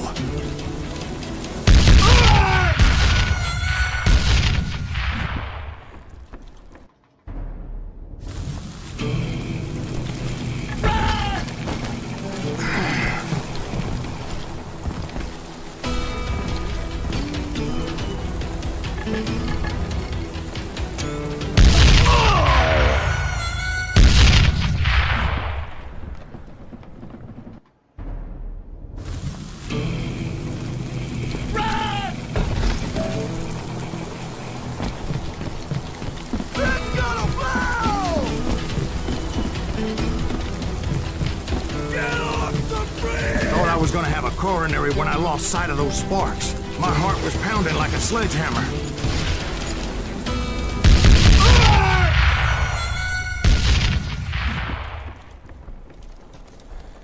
Get off the bridge!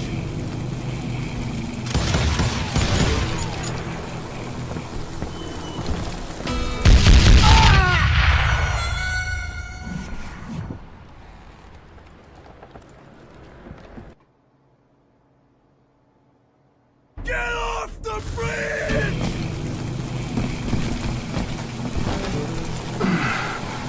I knew that failure meant boom. Then, finally, at the last moment.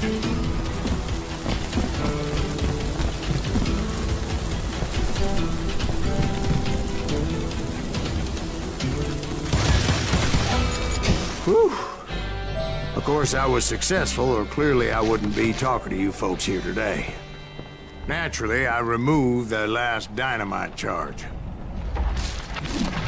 Well, it was a touching reunion.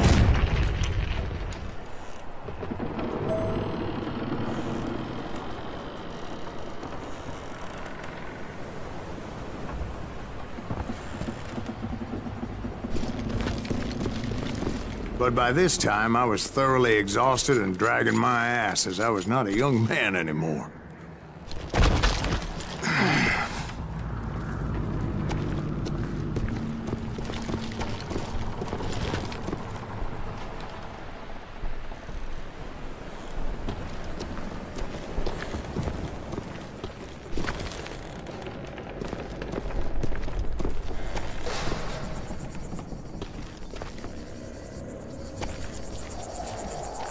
Kill that SOB!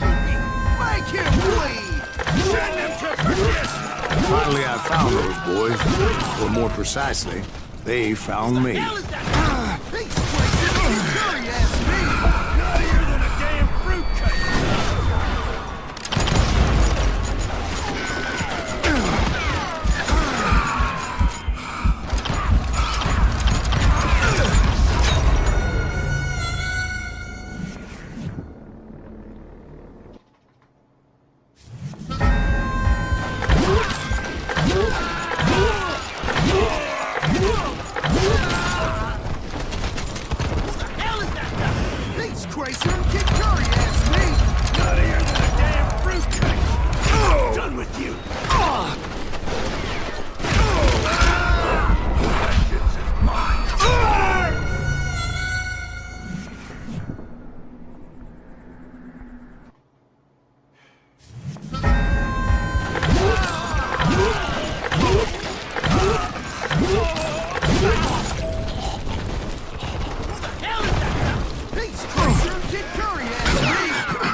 Show yourself!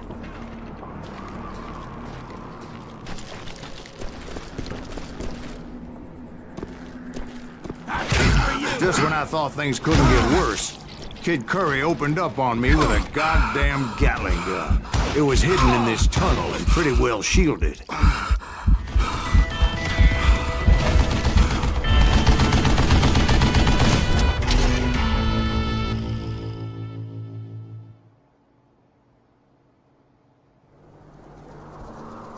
Yeah, you know you can't beat me.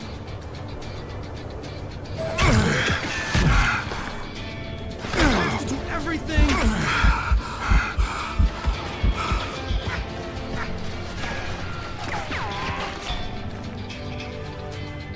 Ventilate that sucker.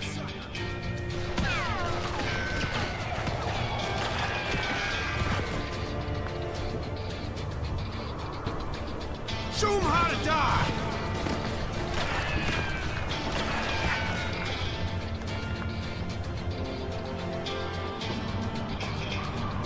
Kill him already!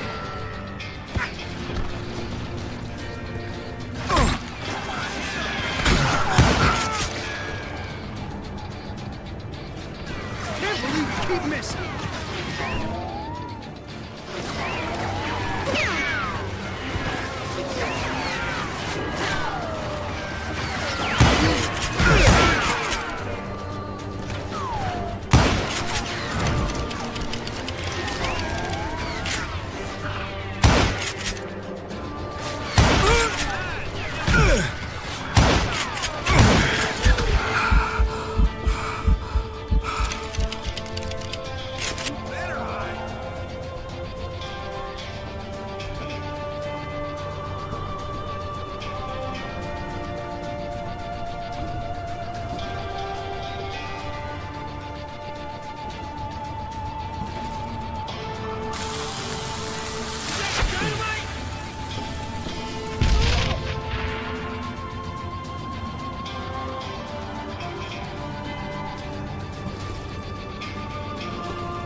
Luckily, I had located some dynamite.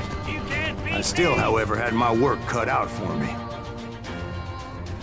Show yourself, you coward! Mistake you'll ever make!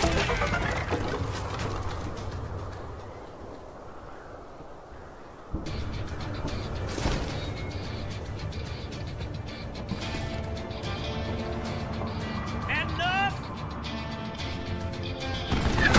Lay down and die! Hold him off while I reload!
think he's scared!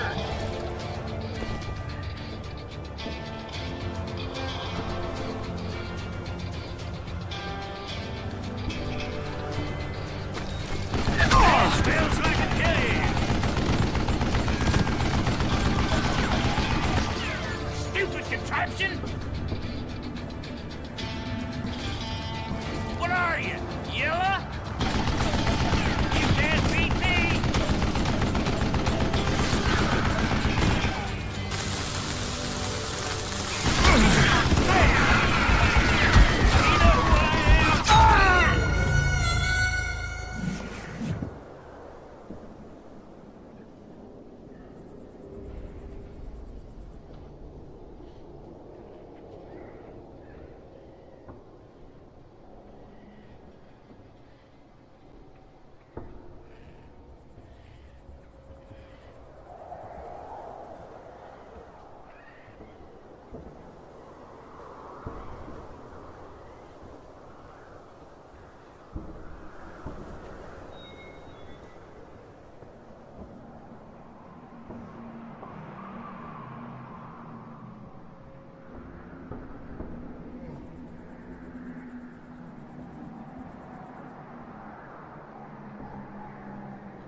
Get out of here!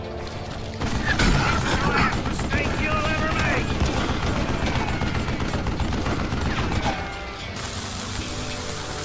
Yeah! Time for you to lay down and die!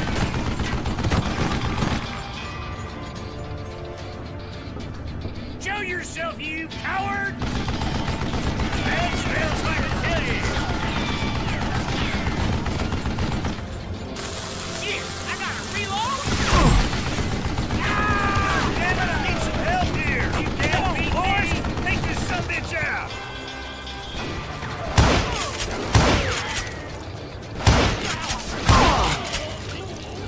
Come out, you yellow bastard!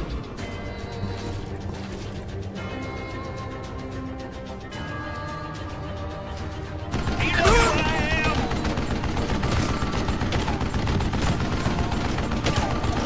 Hold it off while I reload! Damn! This is the last mistake you'll ever make! Are you kidding me? Time for you to lay down and die! Like this, cocksucker! Move it, boy! That smells like a kill you!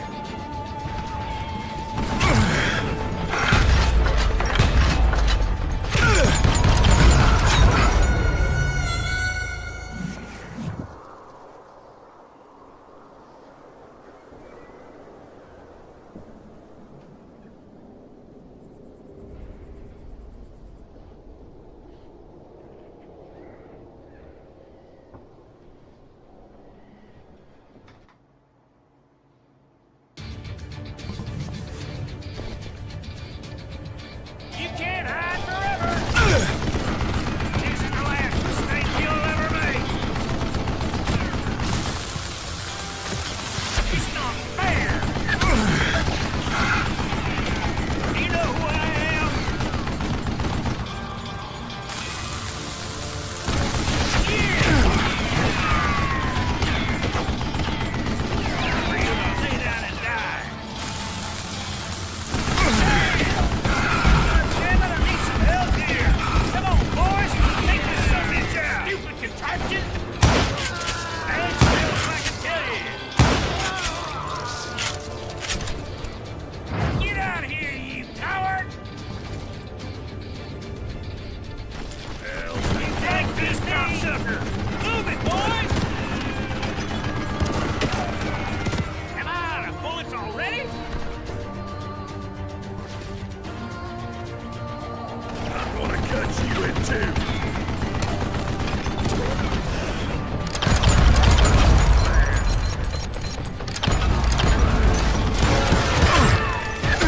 I have to do better than that.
think he's scared.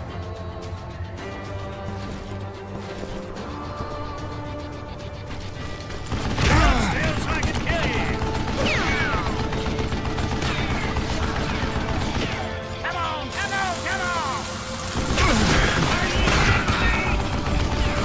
You can't beat me.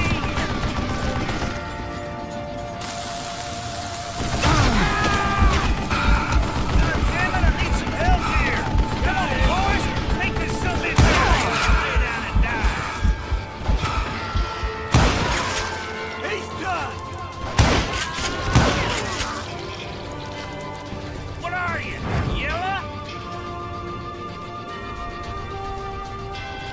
This is the last mistake you'll ever make. Damn! You know who I am? It's not fair. Shit! Like this cocksucker, man. Move it, boys! Show yourself, you coward! You can't beat me! Wounded Chris, why is that thing?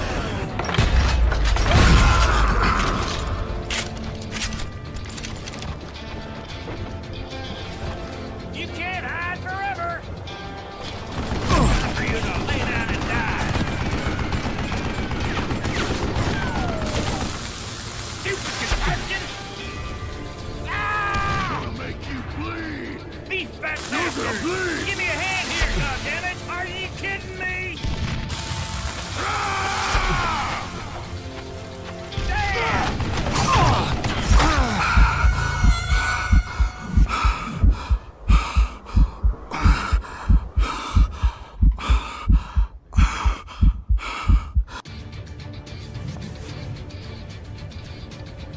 Enough!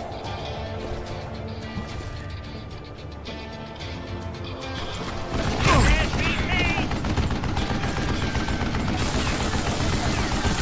Yeah!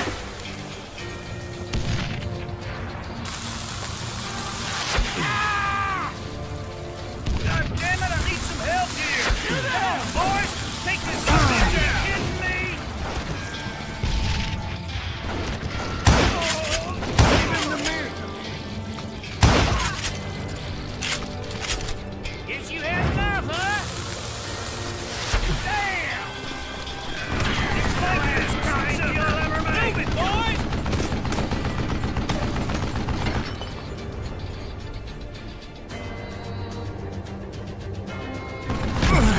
Just go down and die.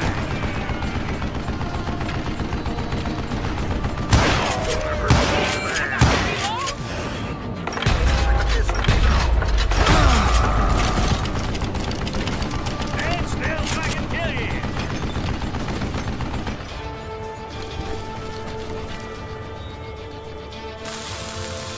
It's not fair. Ah! These fat bastards. Eventually, I brought that tunnel down. And that's when I met Kid Curry himself. He had decided to stop pussyfooting around and deal with me personally. Come here.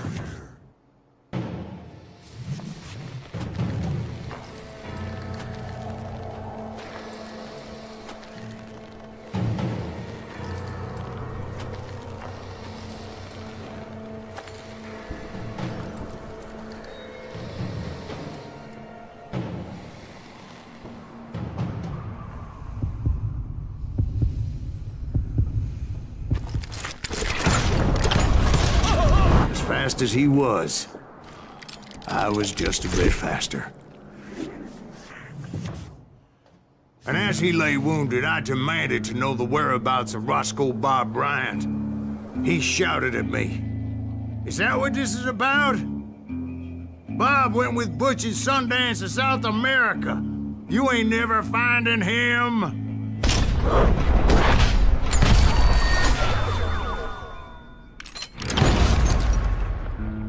Those were his last words.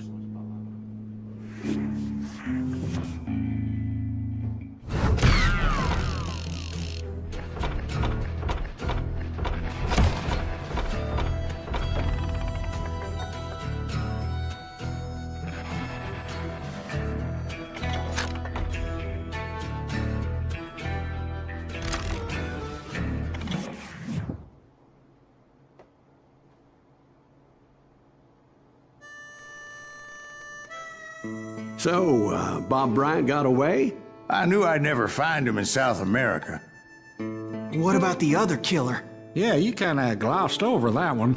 Well, I found Jim not long after my showdown with Ringo. At the time, he was riding with the James Younger gang. Did I neglect to mention that?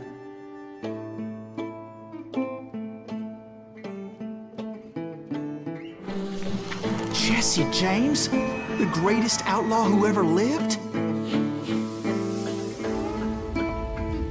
Jesse and his kin rode with Quantrill when he raided Lawrence, Kansas, and killed near 200 people, boy. Nothing great about that. And from there, him and his brother went on to rob banks and trains from Kansas to Missouri. Which is why there was such a rich bounty on their heads. 40 grand for both of them, dead or alive. That's one hell of a payday.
I confronted them as they were robbing a train.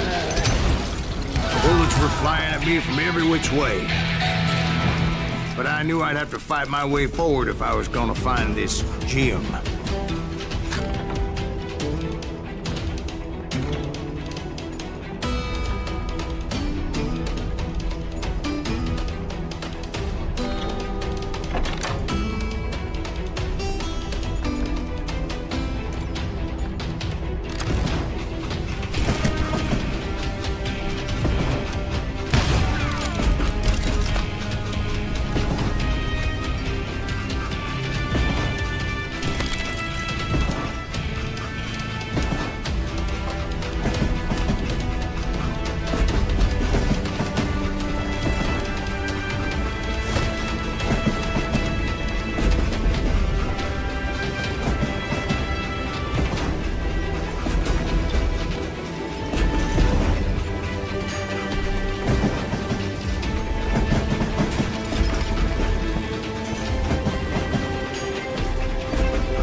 wait a second. How'd they stop this train in the first place? Well, the James boys were experts at this.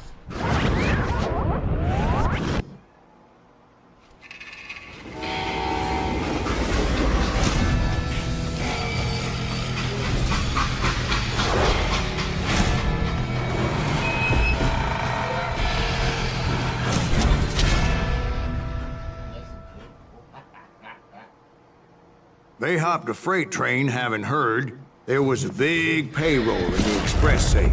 So, I hopped the same train.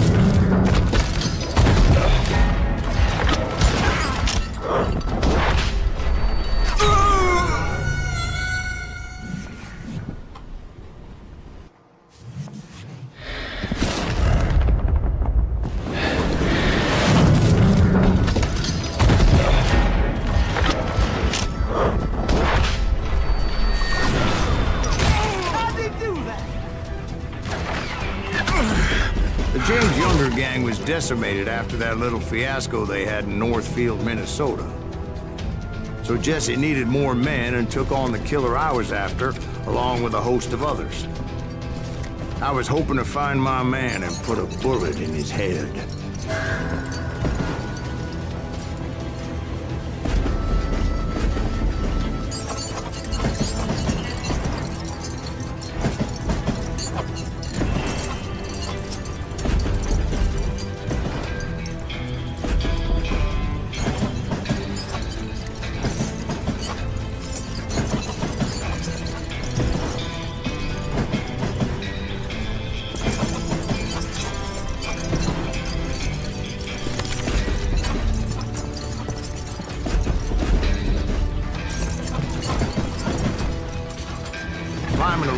Train, I must have swallowed 100 damn bugs before I reached James that. Younger gang pulled the first train robbery west of the Mississippi. Sounds like you hold them in high regard. Everyone knows they were the most famous outlaw gang ever. And you took them all on by your lunch again. I'm finding this all a little hard to swallow, friend. Well, maybe you need to wash it down with some whiskey. By the way, did I mention that that train was flying down those tracks like a bat out of hell?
Excuse me, Ben.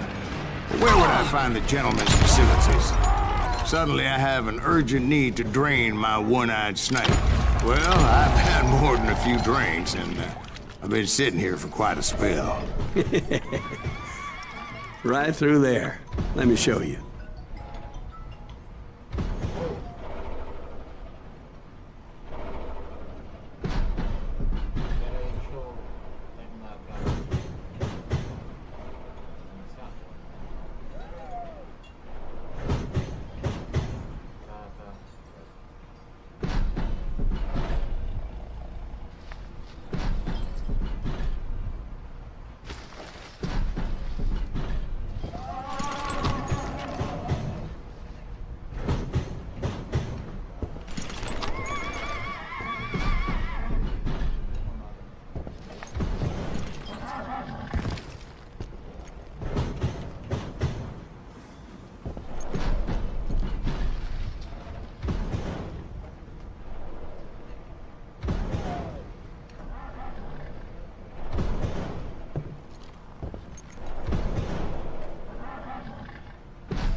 I never heard so much malarkey in my life.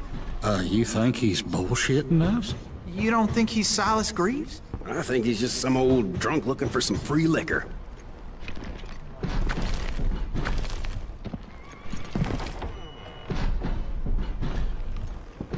I don't know, Jack. I think I believe him. You don't think he met Jesse James? Oh, you gotta be kidding me. That story makes no sense at all. Jack. I mean, you gotta be 2 bricks short of a load to believe that cock and bull story. I don't agree. Jack, lay off the But ball. you seriously think that tired old man went toe-to-toe with Jesse James? Huh? Well, that's better. Did I mention that this Jim was married to the infamous Belle Starr? Of course, I didn't learn that until later. Anyway, I made my way forward the best I could. Around the sides, over the roof.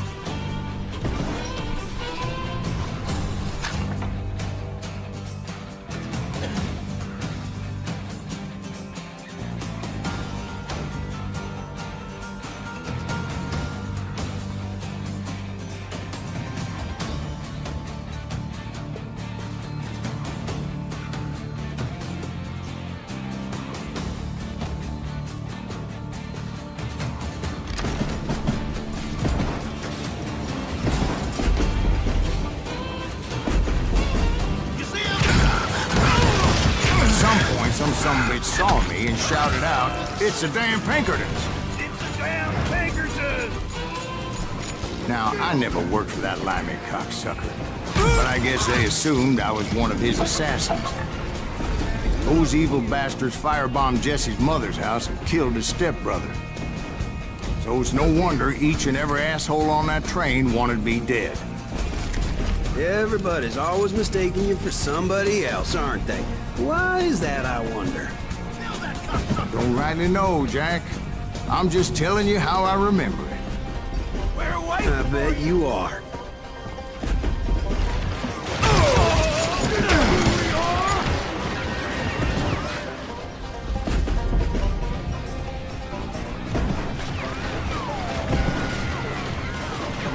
Shoot that stupid son of a bitch!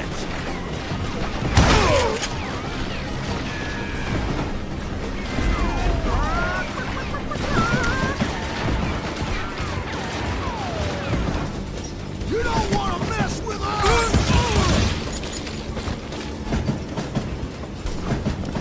Come out, you yellow bastard! Come and get me, you got the guts!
Shoot that!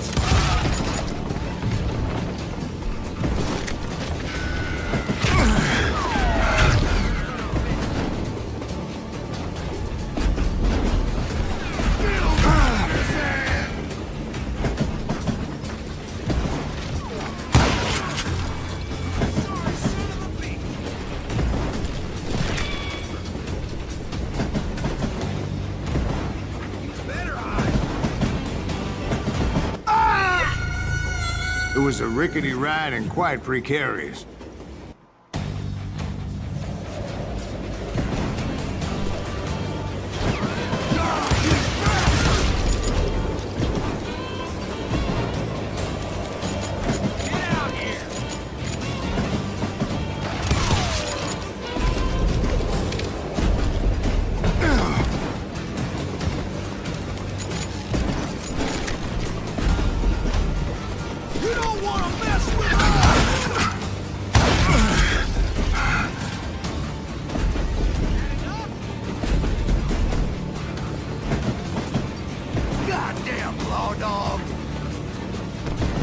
I came across a flat car piled high with logs and had to come up with a creative way to make my way forward.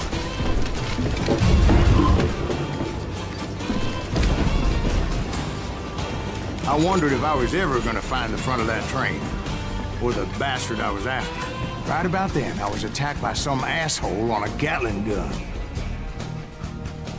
Yeah, seems like you run into a lot of them. Asshole? Gatling guns. Yes, I did. Now, I don't remember how I took it out. It was either a bullet or dynamite. Where would you find dynamite? Does it really matter, Jack? You're messing with the flow of the story here. You're dead.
I was looking for Jim and shooting any son of a bitch stupid enough to get in my way. And that included Jesse James himself.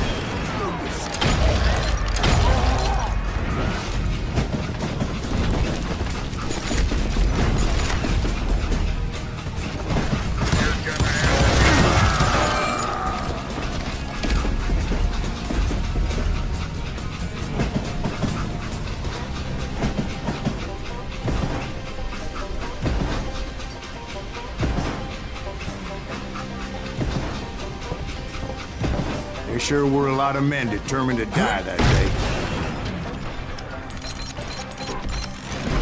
Get out here, cowards!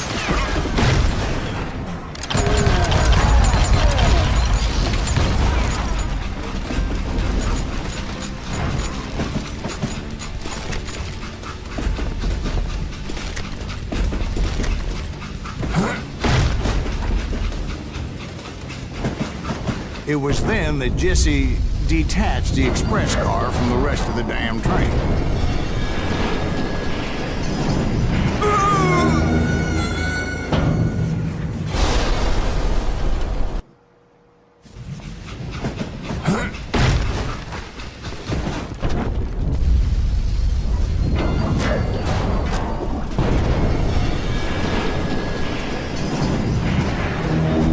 I could see Jesse waiting for me, fixing to kill me so he could get away with all that money.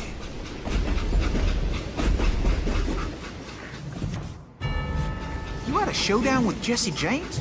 Of course he didn't. Everybody knows that Jesse was killed by Bob Ford. Yeah, Jesse went out like John Wesley Hardin. Coward shot him in the back of the head. Guess it doesn't matter how far you run, does it, Ben? Your past always catches up with you.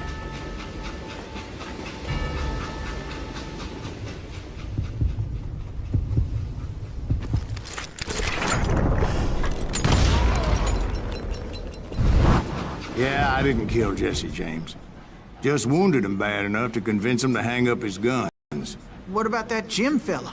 What happened to him? I figure he was up front with a gun to the engineer's head. That bastard slipped away again. I'll tell you how I got him. But first I need to wet my whistle.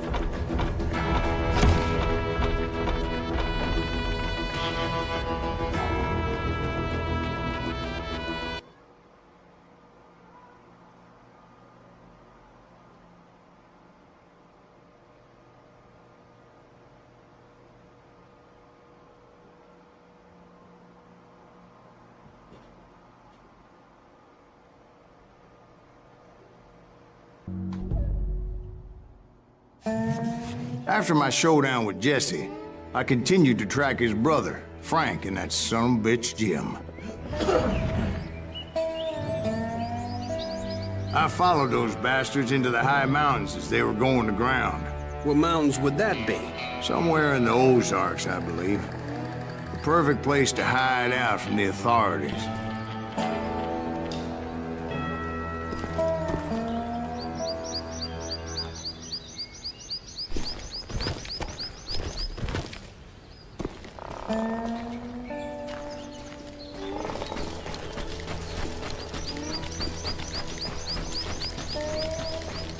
In fact, before I could find them, some Indians who fled the Reds and were hiding out from the military found me first. They probably thought I was a cavalry scout and didn't want me telling the military where they were.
about another whiskey, Ben?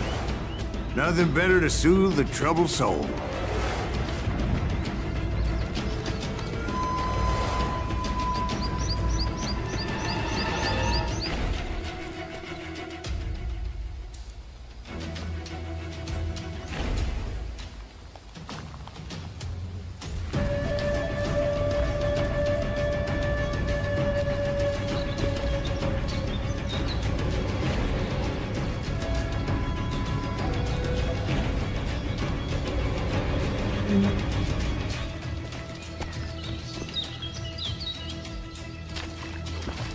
Now, where was I?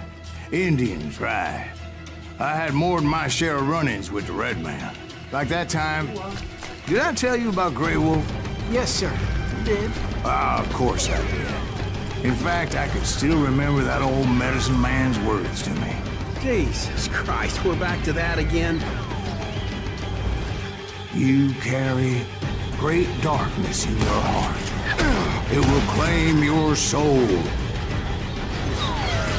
You will come to this place again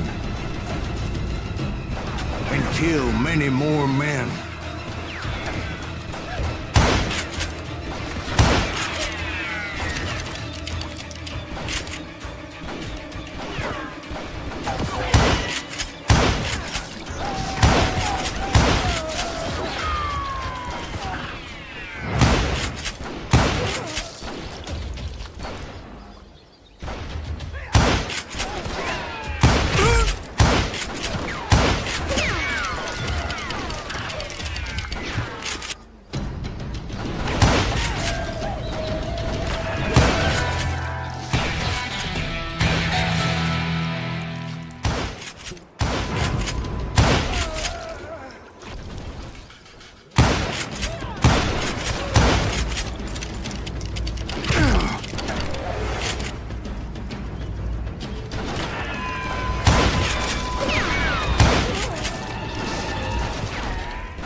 Darkness will grow until it consumes everything you are.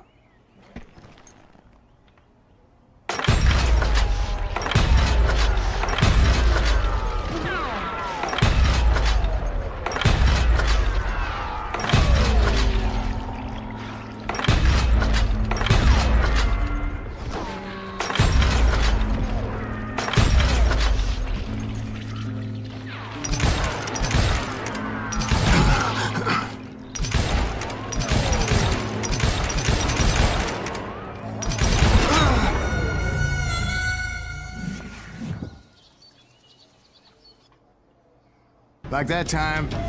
Did I tell you about Grey Wolf? Yes, sir. Ah, of course I did. In fact, I can still remember that old medicine man's words to me. Jesus Christ, we're back to that again. You carry great darkness in your heart. It will claim your soul.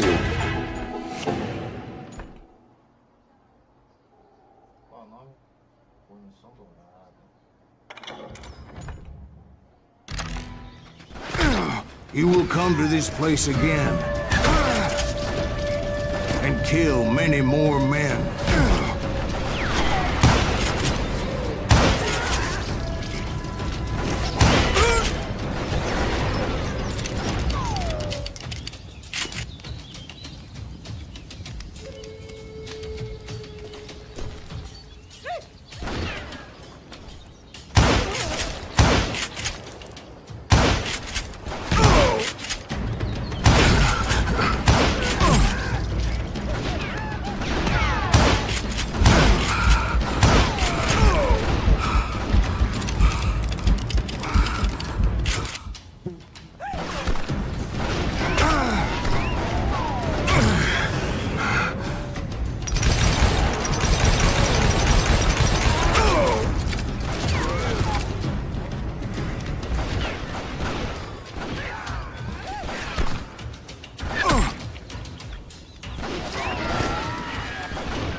darkness will grow until it consumes everything you are.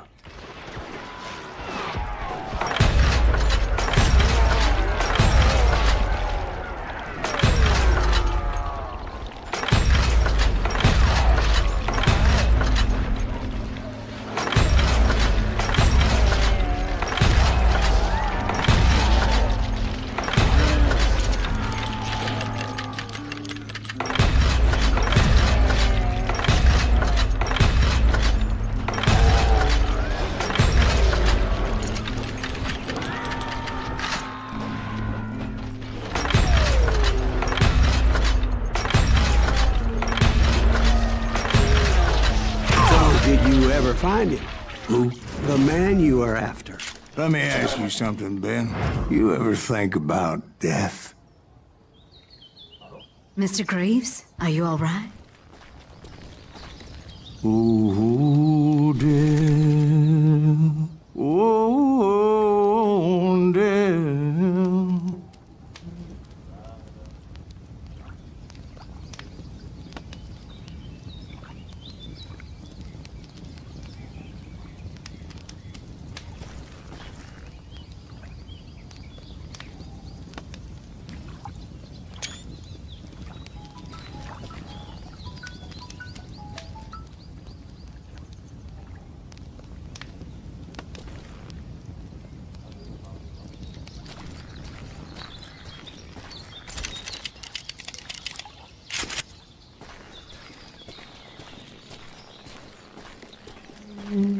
Won't you spare me over till another year? What is this that I can't see with ice cold hands taking hold of me? Oh, death. Oh, death. Won't you spare me over till another year?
Well, I am death, none can excel. I'll open the door to heaven or hell. Oh, death. Oh, death.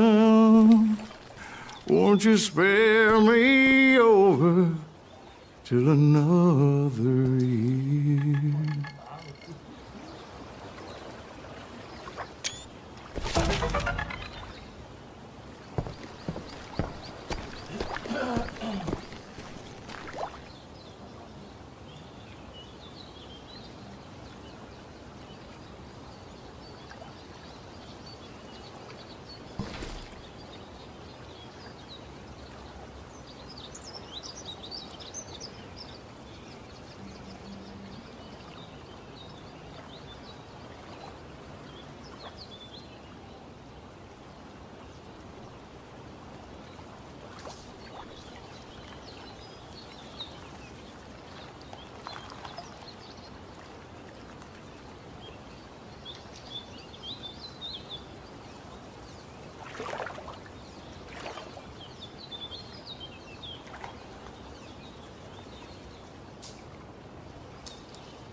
Oh, death, someone would pray. Could you wait to call me another day? Oh, death, won't you spare me over till another year? So are you gonna answer the question? What question is that? Jim Reed. Did you ever find him? Reed was indeed that son-bitch's surname. That's right, Ben. A despicable character. I remember him laughing like a hyena that cold morning they lynched me and my brothers. He was intent on avoiding my vengeance, but nothing was gonna stop me. Nothing.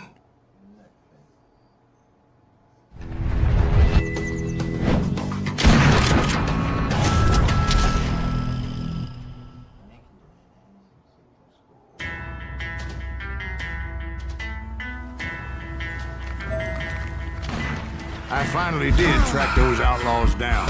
They had long rifles with scopes and were well positioned to pick off any poor soul who came anywhere close.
I'm guessing Frank James believed I was responsible for the demise of his brother Jesse. I couldn't really disagree with the man, as I thought Jesse was dead then as well.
He backed off as I closed in on him, but he was still intent on killing me. And when I closed in on him again, he backed off again, looking for a better angle on me.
I can't fault Frank for wanting his revenge, as I was there for the same damn reason myself. At this point, I'm guessing you think Silas Greaves is a worse murderer than Jim Reed ever was. No, sir. A man who spent half his life killing somebody's brothers, fathers, sons. I think you were just looking for justice, sir. Is that what I was looking for, Dwight? Is that what it was? Justice?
Isn't that why you were hunting the James gang? The James gang.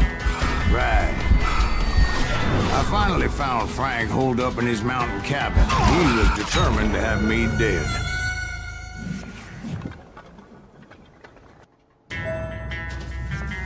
It was a pitched battle that could have gone either way.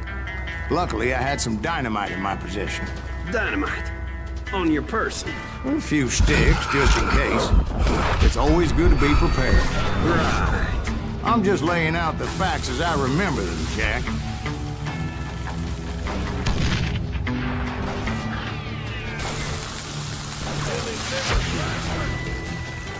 Damn that son of a bitch! Take him out! He's just one man! You're gonna bleed!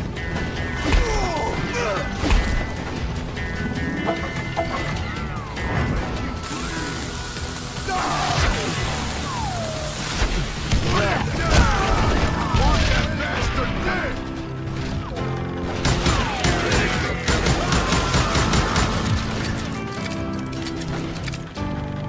Get out here and face them!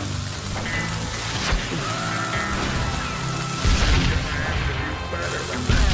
I'm gonna blow your damn head off.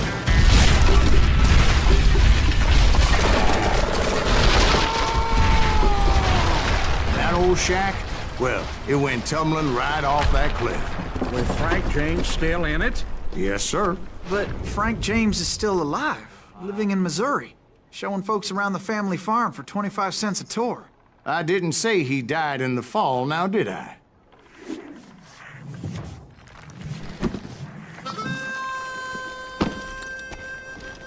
I'm done with this damnable outlaw life! Kill me, don't kill me, do what you will! At this point, I just don't give a shit! I explained to Frank that I had nothing against him personally and that I was looking for someone else. You want Reed? Have at him! I never did like that bastard! I am done here! We parted in peace as Frank pointed out the path to my prey before making his way back down the hill.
What happened with Reed? Well, I finally found the last of the gang hiding in a nearby cave. First, I had to dispatch the lookouts.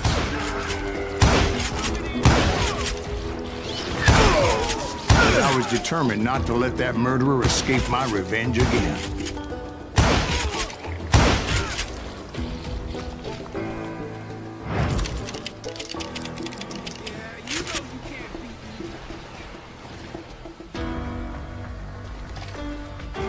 I can kill you with either hand.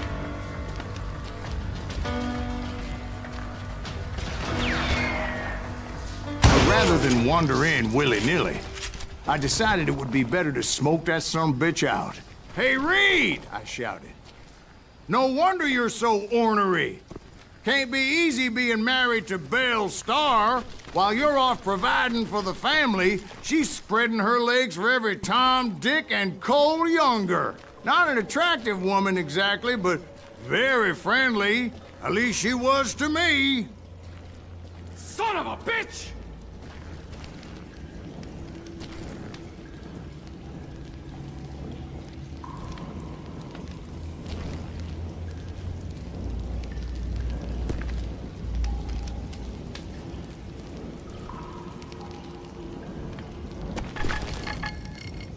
It was then that the last bunch of bandits jumped out of hiding. Why won't this asshole give up? Will someone please kill him?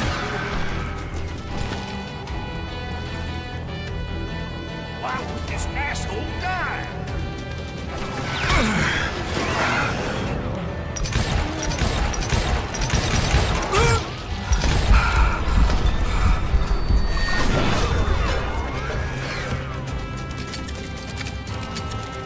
I don't think he knows who we are.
Eventually, it was just me and Reed. I had waited a long time to face him down, so I could repay him for what he did to my brothers.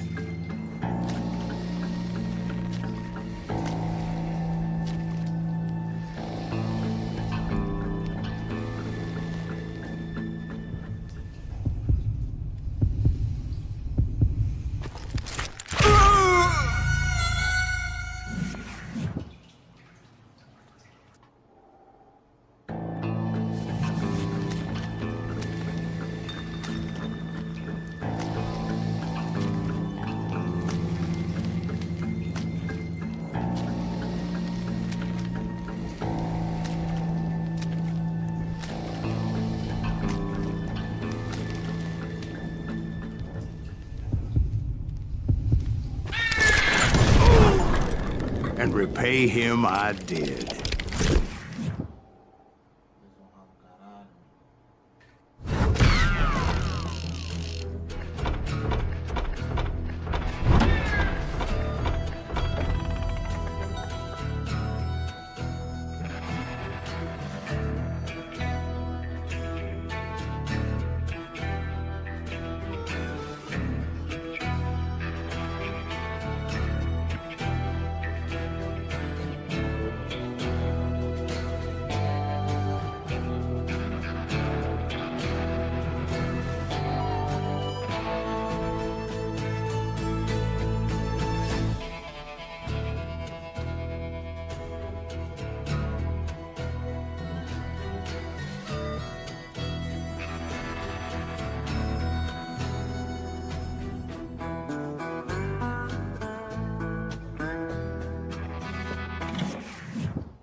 Well, I don't know about you boys, but I'm pretty beat. Well, it's too damn bad you never found that Bob character. Seems a shame he never had to pay. Well, funny thing about that, I did have one more chance at him.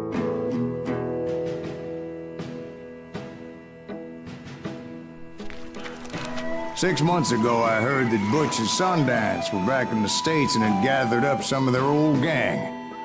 I tracked them down, hoping that Roscoe Bob Bryant had returned with them. So you're saying they didn't die down in Bolivia? That's what I'm saying.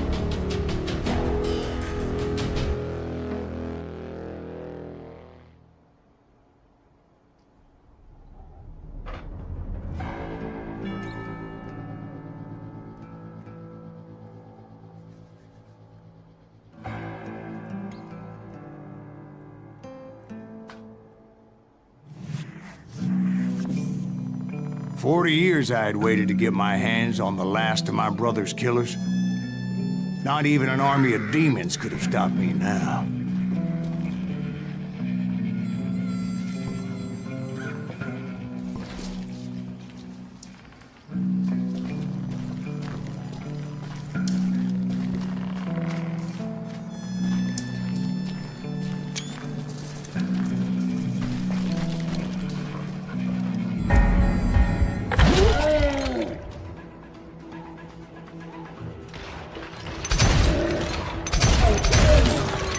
Both Johnny Ringo and Jim Reed fell fairly quickly. But the last one, Roscoe Bob Bryant, that son of a bitch had managed to escape my vengeance time and time again. I couldn't even be certain I'd recognize him after all those years. By now, he had to be close to 70.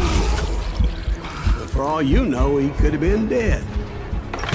That thought had indeed crossed my mind, as did others.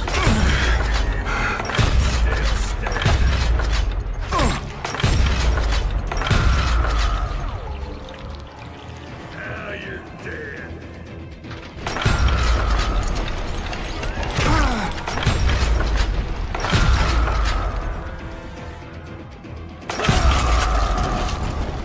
For instance, did my thirst for vengeance turn me into something worse than the man I was after? By this point in my storied career, I had killed more men than Bob Bryant ever had. I was furious as hell at that bastard for making me who I am. A man with no family, no friends, no purpose except shooting Bob Bryant dead.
Stop me from taking his life. I've been after that killer forever. From the time I rode with Billy the Kid. But that chapter of my story you already know. Chapter of that fairy tale, you mean? Suddenly it was 1910. There I was, an old man roaming a ghost town dead almost 2 decades.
Just like me.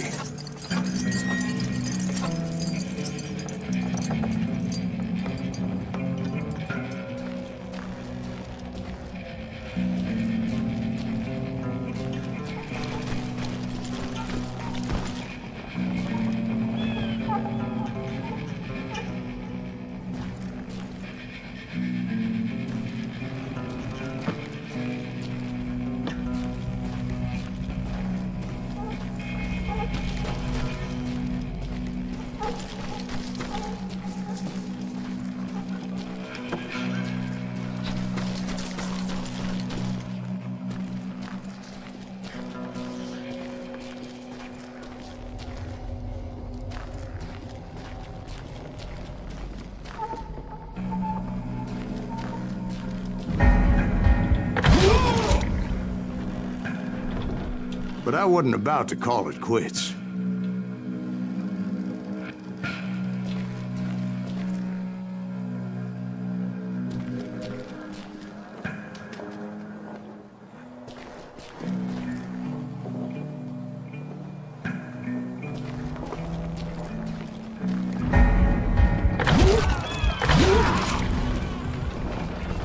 Even though the ghosts of my dead brothers were begging me to end what I started so long ago. Mr. Graves, are you all right? Would you like some water? The Wild Bunch knew I was there. They were after a treasure they had hidden before they fled, buried in the grave of a dead amigo. Some folks think the town is haunted, so they figured there wouldn't be many people poking around.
intended to fill that grave with Bob Bryant's corpse. But like I said, the bandits knew I was on to them. They lured me in and hit me with everything they had.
But you obviously prevailed since you're sitting here telling us the tale.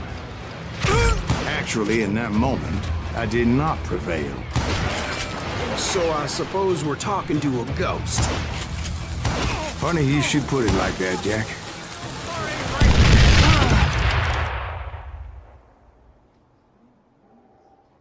Because when I woke up... From the dead?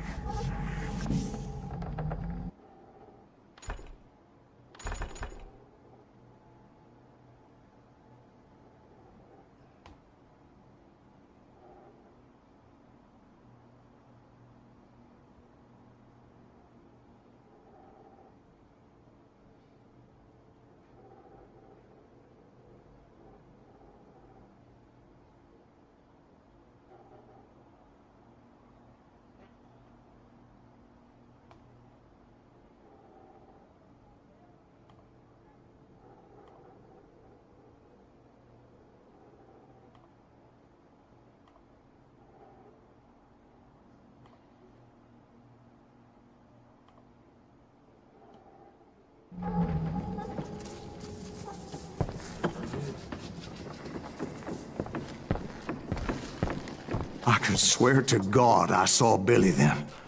Billy who? Billy, the kid. William Bonney. He was shooting at me from a rooftop.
Even over there. So I am right. You are touched in the head. Mr. Greaves, perhaps we should switch you to coffee? You see that old Indian again, too? No, but I did see Billy's killer. Patrick Floyd Garrett. He came at me guns a-blazing. I knew that old war horse had died 2 years before. I wondered if maybe I was dead too and confronting the ghosts of my past. Perhaps all my sins were coming back to haunt me and drag me down to perdition.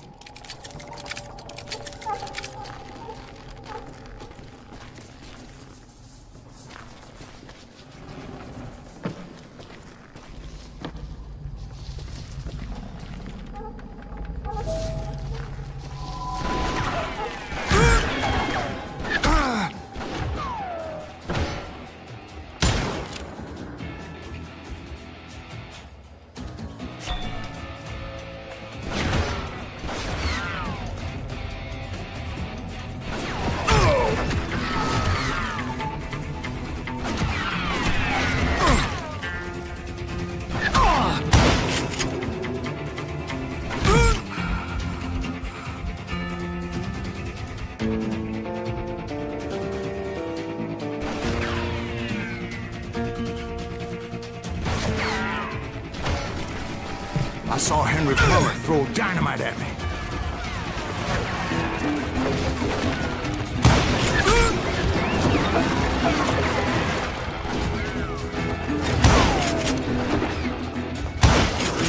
In the gates of the cemetery, I saw John Wesley Hardin, just like I remember him.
Robert Ollinger appeared with his terrible double-barrel shotgun.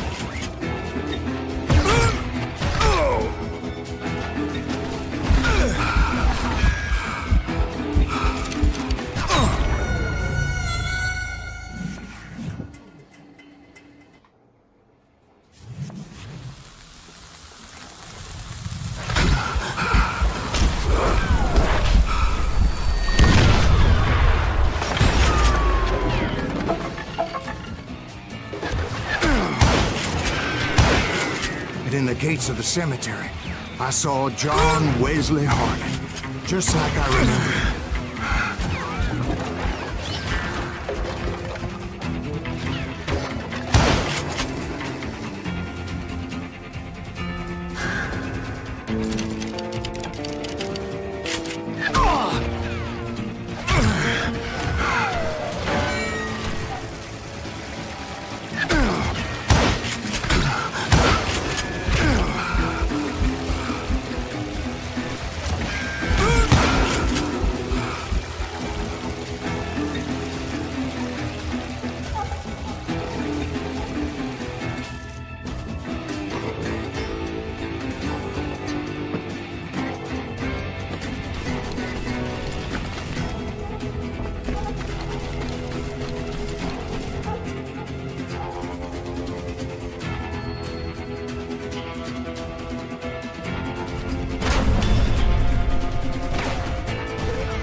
Ghost Army was stopping me. My father-in-law got hit with a fallen branch. He spent the rest of his life talking to dogs.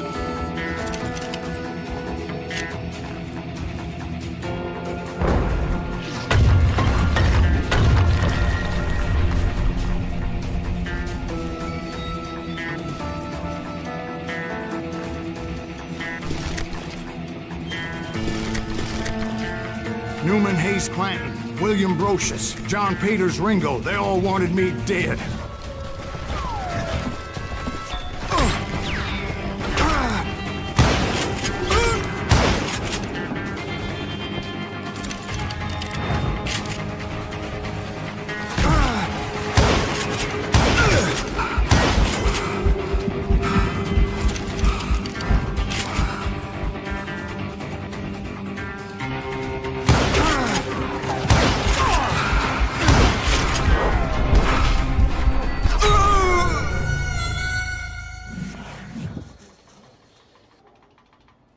Newman Hayes Clanton, William Brocious, John Peters Ringo, they all wanted me dead.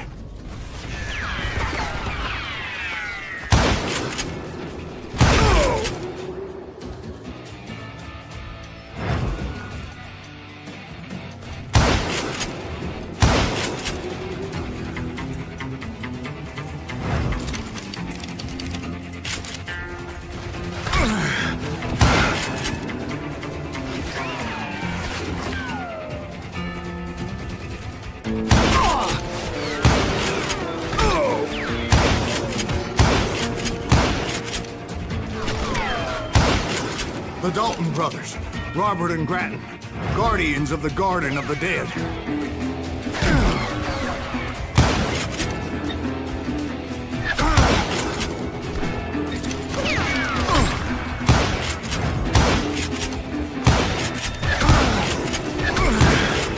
George Curry and Harvey Logan, alias Kid Curry, both thirsty for vengeance from the great beyond.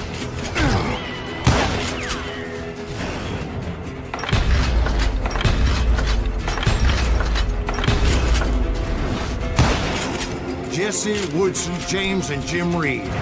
Each one deader than the next. I thought I would go crazy. Thought?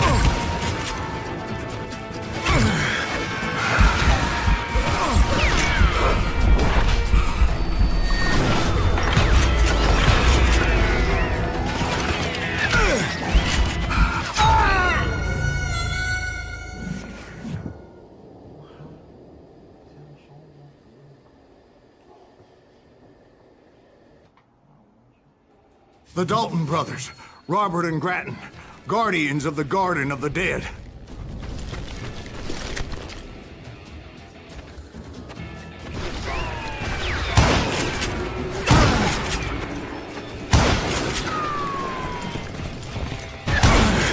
George Curry and Harvey Logan, alias Kid Curry. The Dalton brothers, Robert and Grattan, guardians of the Garden of the Dead.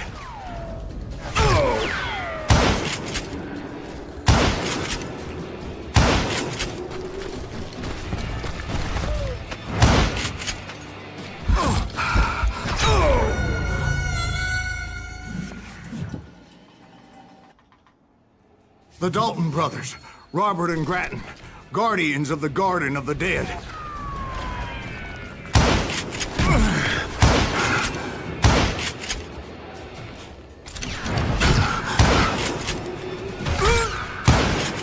George Curry and Harvey Logan, alias Kid Curry, both thirsty for vengeance from the great beyond.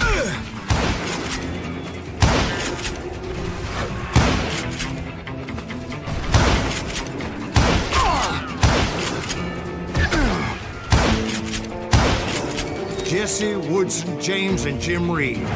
Each one deader than the next.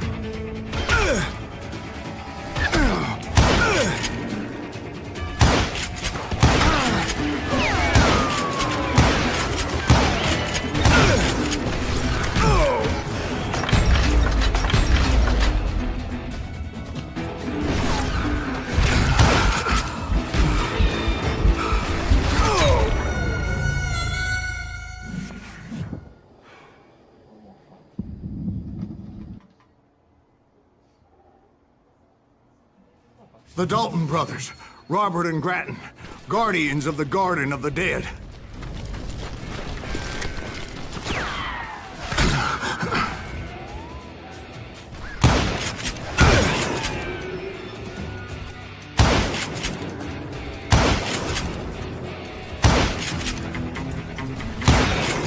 George Curry and Harvey Logan, alias Kid Curry, both thirsty for vengeance from the great beyond.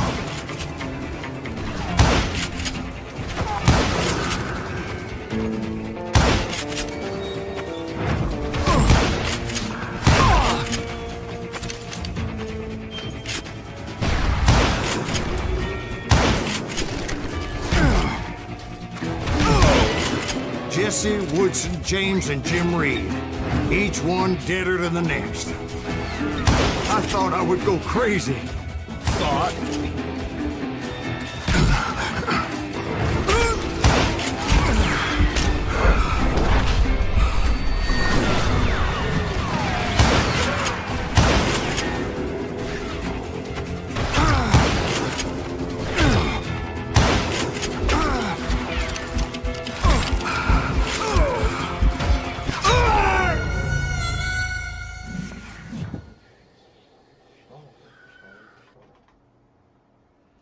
The Dalton brothers, Robert and Grattan, guardians of the Garden of the Dead.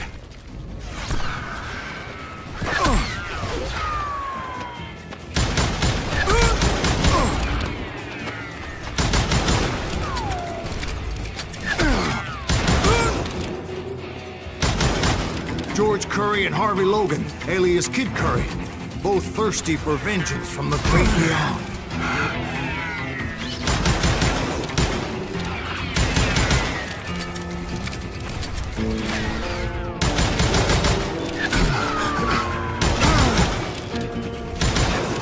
Jesse, Woodson, James, and Jim Reed. Each one deader than the next.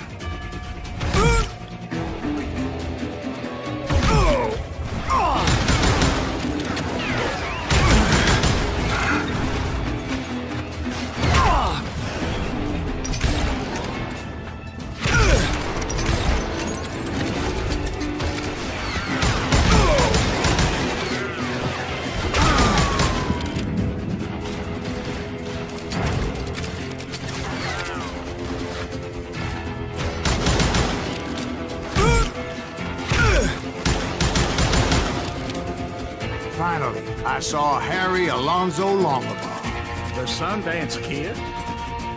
Like a general leading his legion of the dead. You told us before that you'd seen him alive. He was alive.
Finally, I saw Harry Alonzo Longabaugh.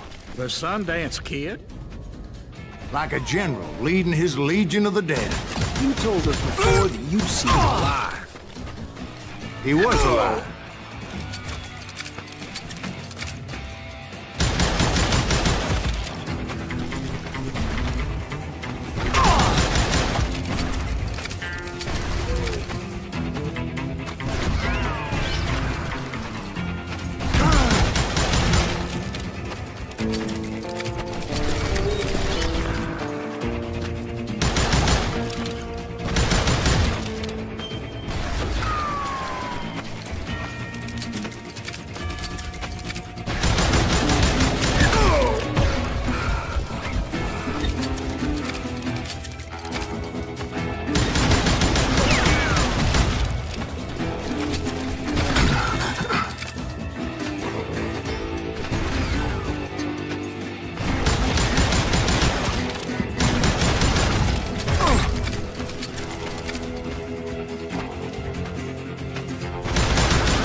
Voice called to me from afar. It was Robert Leroy Parker, a.k.a. Butch Cassidy, coming at me from out of the fog.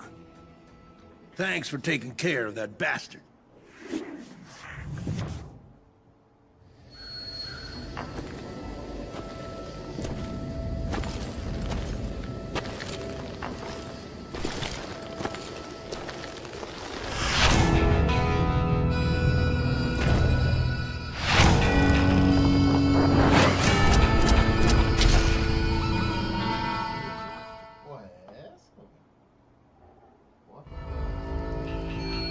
But the kid wasn't quite deceased.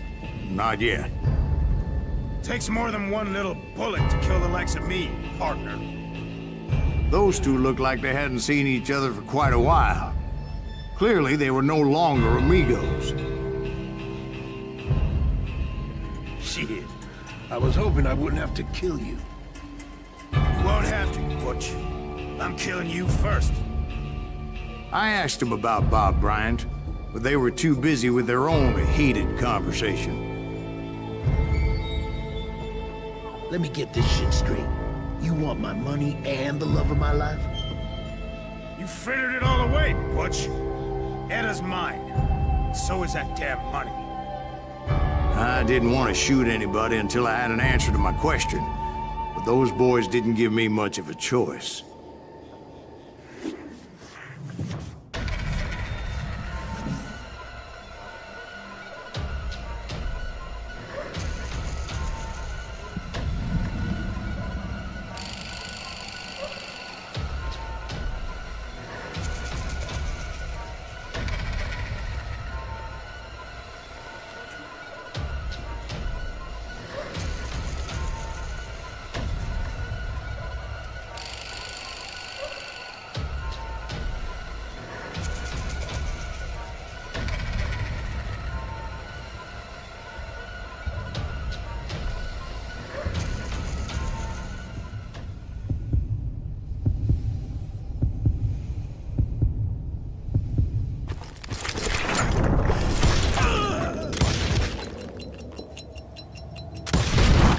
Butch Cassidy and the Sundance Kid died there in that cemetery not 6 months ago.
Butch Cassidy and the Sundance Kid were killed by the Bolivian army. Everybody knows that. That's the legend, but it ain't the truth. So, you never found Bob? There is no Bob. This old sumbitch ain't even Silas Greaves. Sir, is that true? Have you been pulling our legs this whole time? Well, not the whole time. Oh, man, I think you've worn out your welcome here. Maybe you're right, Jack. Maybe it's time to pay. You see, Ben, or should I say Bob, your past always catches up with you. I was a different man back then, crazy. Drinking, I've changed my ways, I swear to you. If I could turn back the clock, But you can't, Bob.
Why'd you toy with me like that? Telling those tales, knowing all along.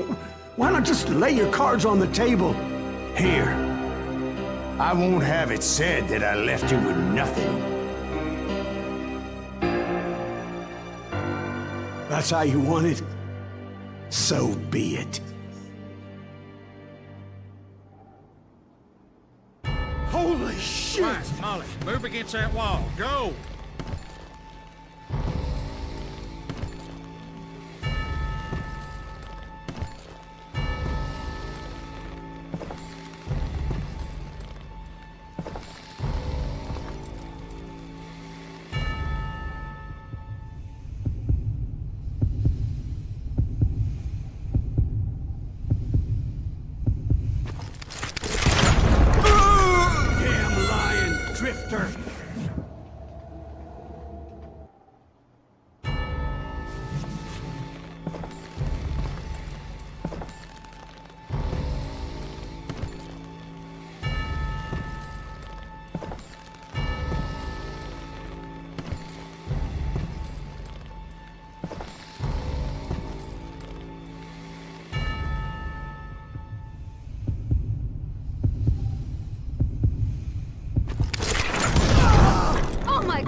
Did you know it was him all along? Cassidy told me Bob was in Abilene before he died. But I wasn't sure Ben was my man until he revealed how much he knew about Ringo and Reed. The coin, of course. Well, that was the last nail in that particular coffin. I better go get the sheriff. You okay, boy? You're looking mighty shook up. Dwight, maybe you best go home. Young Eisenhower here is leaving for West Point tomorrow. He shouldn't get caught up in something like this. I think I might head out myself at this juncture. Unless you want to stop me, Jack. No, sir, Mr. Greaves. So where are you going now? Now that you had your revenge? Doesn't really matter, does it? As I've sold my soul for it, and will never again walk with those I have lost.